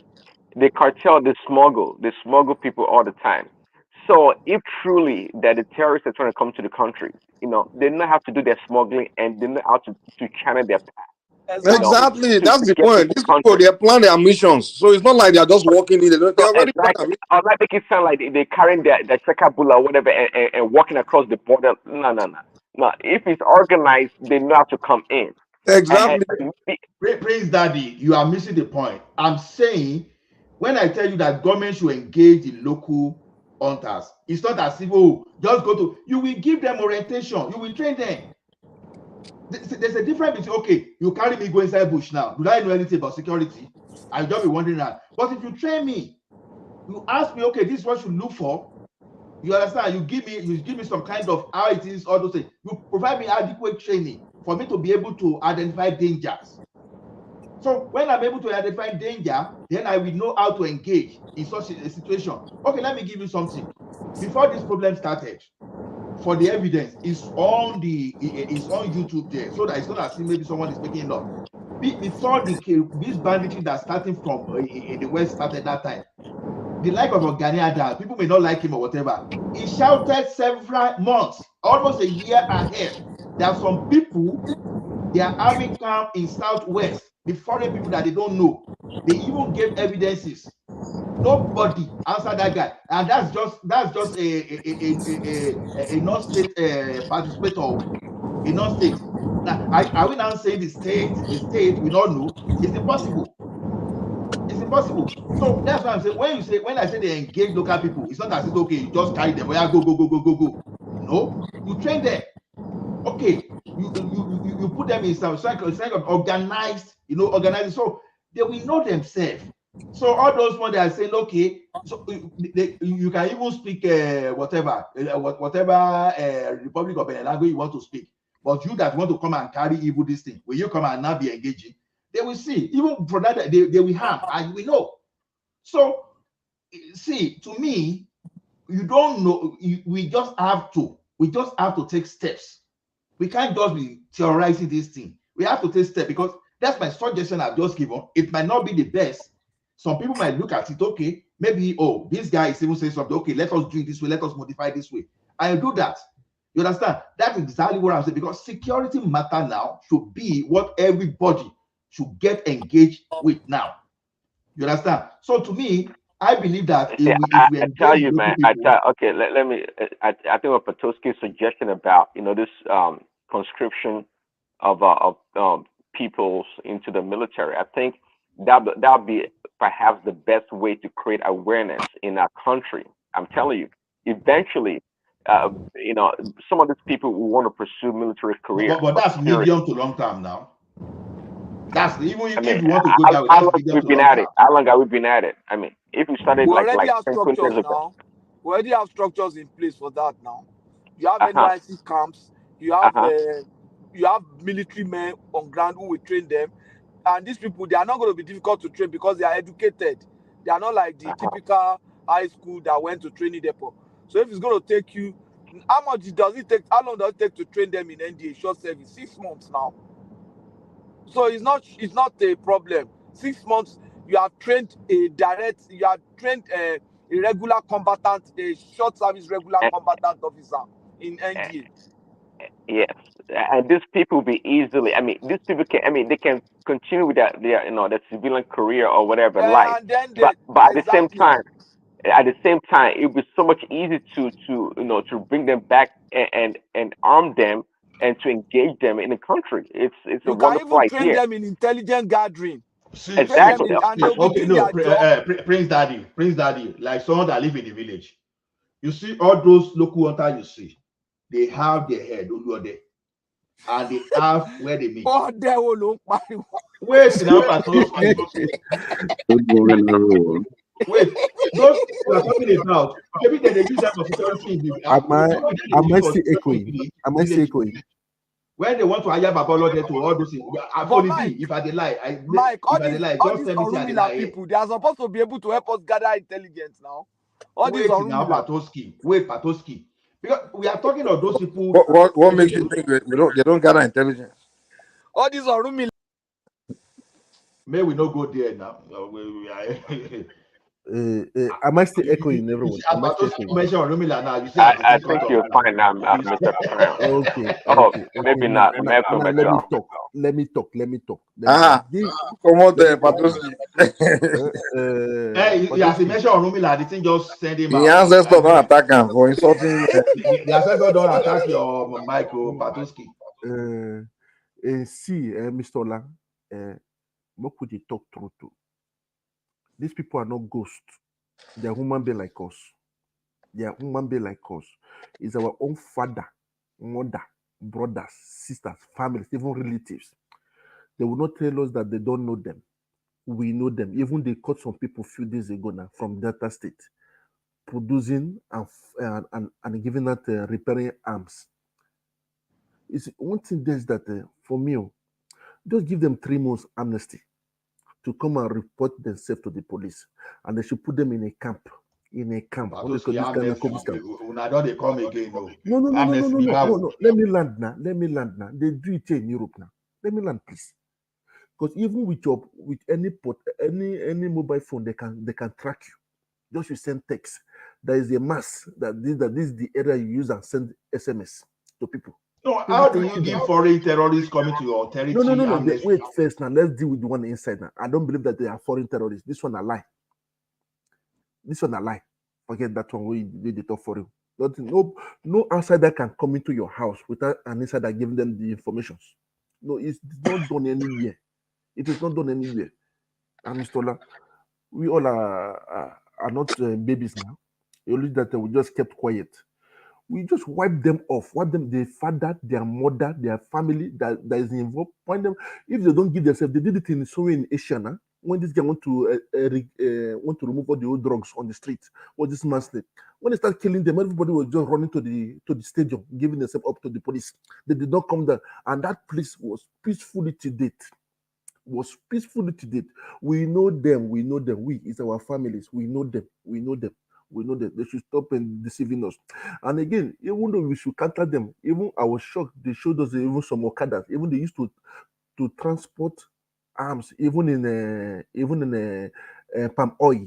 Palm oil. That means that even the people in the village, they are aware of it. They are aware of it. They cannot lie. Let us be honest. If we want to do it, for me, I believe that even the politicians, they have hands in it. If they want to clear it, they can clear it. If they can go and pick, what's it called? This Igbo guy from Kenya. Want to tell me that they cannot pick out this terrorist here? They should stop. Even the chiefs are involved. There's a place in South South. They call the name of the chief. The moment they mention the name, the thing stopped in that area. It is we that are doing it. Let us stop doing it. Nigerians are not really ready. Everybody wants to cash out. Thank you. Okay, even assuming we are even assuming Nigerians are even doing this thing, because when we speak, this solution is this. Everybody is just contributing, right? We are suggesting nobody's solution is perfect. It's just your perspective, right? Like Adewale says. So, like to me, that's just my own perspective based on what we work in the past. So, the like of Ayoshe, I think someone should engage in. So, okay, how did you mobilize the hunter then that things stopped and immediately Fireme came, and the thing that died during the Ayoshe period started surfacing to the point that they even kill a whole Oluode. You understand?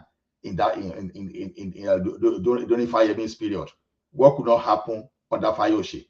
So it tells you that sometimes you need some kind of political willpower, and that's why I think all these our politicians with their compromise, maybe you know sometimes when you want to fight and this thing báwo ṣe máa ń sọ pé ẹni tó bá lówó lọ́wọ́ tó bá bímọ kì í bá kúta lúdò, when you have family on ground, some people because of their family and all those things, they don't want to engage so that the bad guys will not come to their family, right? That's why I suggest personally that okay, those people who already know doing this thing, that is their job. You understand? Like that's their job, that they have a history of securing the community. Look at when they went to Igogona, for example, when they went to the forest to arrest. Even though they said those people, they were on the tree, you understand, shooting and all those stuff, that even Amotekun went there with them. But the fashion of that Gani Adams, that them go went inside that forest brought those people they wanted to arrest out. So if you could see that thing happening, you understand, where Amotekun would not enter, and this Ganifa where means Fashion or OBC went to that place and brought those guys out, right? So when you see that thing work, why can't you engage the same people? That's my point. You engage them, you pay them. Because, okay, when they ask the like of Ganifa where Gani Adam, he said, just because he is not engaged, that you can't be fighting for the whole city when the city are not because they, Which Ganifa when? Gani Adams, sorry, Gani Adams, I mentioned, Iba Gani Adams, you know.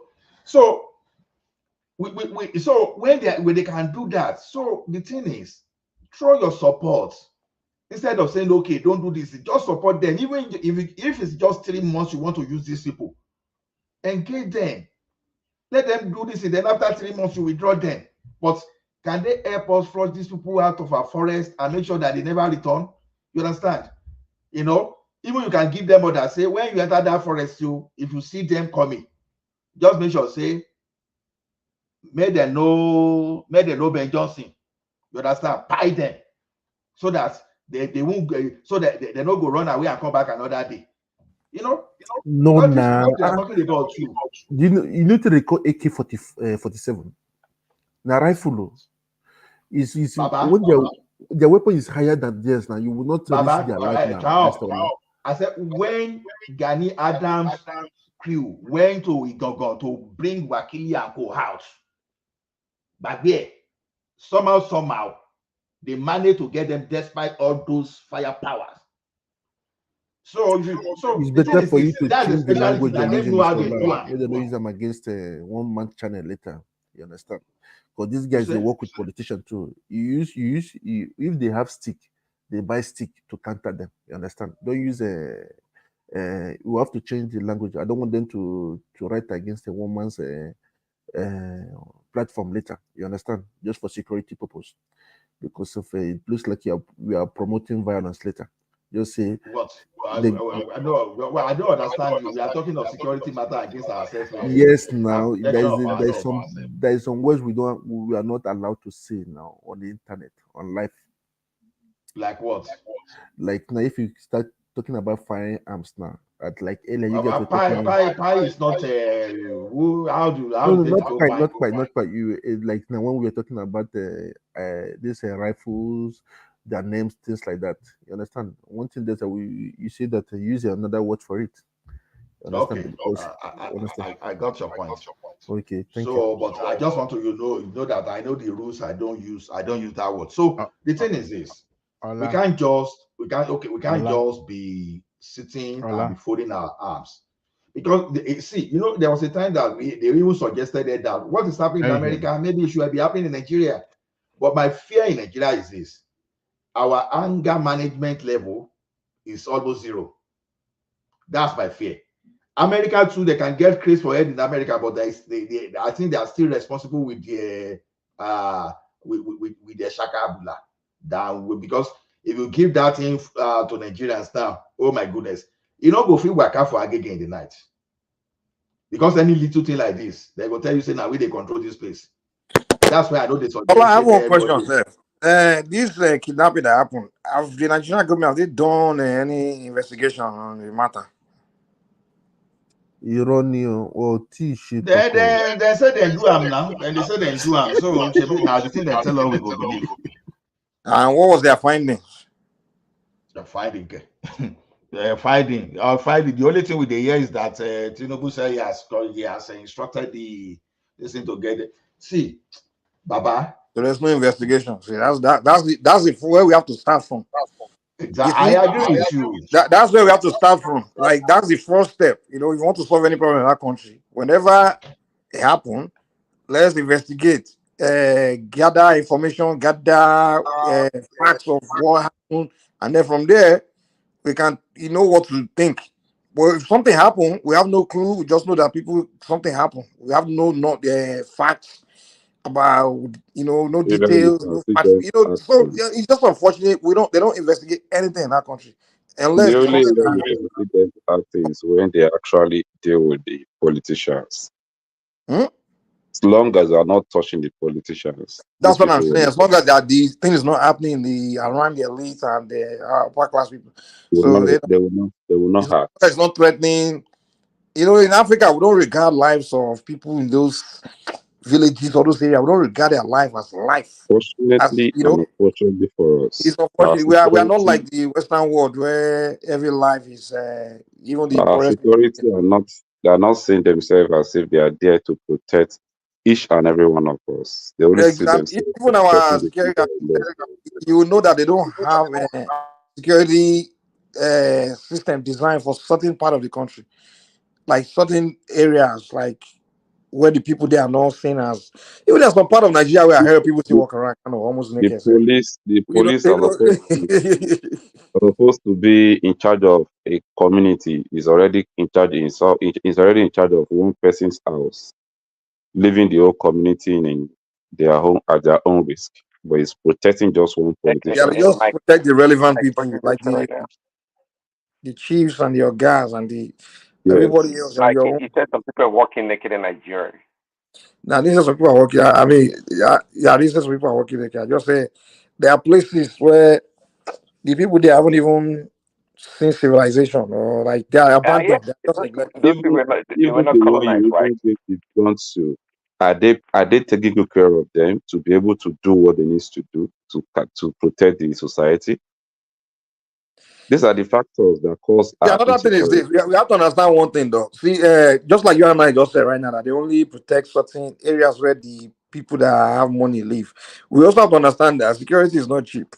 So, if government have to say, okay, how much are we raising from How this? will They have you to put something in justify factor, like, okay, how much are we raising from this environment for us to put this how will you spend this amount justify of money giving on security in that somebody environment? You know, maybe that's what they also put into factor. You know, because to be honest, even in the Western world, in America here, like areas where they pay higher taxes, the level of security and things they put there is, I mean, it's not the same as one they put in some areas where the poor, the people that don't pay much taxes live.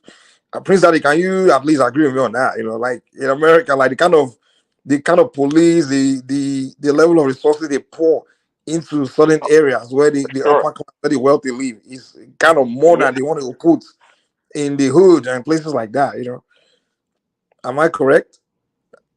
Yeah, and how will you justify how will you justify giving somebody AK-47 and you are paying him 53,000 naira in a month? And somebody sitting in the villa in the National Assembly receiving billions of naira. How But will you justify? the security forces they use in those the police they put in those, because I noticed in Nigeria in the upper class area those police are way more paid than They are, apart from apart from being paid, the people they were following, they are giving them money. Because they have extra money to dash them. They buy clothes for them, they equip them, they give them that life they want to live. Like anybody that is following any politician and in they do a Nigeria, good job. You know? they're taking good care of them, and they will deliver for them. Exactly. So So instead of them security is not cheap, protecting, man. You know that thing costs money, man. we have all this thing. Is the only problem we are not putting our money in where we need to put it. Let me ask you guys this question, just kind of like to look at a bigger picture. Okay, like you said, they are paying a police person 50,000 a month, right? Yes, I will Let's take it say, 47. okay, let's even stick with the 50,000 paying a month. Now, that community where those bandits came to kidnap people, now the amount of police they would need there to have prevented those things, they would need at least maybe 50 personnel, right? Something around that range, right? Yeah. Right. Okay, about let's say they put 50 police personnel in that community there back to secure that community. So now that 50 personnel, if you multiply 50,000 times 50 in a month, how much is that? That's in the millions of naira, right? And there is not any amount of money that you can quantify with But hold on statistics now, like. I'm going somewhere. I'm not justifying anything. I'm just trying to have us start thinking. That's all. I'm just trying to have us understand things better. So now, if 50 police, 50,000 a month, each of them, that's in the millions of naira a month. Now, let's say that village now, if they say they want to tax that village to raise that money, is it possible at all? to raise that kind of money Actually, on a monthly basis. Okay, let's not do it this way. Do you know if those people are actually free and they are not afraid of any insecurity? They can as well be productive, and during their production, they can easily do things. They can contribute. What does that They are mean? productive. Like what I'm saying now, there are some areas now that what they used to do is farming. But Okay, today, because of so you're saying insecurity, if the people get busy, they can raise enough money where yes, government can they can tax them. actually they can do something. They can contribute to the development of their community and for the Think they'll be able security. to raise that amount? Wait, hold on now. Do you think they'll be able to raise that amount in a month so where the government can tax them and raise that amount to pay 50 police officers? And I think the area where I'm actually saying it, the issue of insecurity is not by killing people, it's not by attacking terrorists alone. It's about even making sure the people in the community are not carrying arms against the society as well. Because any society that people are actually abandoned the way we are being I don't abandoned. answer my question though, man. Okay, you may I'm not talking get what about I'm saying. I'm kind of like trying to open that space of Hello, Mike. Yeah, Mike, good morning. Yeah. Yeah, I can see what you are talking about, that, okay, that security is not cheap and is expensive. And if you want to go by what you are saying now, that small community, we need like, if you say 50,000, you need 50 police, that would be like 2.5 million naira every month. So for only salary, not for other logistics, transportation, and any other thing that they will need. Yes, we agree. But if you want to look at security, is a network. I don't think there is any country that can put 50-50 police in any small community. It's not done. One of the reasons why we have insecurity in Nigeria is that everybody has been compromised, even including the security personnel. God bless. They themselves they're not paying enough, so that's we the all have reason. No, just hold on. Everybody have a reason to misbehave. You understand? The doctors have a reason for not going to work. Everybody, because we all have one reason or the other. Oh, we are not well paid. Oh, we are not doing this, and that is why we are all in this situation. You cannot tell me that it will be easy to match 300 children within few hours and hide them somewhere. And then somebody will tell me that nobody knows where they are. It's not true. That's why I asked this question. Give me a second. Simba, that's why I asked this question a few seconds ago. That have they done any investigation? Can you imagine? Nigerian government have even come out to say we have done any investigation. It's ridiculous, man. Like literally, Simba, I can conclude, and this for many years that all these things have been happening. I always ask that simple question: like, has any investigation been done? And nobody can ever. So it means this tells me the Nigerian government they don't do investigation. Let me tell you this. It's when our elite has been threatened, they will fish you out. They know where these kids are. They know where even our security personnel, they know where they are. So why are they not telling us? Thank you, Mr. Simba. They will not. You know why? Let me tell you this. The Nigerian security, Nigerian army, police, they have turned this insecurity to their own way of making money. Business. Yes. That's a speculation or allegation, but we it's not a speculation. It's not speculation. It's a possibility, but we can't conclude that. Let me tell you this. I have friends. Believe me, I have friends in Nigerian army, and I know there was a time he was struggling to be posted to Borno. How could a human being be struggling and be lobbying to be posted? Hello? We can hear you. We can hear you. Yeah, we can hear you. Lobbying to be posted to Borno. That was at the peak of the Boko Haram activities. Because they know that a lot of money is being pumped to that part of the country, and they want to go there and have their own share. Why are the Nigerian Navy is struggling to be posted to Niger Delta? It's because of oil bunkering. You understand what I'm saying? So that is Simba, if you look at the package that they're giving the army generals and top officers in Nigeria, they're really paying them a lot, man. Like, let me tell you this. We all the fact lie. We all lie. It's a lie now. Let me tell you, there's no amount. The way we are all corrupt, there's no amount of money you can pay anybody. We will always justify immorality and everything in that country. We will have one reason. But also, Simba, the fact that they've been firing the chiefs, don't you think that will kind of give the new chief reason not to, to kind of nip their situation? How did they fire them? After how many years of staying there? Let me tell you, if you are a chief, let me tell you, Mike, if you are a chief for just 6 months, you know how much you can amass in Nigeria.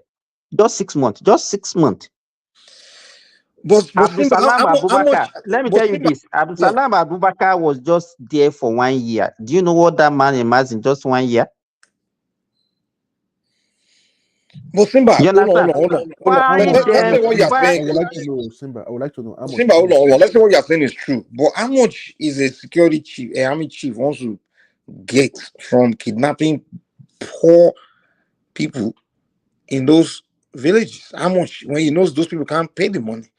And don't forget, don't forget that some of these people, the people they took, some of them, they won't kill them.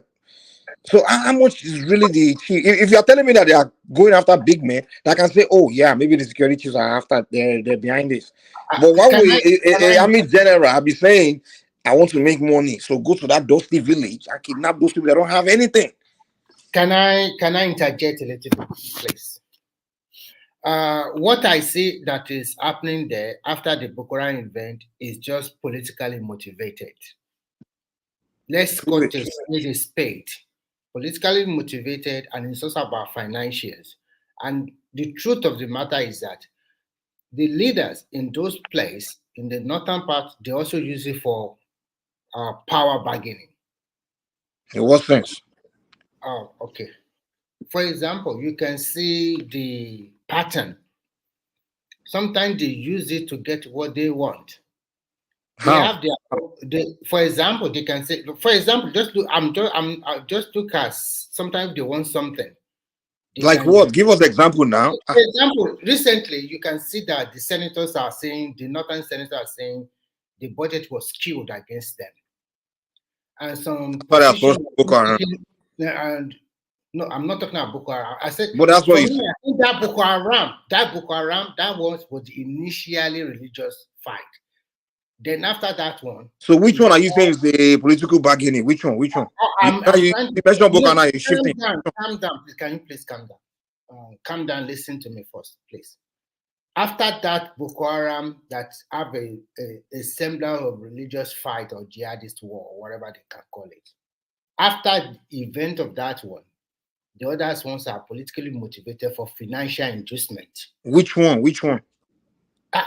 Can't you see that there's a lot of abduction after Boko Haram? Okay, so the kidnapping, not behind it for political. They are behind it.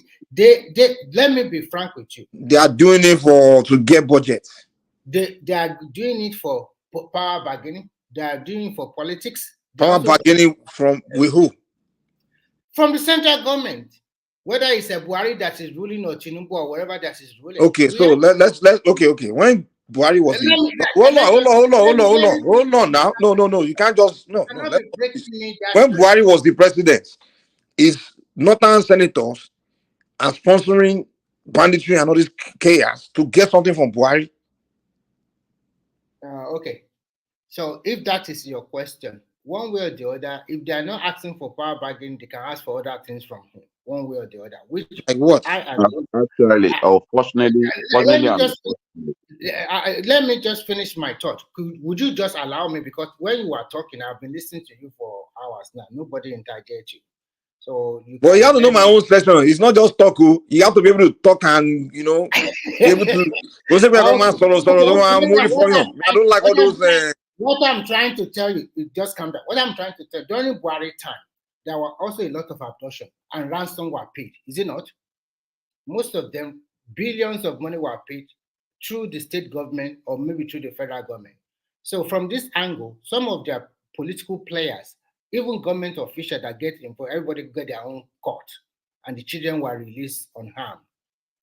This is the same scenario they also want to play out now for financial inducement, for power bargaining and the rest. But if the president refuses, I'm not going to give any money. And they also instructed the state governor, don't pay any ransom. The only thing I see, to me, I've been listening to you guys, I see two ways. The first way is the hard way. But that hard way might result in the death of some of these people.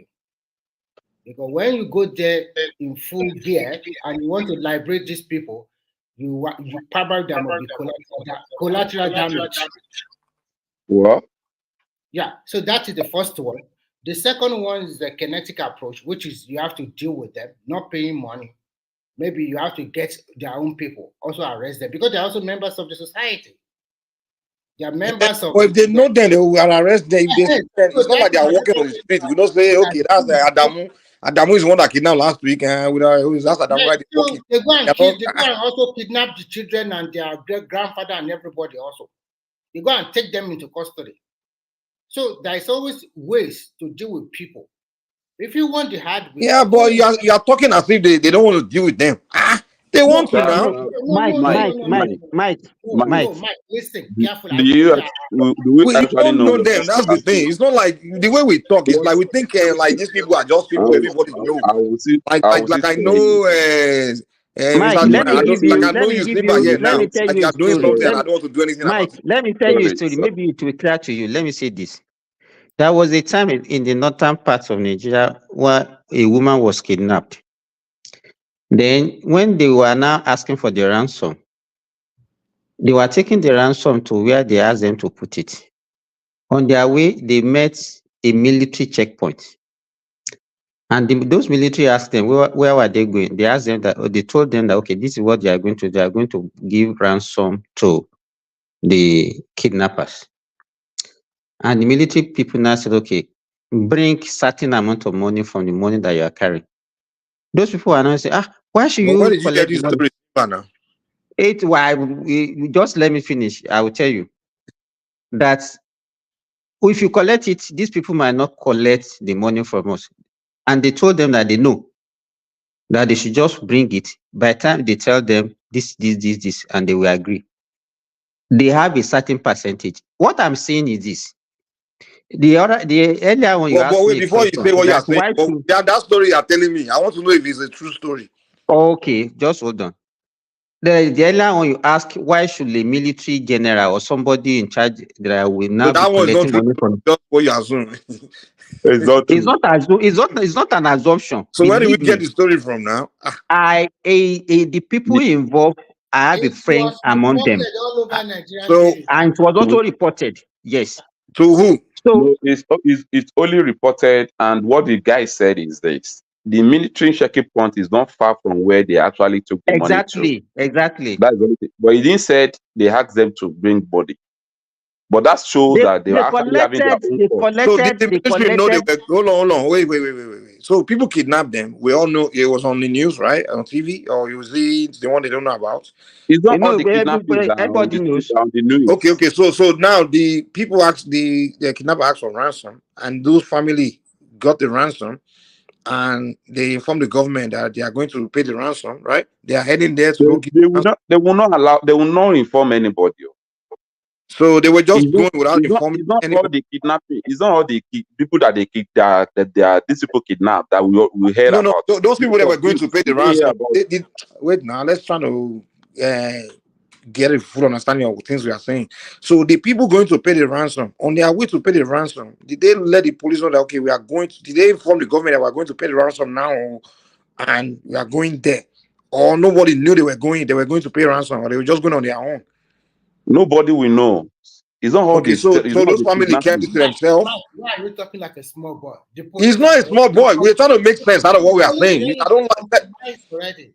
The police are But it's already. not a small boy, Mike, man. have It's you not small have you boy. heard the situation whereby even the police are the one collecting ransom for the kidnappers? Okay, so that police that collected, what did the IG of police say about it? It's not a hygiene. Let me tell you, What is all the these IG? things. The police have It's organ now. not a formal thing now. It's not a formal arrangement. Do you understand what I'm saying? Let me tell you, may God not let you be in that situation. Yeah, I know, but Amen. Simba, the reason why Amen. I'm asking this question is so we can solve the problem. That's Mike, it. say But we can't just amen. because wait, calm down. In the police, you're not just a police on your own. You're working, you have a guy, you Mike, have the hierarchy. Mike, I know a guy. Forget we Let know me a tell guy. I don't you. want all these story we tell No, ourselves. it's Forget not that a one. Let's story. Let stick me to tell you, if the I, logic of what we are saying. Mike, I'm not I don't speculate. You understand? If you won't be surprised the way I'm talking this morning. I know a guy. It's like a friend to me. When this thing was rampant in Ilorin, he used to be part of the negotiator. You understand? That will collect the ransom. And Yeah, but most of the thing we alive, still discuss is marching all over the place. the thing about Nigeria, most of the thing we discuss is just them say, he say, I'm telling you, Mike. I'm telling you, this one is authentic. It's authentic. It's How do you not know it's authentic? Because the guy told you. I know the guy. Because you know he's not a Nigerian. You know how many stories people they come and come tell us.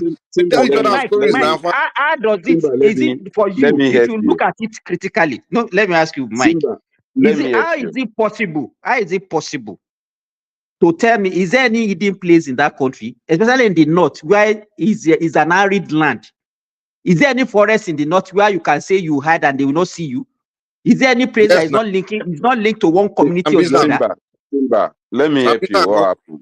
What is affecting us in this space that we call Nigerians is just because we neglected our duty. Okay? And I don't know if there is any space in Nigeria that there is no community or there is no a local government that cover that area. Is there anyone? Is there any space like that?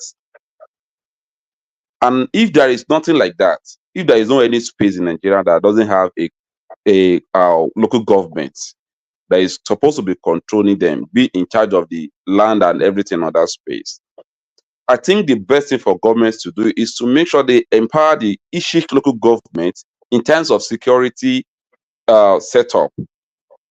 Okay, and I think by doing that, people in the local government can be able to strengthen the people in the rural community, so that people can have information, and wherever any information is coming out.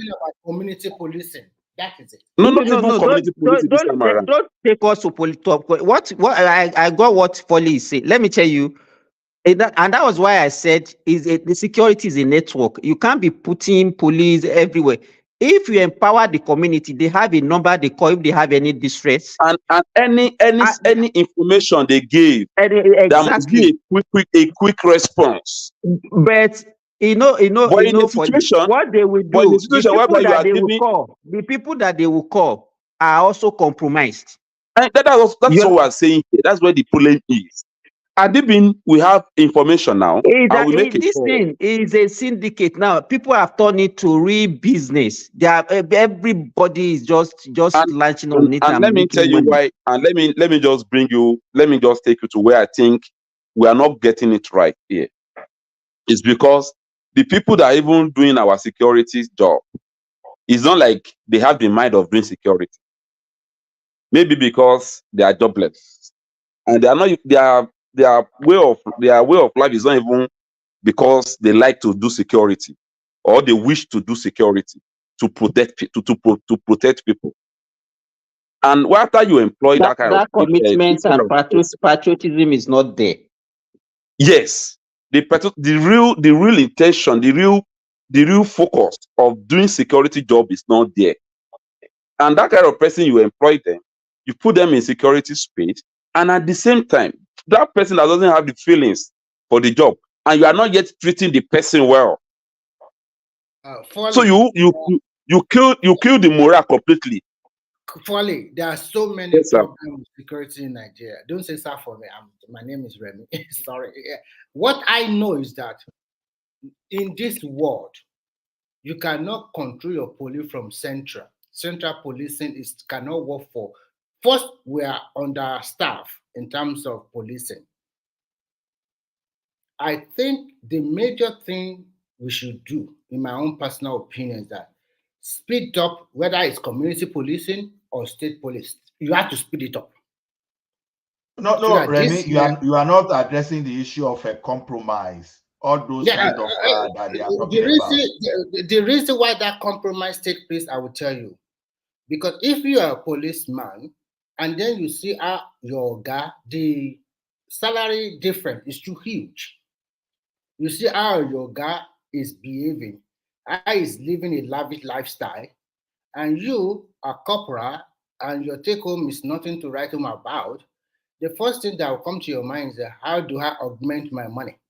Because I have 2 wives, I have 6 or 8 children, I have grandma, grandfather that depend on me. So that will increase the level of corruption that is going to adhere to. So that is why so if he cannot find a legitimate means of making more extra money, he has to follow the legal means, and that is why he go to the criminal aspect of it. So that's one problem. But when you have a state police, every state government knows that the buck lies on my table now. You cannot blame Tinubu for what is happening in your state, because nobody can tell me you cannot move almost 300 students away, like you guys have been talking, several kilometers away, and nobody will, at least people will see that in the same locality. Parents are there.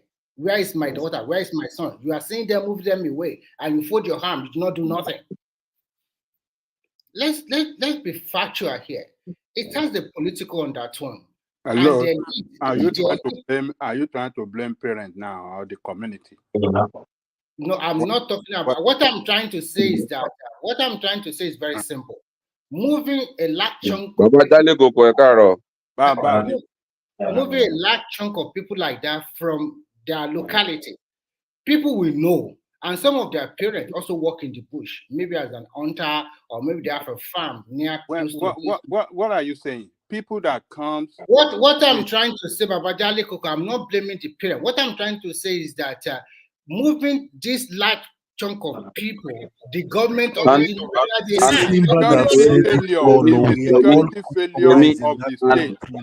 Remy, let's even look at our insecurity. I expected that there is security failure in compromise with the So, government. let's even look at our insecurity space from the fact that you gave birth to a child, and the child was all throughout his life is living inside bush.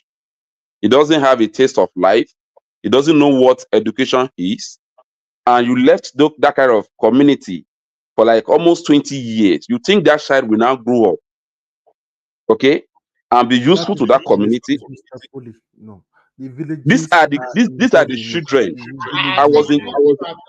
These are the children that are now growing their what's it called? Their mind towards crime now.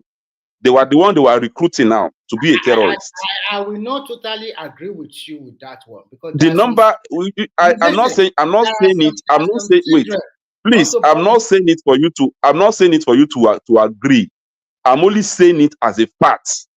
The reason why it's easy for the reason why it's easy for the terrorists to be able to recruit more members into their camp. This is what I'm telling you. Because we neglect what we're supposed to do in the past. And the result is what we are getting now. Okay. I want to. That's the part I'm just telling you. In the northern part of Nigeria, they also have schools. Not 1, not 2, not 3. Numerous schools. I agree that most of these guys, because of one factor or one reason or the other, they didn't go to school. They prefer the religious way of going to Quranic school. Some of them, maybe they are cattle rearers. They never even stay in one community. They move from north to south. But what I'm trying to say is that in the same community, we have some people that will go to school and they become important person in the society. Sorry, let me ask you this question, Remy. Let me ask you this question, Remy. I didn't know the country you have, but you know, in UK, where I have people that can actually ask information from. If you don't take your children to school, it becomes a crime on you. Hope you know that. That's not Look. When you talk about, I don't know whether there's an our echo. children now in UK, they're the head of criminals. So if you want to know about it, Okay. that's I don't know where the echo is coming from. What's it called? Simba have said everything already. How can you do you know how long to take 300 children to walk? That is what I'm trying to say. Do you know how many hours will it take to walk? The country is compromised. This one at the verse this morning. At the verse. Even people in the community even compromise. I totally agree. There is no way they will drive from where they kidnap those guys to where they are going to without even dust. There must be a dust that people can be tracing. That they have been compromised, and I know. I believe they hide them in one of those houses in the village. They hide them in one of. They shared it. They are compromised. That's what I'm trying to say. Hold on. Look, when you have security failure in a country, that is where you will have a situation like this, where children that, numbering about 280 something, move away easily because the security has collapsed. People doesn't live in that community anymore. Most of the community around that area. But why is it only the north that take they will always take 300, 200 people like and that? I will tell you the reason why it's not. Why is the north?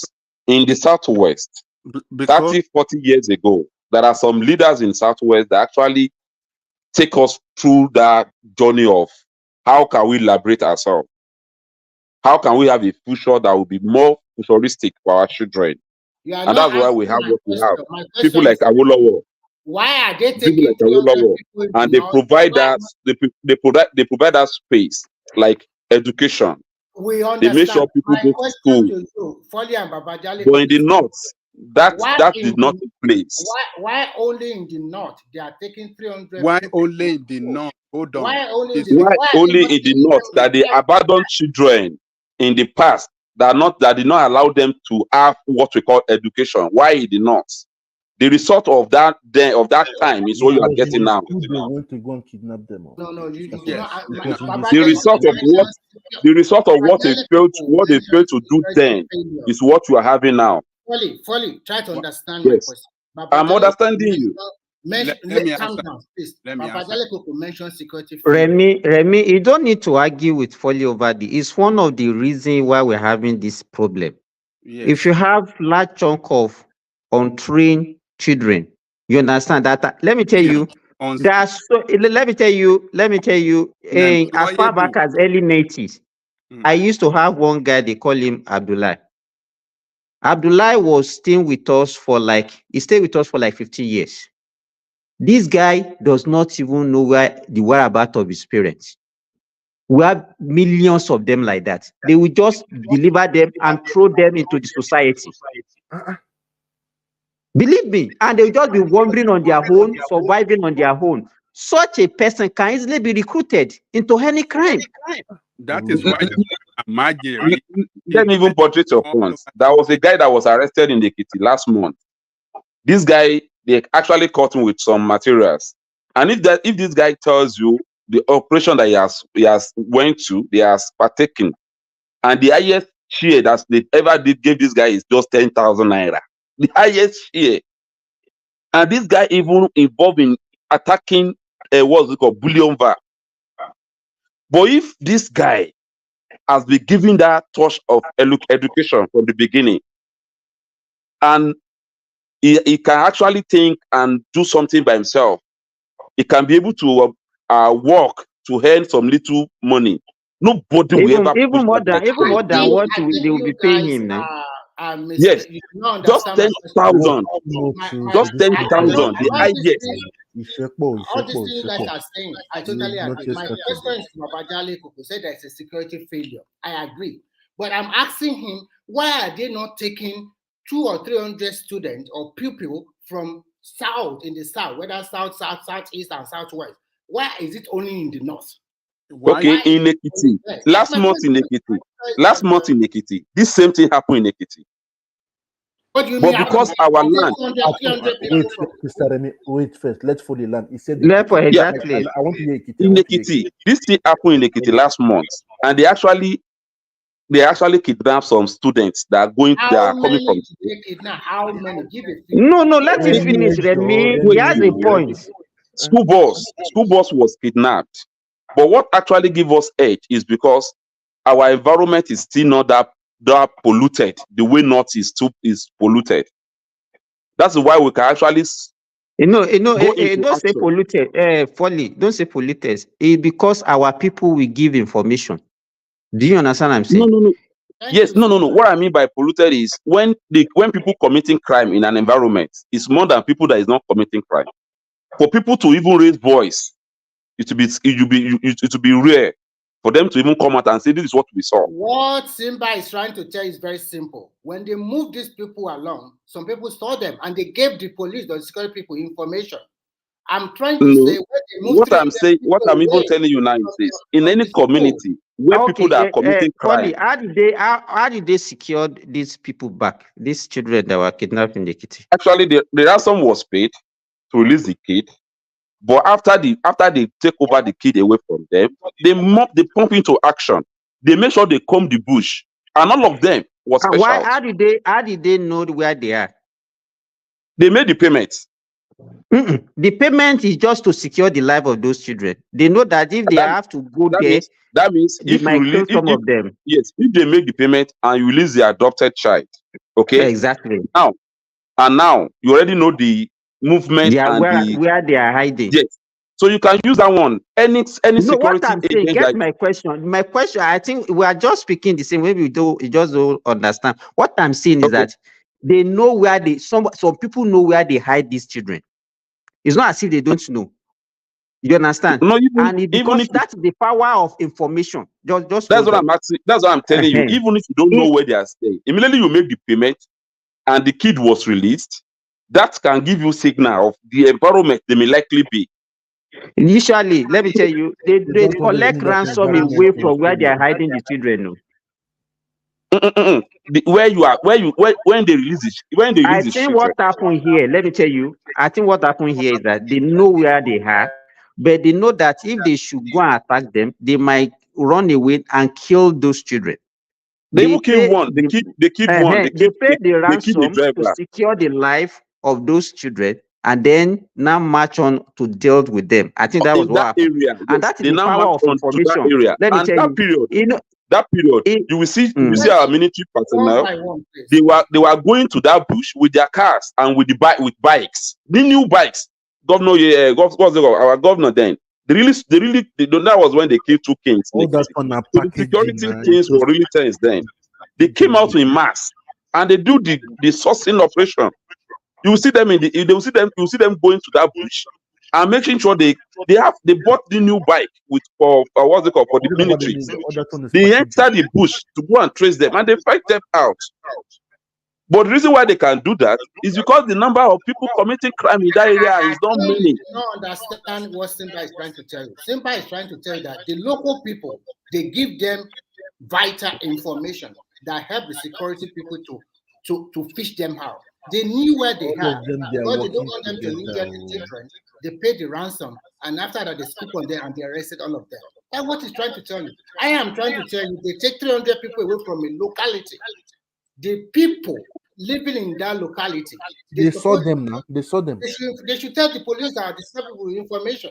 They know where. Sorry, I didn't know if you are. Do you normally have you ever seen the geographical area of the north side? It's a most vast land. Yeah. Very. Do you know there are some villages? like Do you know there are some villages that you can drive from for almost an hour without seeing anybody I know, living but there? these children, they were not on a Thank car. you. They were Thank you. trekking. Mr. Remy, Even Mr. we Remy, are Mr. looking Remy, at the track. You can see where they trek. It's so easy. So don't let us call don't let us misinformation here.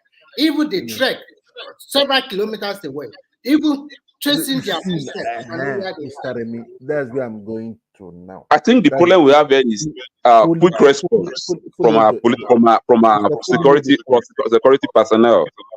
They are not always response to any. If I can say this, I don't know how much does an helicopter cost. Is it possible to say, okay, let us invest in this thing? How one helicopter per state? Fortunately and unfortunately, the money that are meant for helicopters is already being used to buy private jeep for your you look at senators, some of these, there are some SKP. because that's what is paramount to them. Sorry, can you give me just 1 minute? There's some SKP during this recent one, and I read it that Nigerian police use helicopter to spot them. They are following them. Okay, that once the helicopter, the what do you call it, the bandit or abductors or whatever you call them, when they notice that there's helicopter hovering around them, they tell all the students, all the people to lie down. That the police, the helicopter continue to follow them. And it's during that helicopter, that is how some of them were able to escape. So it's not that they don't know where they are. They know what they are here. But if they want to use force, I'm damn too sure they will kill some of these people. And that's what they are guiding again. It's an in-house job with some elite. I'm not saying that it's not there. People are compromised. And the reason why we are compromised is because the system has not been working for decades. Because we don't have good institutions. So all these things are communicated. You are right, Remy. You are right, Remy. Hey, Mike, are you still there? Mike is busy. You know, to just answer the question Mike asked the other time about, okay, why should the military general compromise? It's not about collecting money from the kidnappers. If there is insecurity, they know that the government will pump in more money into the to their own department. And that is why everybody is compromised. They are just living big. And that is just the reality. Foley. And unfortunately, the people that are actually on the field doing the job are not getting the money. Exactly. Is those their guys that are making the money. So that is why do you know that last month, Mr. Simba, somebody that was adopted and was released said that that in that camp that they are, let me see, they say he said it out. In that camp that they are, that helicopter used to come and drop food for them. Yes, I was shocked. I said, helicopter. They say that it is a very long story. That he cannot say anything. That he's alive. That he doesn't want them to come and kidnap him again. So work too much. Just build for me. I'm the president of Nigeria. Oh my God! I will just first of all, my first 2 years is to build prison. Everybody to be. You know. Let me tell you, Mr. Triumph. You know, even if you are the president of Nigeria, the way and the manner you get there will not make you to be able to do whatever you want to do. In a situation, you know, the kind of democracy that we practice. I understand. You understand? Is a compromise. You have to dialogue with kidnappers, dialogue with the bandits, dialogue with Boko Haram, dialogue with so many people. You have to. That is it. Before you can get there, you have to be compromised, and that is why, you know, we outside. You understand? We can only shout. We can only do everything that we are doing. There are a lot of things that is not open to us. So Simba, you can see that the northern leaders, they are one step ahead. They have seen the handwriting on the wall that this thing is not going to favor them like before, because the whole country are more politically aware and they know their game. That is why they are now. Listen, let me finish. That is now they are the one promulgating. Let's go back to business. Maybe That's why they are talking about regional so government. that I'm a good So everybody person, knows I'm a the good truth. business, so free money. It's a lot of compromise action from security official, the local people, everybody, governors, everybody, because the system has been bastardized for several years. Why are they not taking 300 people from Ebonyi or Enugu? Why are they not taking 500 people from Do you know I think we just tell you exactly the reason why they cannot do that in the south, because in the south we actually have visionary leaders who know what the community needs. They are using it for political bargain also. In the past, we have visionary leaders who know what education means to a community or a society. But then they were using them then for their own profit. The elite were actually using those boys for their profit, for their own profit, political profit. But today, the result of that, their political, what's it called, profit, is what they were getting today. But mind you, they are ripping their own. But now mind you, the more that thing is happening in the north, most of us in the south should not go and sleep and So now, relax. can you hear me now? Okay. I think my mic is working. Because as soon as possible, when those guys finish with their elite over there, they were coming towards our own side, which they are already coming. So this is a matter of it's things that I see as an urgent things that we actually need to actually kick against. It's either the Southerners actually raise their own security apparatus to conquer, to safeguard the environment. Because what should happen is that each state should have their own state or community policing. And if you are coming from the north, listen. If you are coming from the north, you must have let me finish, please. Like they have the NIN number. We must equip our police station. Anywhere you move to in Nigeria, within 1 week, register yourself. They should chip everybody. Register your residency. They should chip everybody in Nigeria. For me now, I wanted to chip everybody in Nigeria, so we know where they are. They cannot tell the people are getting missing every day. Thank you. They must register their residency immediately with the police. If the landlord is giving you a house, the first thing you must do is that take you, the tenant, to the nearest police station. Register your residency immediately, so that we will know that this is not the new member of the community. It's because we are not doing the right thing. But how do you do that in those villages now? I know why not? The village also have a central police station that comprises of. They say that they are populated in that area, or they say they must give them. Are they not Nigeria? But another question is this: wherever they kidnapped, did they call the family, and which number are they using to call? So that is another problem. Is the number not registered? Dedicated simple number. Like abroad now, you have like 110 or 110 or 116. No, I'm talking about the numbers that these people are using. They are using to communicate. We can easily track this. What they do is very simple. That one, they hide their number. But whether they hide number, there is no hiding. Whether you hide number or not, Remy, what Folly is telling you, they will definitely get you. The question you are asking, Folly, the question you are asking is still that you are still buttressing the fact that our security people are compromised. They are compromised. Right. We agree with you. They are compromised. Because whether you hide number or not, you can locate where that call is emanating from. You can locate it. The base station. And at times, it's not that they are compromised. It's because they actually see their colleagues that actually go out to an operation that was killed, and after 3 months, their family life was not to be right about. Nobody cares. Nobody cares for the family.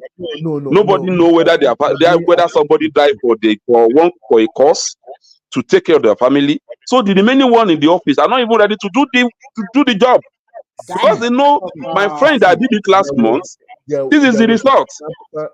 All of them were running away from doing their job because nobody cares for them. There was somebody that was abducted, that was kidnapped. Mr. Remedo, just 30 seconds. There was somebody that was kidnapped. When he was released, he said that they called the police, but Please, can you speak louder? Sorry. One of them received a call and said that the police are coming, and they left. The guy was opening and saying that they work with the security agents. I said, my God, allow me, Nigeria. People go die. You. So every problem have a solution. The solution is very simple. We have to decentralize the policing system of Nigeria. Decentralize it, make it community or state police. This is the only time I agree with Shore. Shore said that our security, our generals, those navy, all of them are corrupt. But you cannot generalize. You cannot generalize all of them. That is unfair. That is unfair statement. You cannot say everybody is corrupt. Remy, stop that. Now, what are you telling? What are you talking about? What is unfair in that one? All Nigerian police, all Nigerian military, all of them are corrupt. None of them is the same, right? When you have larger percentage, why are we going to say it?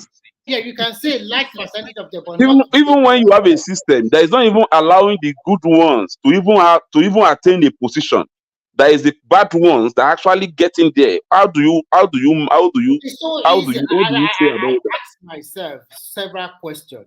That's so in the age of technology.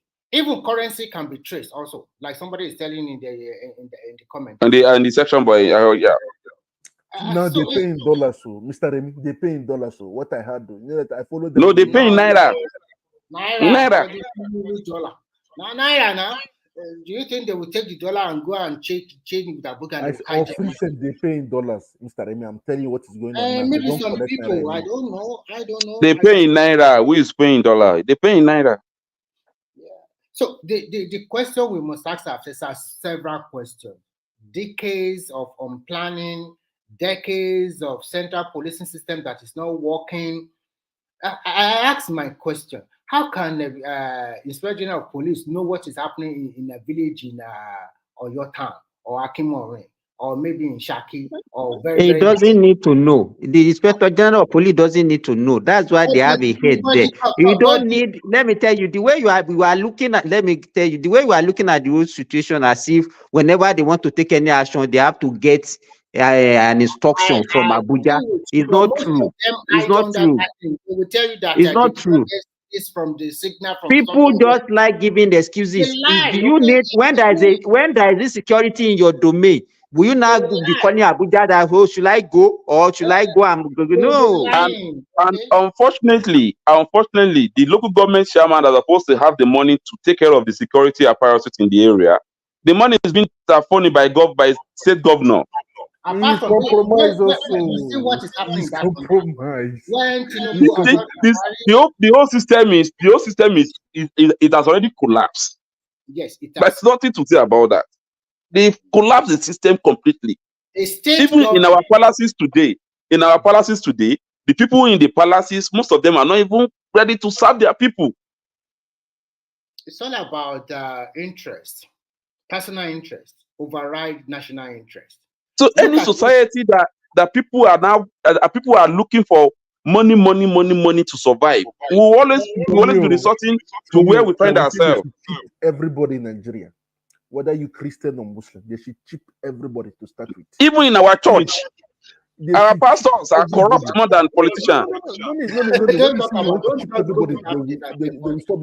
So it's okay. Name it. Is there any space in Nigeria that is not down? It's a complete system damage. Yeah, complete system collapse. And that's why we are talking. That's why we are today. The fundamental problem is that Nigeria is not a country that empowers a citizen. That is what has resulted to where we are. Workers are not well paid. Let me land. Workers are not well paid. Medical doctors are not well paid. Teachers are not well paid. Doctors are not well paid. I mean, the people that are only well paid in that country are politicians. So you can't have a system. Police are not well paid. Army is not well paid. You can't. A system doesn't run like that. It's not. Baba, let me help you. Let me even help you. In any situation where the system is not even paying, is not even appreciating the good ones. Any situation, any society, that people that is doing good is not being appreciated, and they were giving. There is no reward for bad thing, but for bad deed in Yes, any community. That innovative. No community will Yeah, definitely feel punishment, last. not reward, not reward, no reward. punishment for bad That's deeds. right. No punishment, No reward no for good job. punishment, no reward, no consequence, nothing. Folly, I want to ask you a question. All right, Let sir. me tell you, we talk about the system, right? Yeah. Who creates system? People. It's the It's people. not a human being. It's the Yes. It's the people that creates the system now. Yes. You understand? When you now have bunch of people, but it cannot be bad and have a good system. Do you understand? Let us all agree that all of us will have a role to play in changing things in that country. Definitely, that's the fact. And you must not wait for a messiah to do that for you. You know, that has always been my own stand. I cannot be blaming only the politician. Do you understand what I'm saying? Everybody has a role to play. Believe me, everybody has a role to play. No. Do you know the reason? Do you know the reason why I would blame politicians? Let us break it down. Let us break it down. Do you know why I would You blame are the right politicians? that everybody have a role to play, but the leaders must lead right. Baba Jaleko, you know why I'm saying this? Let me give you this. Let me give you an example. The followers you have leaders. will go astray, or they will just Baba, be uncontrollable. They be acting crazy, doing all sort of things. Yes, I can hear Baba, you. It's just like you're on grant. You're on grant. I mean, Hold on. let's take for example. Hold on, Simba. Let's take for example. Let us look at our family existence. You, as the head of the family, in your family, I believe you do what you are expected to do for that family to function right. Number one, you don't engage in criminal activities. You pay your children's school fees. You give, money for grocery when you are supposed Not to give everybody it. can afford it, You do even here in Europe. No. right. It's making that's So Baba when Jaleko your is children, yes, your yes. wife and your children see you in the front leading well, everybody follow in the same suit. Hello. But if you are a criminal, as the head of Can anyone hear me? the We house, can hear you, Folly. Yeah. yes. If you are a criminal, or you don't show a good Example. I mean, the whole family will be in astray. That is what is happening in our country. No, okay. Baba Jaleko, in a nutshell, can we say that we have gotten it wrong right from the family system? In a situation, our value, Baba Jaleko, you are a Yoruba man. Our value before was that if you bring anything home that you cannot justify, everybody will rise against you. You understand? That's true. So now, in a situation where we now have people that that they are very poor, then immediately they get one position or the other, they suddenly become rich, and the society will celebrate them. I will not say it's not the people that is encouraging it. You understand? As a child, if you bring a slippers or any extra thing, even ordinary pencil home, they will ask you to return it to where you get it. Those are our values. Is that what we have today? Capital no.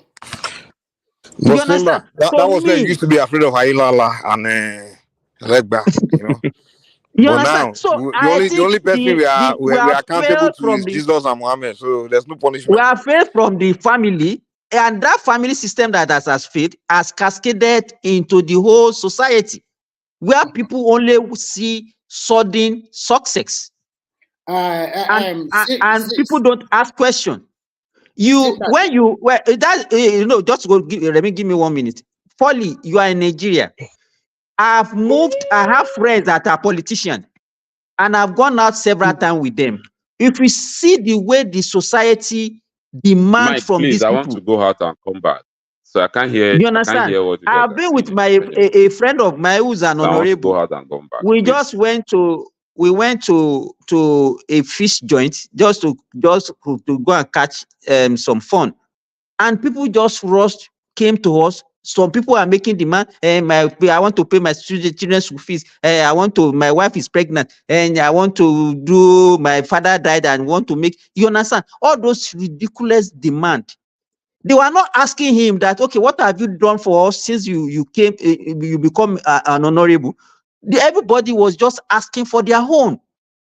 And that is the society that we are. We have lost our value system. Thank you. That is what I'm trying to say, that the Ìṣẹ́pọ̀ leadership you have ní also Nàìjíríà stems from the followership. ìṣẹ́pọ̀. If the followership Mr. Triumph, those days, ìṣẹ́pọ̀ ń gbà yẹn náà. Ìṣẹ́pọ̀, people are just farmers, but they have dignity. No, They don't have cars. They don't But have I'm telling money. you, They those don't. days, people were afraid nǹkan tá a pè ní of. ìṣẹ́ nǹkan tá a pè ní ìṣẹ́ ọkàn ló wà. Iṣẹ́ yóò ṣe pé ìyẹ́kẹ́ bẹ́ẹ̀ yẹn ò lówó lọ́wọ́. You can be living, you can be in farm and be contented with whatever you have. all fingers are not equal. During that time too that we are talking about, some people are poor, but still they have their dignity. They will not No, even as poor as you think they had then. Listen, during that time, I've never seen a parent that will encourage his daughter to go and do ashewo, or encourage the boy to go and learn Yahoo. Let me tell you what happened. That time people are poor. No, sorry. But that time people are poor. But the people that have money then, you will see them doing something. Prince Daddy, to are give you them still that there? money. Prince Daddy. Okay? Still Hello? You know, I have a Then friend. When we are growing you will up, see them then doing something that is fetching them money. But look, now, I have people a friend. who are making money in Nigeria today, in our environment today, you cannot even trace them to what they are doing to make that money. So you can see when You cannot even trace them to a business. you will see young people. Somebody is working as a civil servant. He doesn't have any other business, and he's living like a god. So you know, this environment, what happened is this: where we get the reason why we get where we are today is this. You have two people. One is corrupt, the other one is not corrupt, and both of them have four kids. Okay, the one that was corrupt, he retired poor he retired rich as a civil servant. He has money to take care of his children. He built them, he trained them. Now the one that is poor did not steal money, even when he has the opportunity to steal. He decided not to steal. But his children now, not forget that he has four. His children now they never see him as a good example. Because they know what the other's friend fathers did for them to have that life they are living. So them too, they want to learn what that man did, so that their own children will not later become what they are now today. No. So for that alone,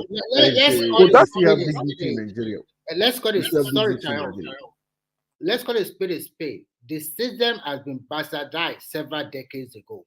Now what communicated in Nigeria to be in this terrible situation is all those coup, counter coup. Those everybody was just because I will partner with you. It is that stupid. I'm sorry to use that stupid point. That Babangida just bastardized everything. Since that time, that country never have rest. All those shenanigans of that time, Abacha also do whatever he can do. Do you not know the worst now? Our youth now, the people that are coming up now, are not seeing they're not seeing any dignity now in labor. They want to. The only thing they're after now is money. They want to blow. They want to blow. Yes. No, and that should tell you something. How the next 20 years will look like. No, it's going to be messier. It's going to be messier if nothing urgent is not done. The only thing, that is why I will always be thinking about my society first before anything. Because by the time I will clock 60, those boys were the one that will be Nigerian youth. No, Hey, I Folly, pity myself. Oh Folly, God. the only thing I pray that will happen in that country, I'm the only telling thing you. the only thing I pray that will happen is that Hey, it's either we God. go back to that regionalism or we have state control resources, state police, and the rest. With that, then there'll be a little bit of They have competition. been And today, saying it even if now. they This allow one that to about happen, sorry, Mr. even Remy. if they allow This that to happen, one who is the about people that will still be in charge of the money No, in that the state? reason why I mentioned that one is that no matter what happens, you are controlling your resources by your state. No, You one cannot go thing to is Abuja very anymore. So there is no kind of sitting Funny, down waiting for Abuja to funny. give you money. Let me Yes. even show you. Let me tell you this. I remember when I was in primary school. Anytime that was the time I felt sick and I couldn't go to school for like a week. You know, my class teacher came to our house to come and look for me.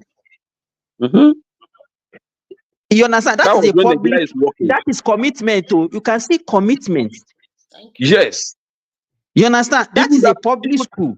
even that period, if you are not in school or you late to go to school and you are roaming around, there is what we call what's it called, Boy Scouts that will be picking Yes, now you can't any time outside the closing hour or early morning. If you are seeing you wandering around, they will arrest you. They will pick you up and send you. They will give you punishment.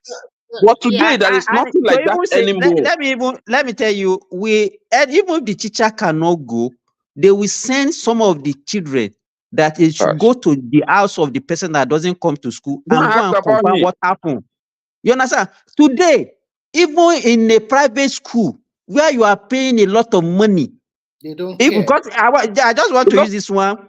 That because you are talking about people are compromised because of money. No, it's because of lack of empathy, lack of integrity. There is no communalism anymore. Exactly. That The there is one private adage in school Yoruba. said they will not ask after your children that did not come to school. Do you know in there is one adage in Yoruba that said ojú mẹ́rin ló ń bímọ, ìgbà ojú ló máa ń wò. Exactly. But do you now know pé now ojú mẹ́rin tó bímọ yẹn gan mẹ́ta ò wò mọ́,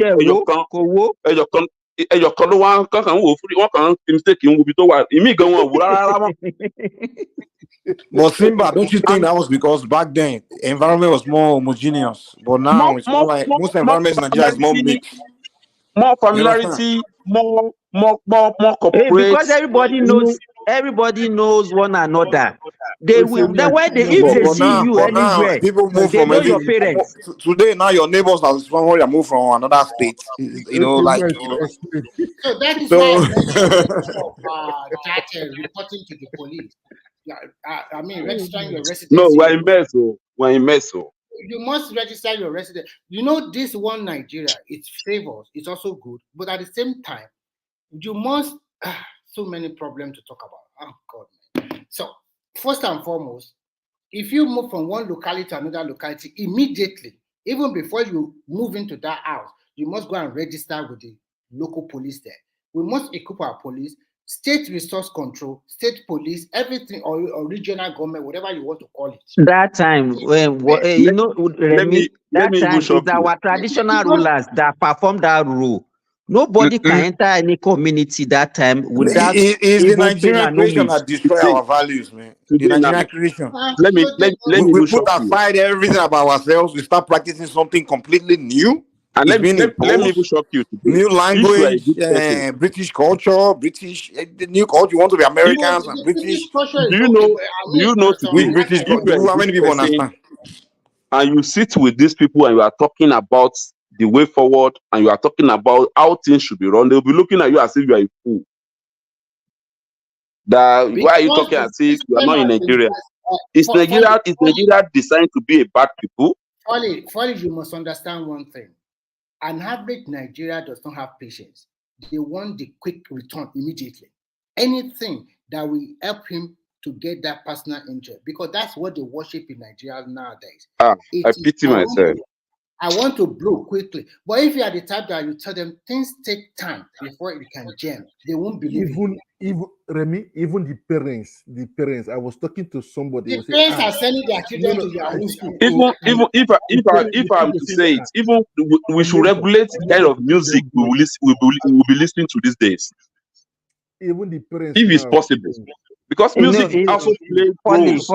In a society where we have too much of freedom, everywhere free for all. That is what you get. With the reigning culture, we have Malians, we have When I mentioned we have, I mean, although Simba, I mean, what you were practicing those days. Yahoo ni gbogbo wa. Who in a society? What do you think that music will inject to people's brain? Fully, education does not have value anymore at all. Everybody just say, why there is nothing like what's it called? There's nothing like education. I mean, sorry, Remy, so in our school, what's his name? Fully, hold on, Remy. Are you saying when you keep saying education, are you saying the school is where we went to learn values, or is it not from our? No. When we talk about education can be both formal and informal. It's not even a class alone. Yeah, the values Simba was talking about was not value we learn from the community. It's our culture. It wasn't something we went to. It's not like we went to school and we learn value. Come on now. What I meant. You be school going like local. She guy man. Other people go local power. Because when our parents have that value of that their rich value, yeah, the tradition, they know better. The African value better than now. Well, funny. At what stage do you put values, or you teach values to children? Is at that toddler's age now, when the child is between the age of 2 and 5 or 6. But now, before then, they are already out of the house. Because by 1 year now, your wife will force you to go and enroll your child in the school because she doesn't have time. Even the parents today were looking for money. They are not even taking care of the children. That is what I'm saying. Now they don't have time, so they will put the child in school at the age of 1. Age of 1 year. Crash. Different kind of thoughts. Different kind of. And you know what happened in those places? Those women. How can you have a child? You don't have time to take care of that one child. You now put 10 children under one woman in a crèche to take care. How is it possible? They also have a whole problem. She will drug all those children. All of them will fall asleep. You know what? Let me tell you something here. In Finland here, you take your kids to kindergarten from, I guess, age of 2 or 3. To be sincere with you, we are in mess. We are in total mess. No, I think hope. Don't worry, Nigeria will bounce back. Fully, from age 2 to around 6 years old here in this country, what they teach their children in the school is just 3 things: painting, playing, taking a walk. They don't teach them all the basic nonsense in Nigeria. How to make friends, how to live, how to love. Yeah. So that's what they're teaching them. The things they teach their children. They are not giving them math or anything. No. Moral. But how do you want a country, a society where when I was young, when I was very small, when I was in primary school, we have a guy, very popular guy in my environment then. He used to drive many cars. Yeah, he's actually into 419. We know him as wherever he's coming home, they will come with convoy. Then we know them as complete 419. But let me now shock you what happened today. That guy today, as I'm talking to you, is a king in the community.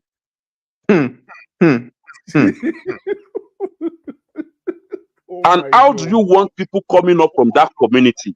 How do you want them to go and do what is right for their community? No, those are the only thing we see in the community will be organizing carnivals now.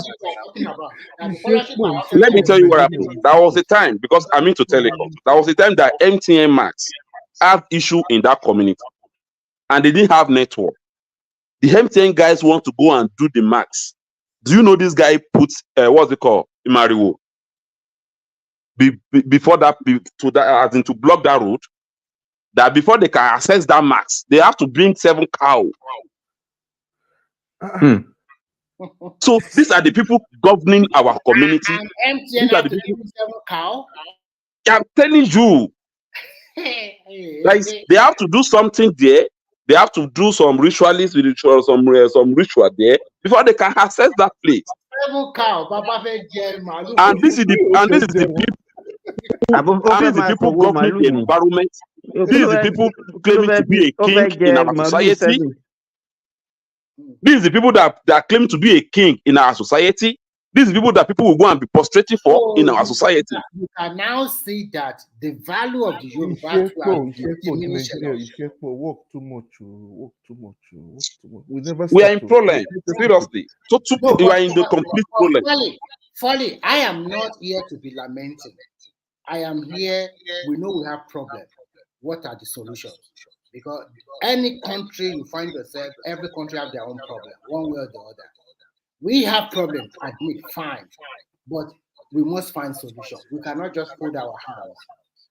Because let me be frank with you, if you want to rule a country or you want to be a leader, sometimes you just have to be like a chameleon and get there and then let people. You know, Remy, You can't be a we have chameleon. to go back. We have to go back to our own culture and tradition, as Mike said.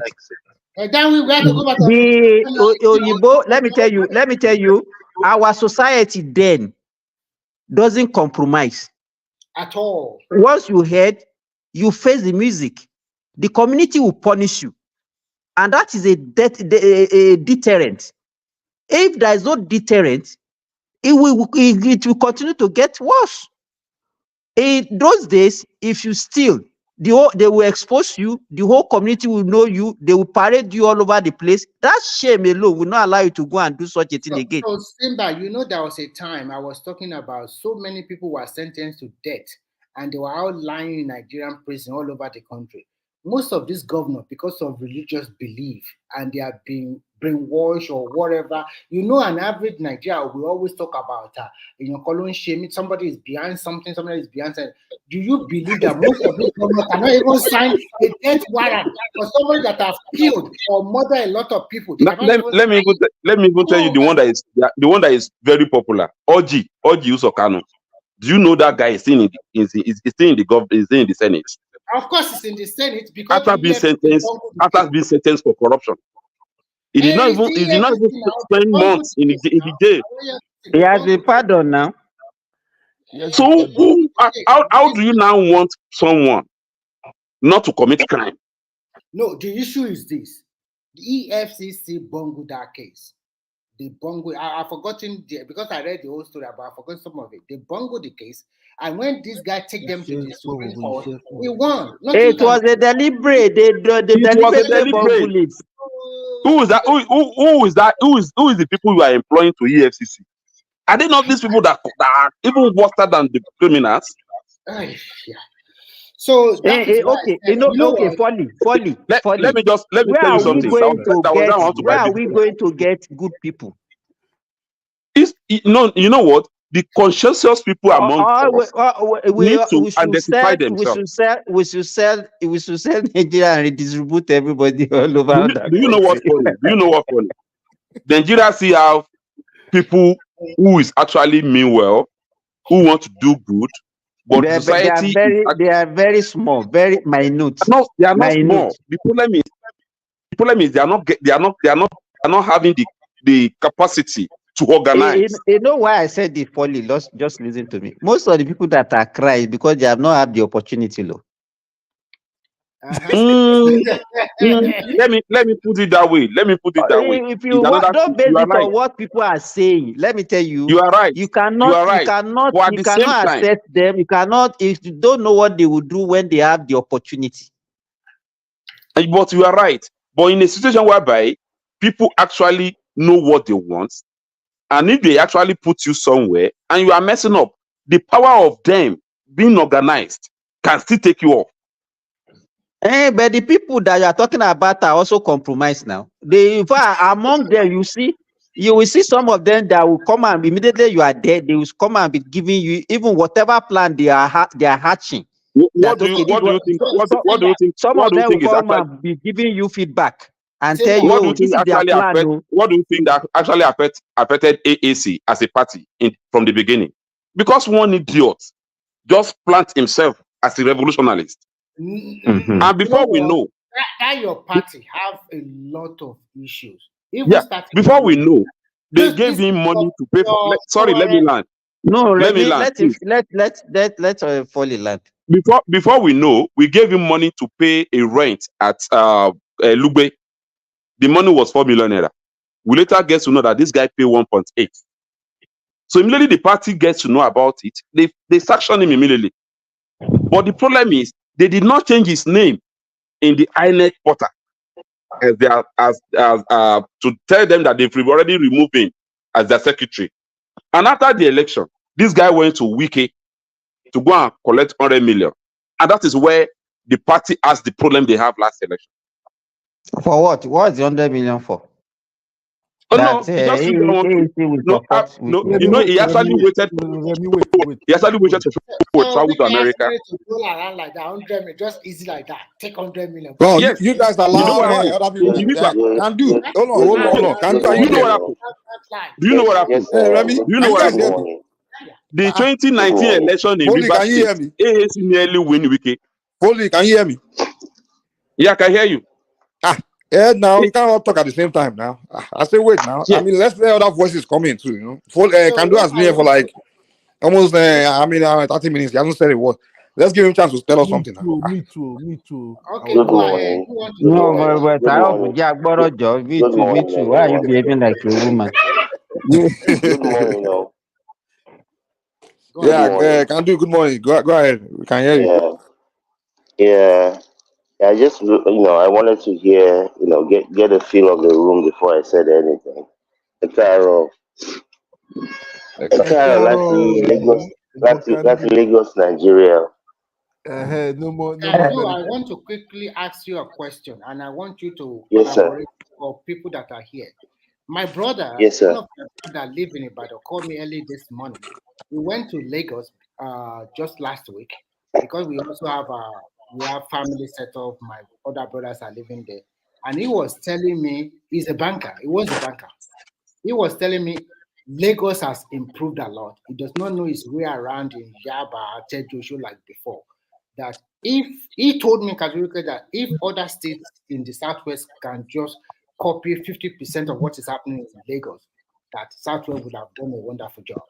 So in a nutshell, he's just trying to steal that the face of Lagos have totally changed a lot. Yes, so why is Kandu, are you the governor of Lagos State? Why are you asking me such a question? Kandu is in Lagos now. He's in Lagos. I can categorically tell you that there's a lot of improvement in all of the places that I've seen. There are definitely fewer people on the streets, fewer cars than usual. Someone was telling me yesterday that they said that the liter is going to go to 700 and something a liter.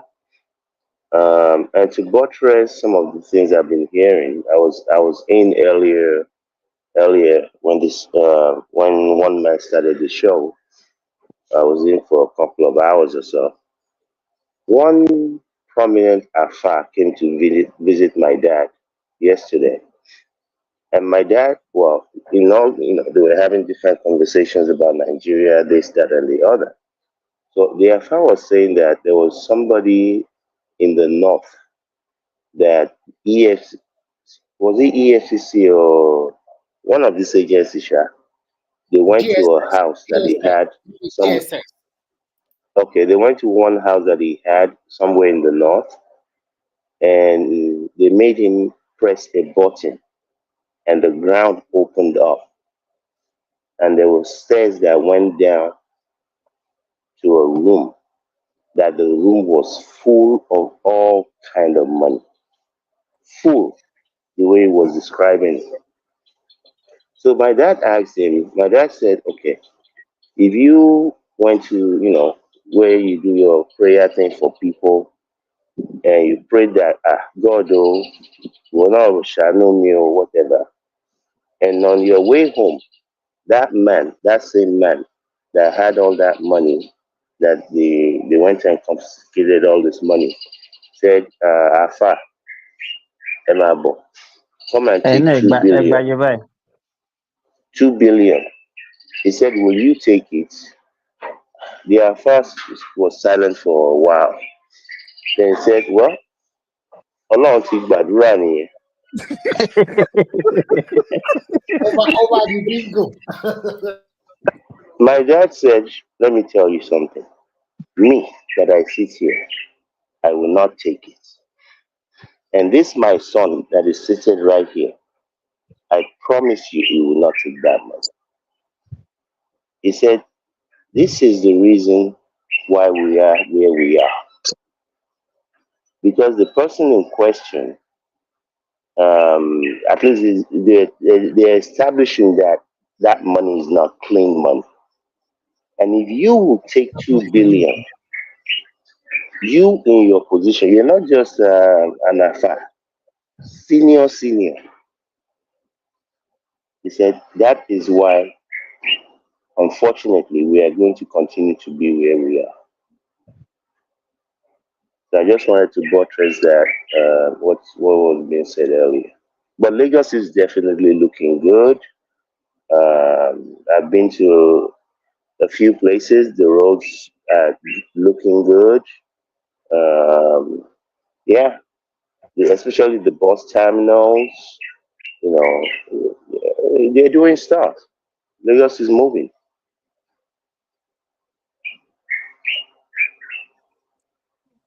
Okay, that's a good news. That's good news. That's So good news. the question now I ask is this: if Lagos can, Yes, sir. what happened to all the states, all other states? So what I'm trying to say is that Lagos we cannot generalize should be the everything. capital of Nigeria. For me, they should give it back. Yeah, Not forget Abuja. They should give it capital, back no to them. capital. What I'm trying to say is very simple.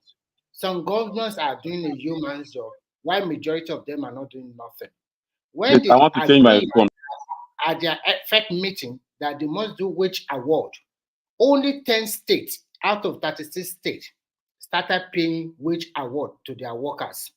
It's only recently that Ogun State started paying 10,000 naira to all the pupils in their primary and secondary school, and they pay 50,000 naira as bursary to all the Ogun State indigene in tertiary institution, where they pay 20,000 naira to all the civil servants in Ogun State. In Oyo State, they are paying 25,000. Lagos State is paying about 35,000 wage award. The rest 26 states in Nigeria, they did not pay nothing. So when Tinubu now asks them, why are you not doing this? You collected a huge amount of money from the federal allocation, and we all agree that you should pay wage award to your state, any amount you can afford. Why only 10 out of 36? So you can see some of these people deliberately do their action just because of corruption. Even in the so-called that I'm talking about, I don't know whether Ondo is also paying wage award, but Ekiti is paying. But maybe Ondo is also paying, but I cannot remember exactly how much. Paying what? Paying what? A wage award. The wage award is the money that they'll give to their worker pending the time they will finalize the issue about minimum, minimum wage or whatever. So Oyo State have been paying for the last 6 months. Ogun State just started paying like last 2-3 months. Lagos State has also been paying for the last 6 or 7 months. It's a fixed amount they put on top of their workers every month. So, but these are not the general populace of the country. I don't know how many percentage of the total workforce, civil servants in Nigeria. I don't think they're up to 15% of the total population. If you put So are you talking about the same money I don't know about those additional payments. But Sorry, one are you thing talking about the money?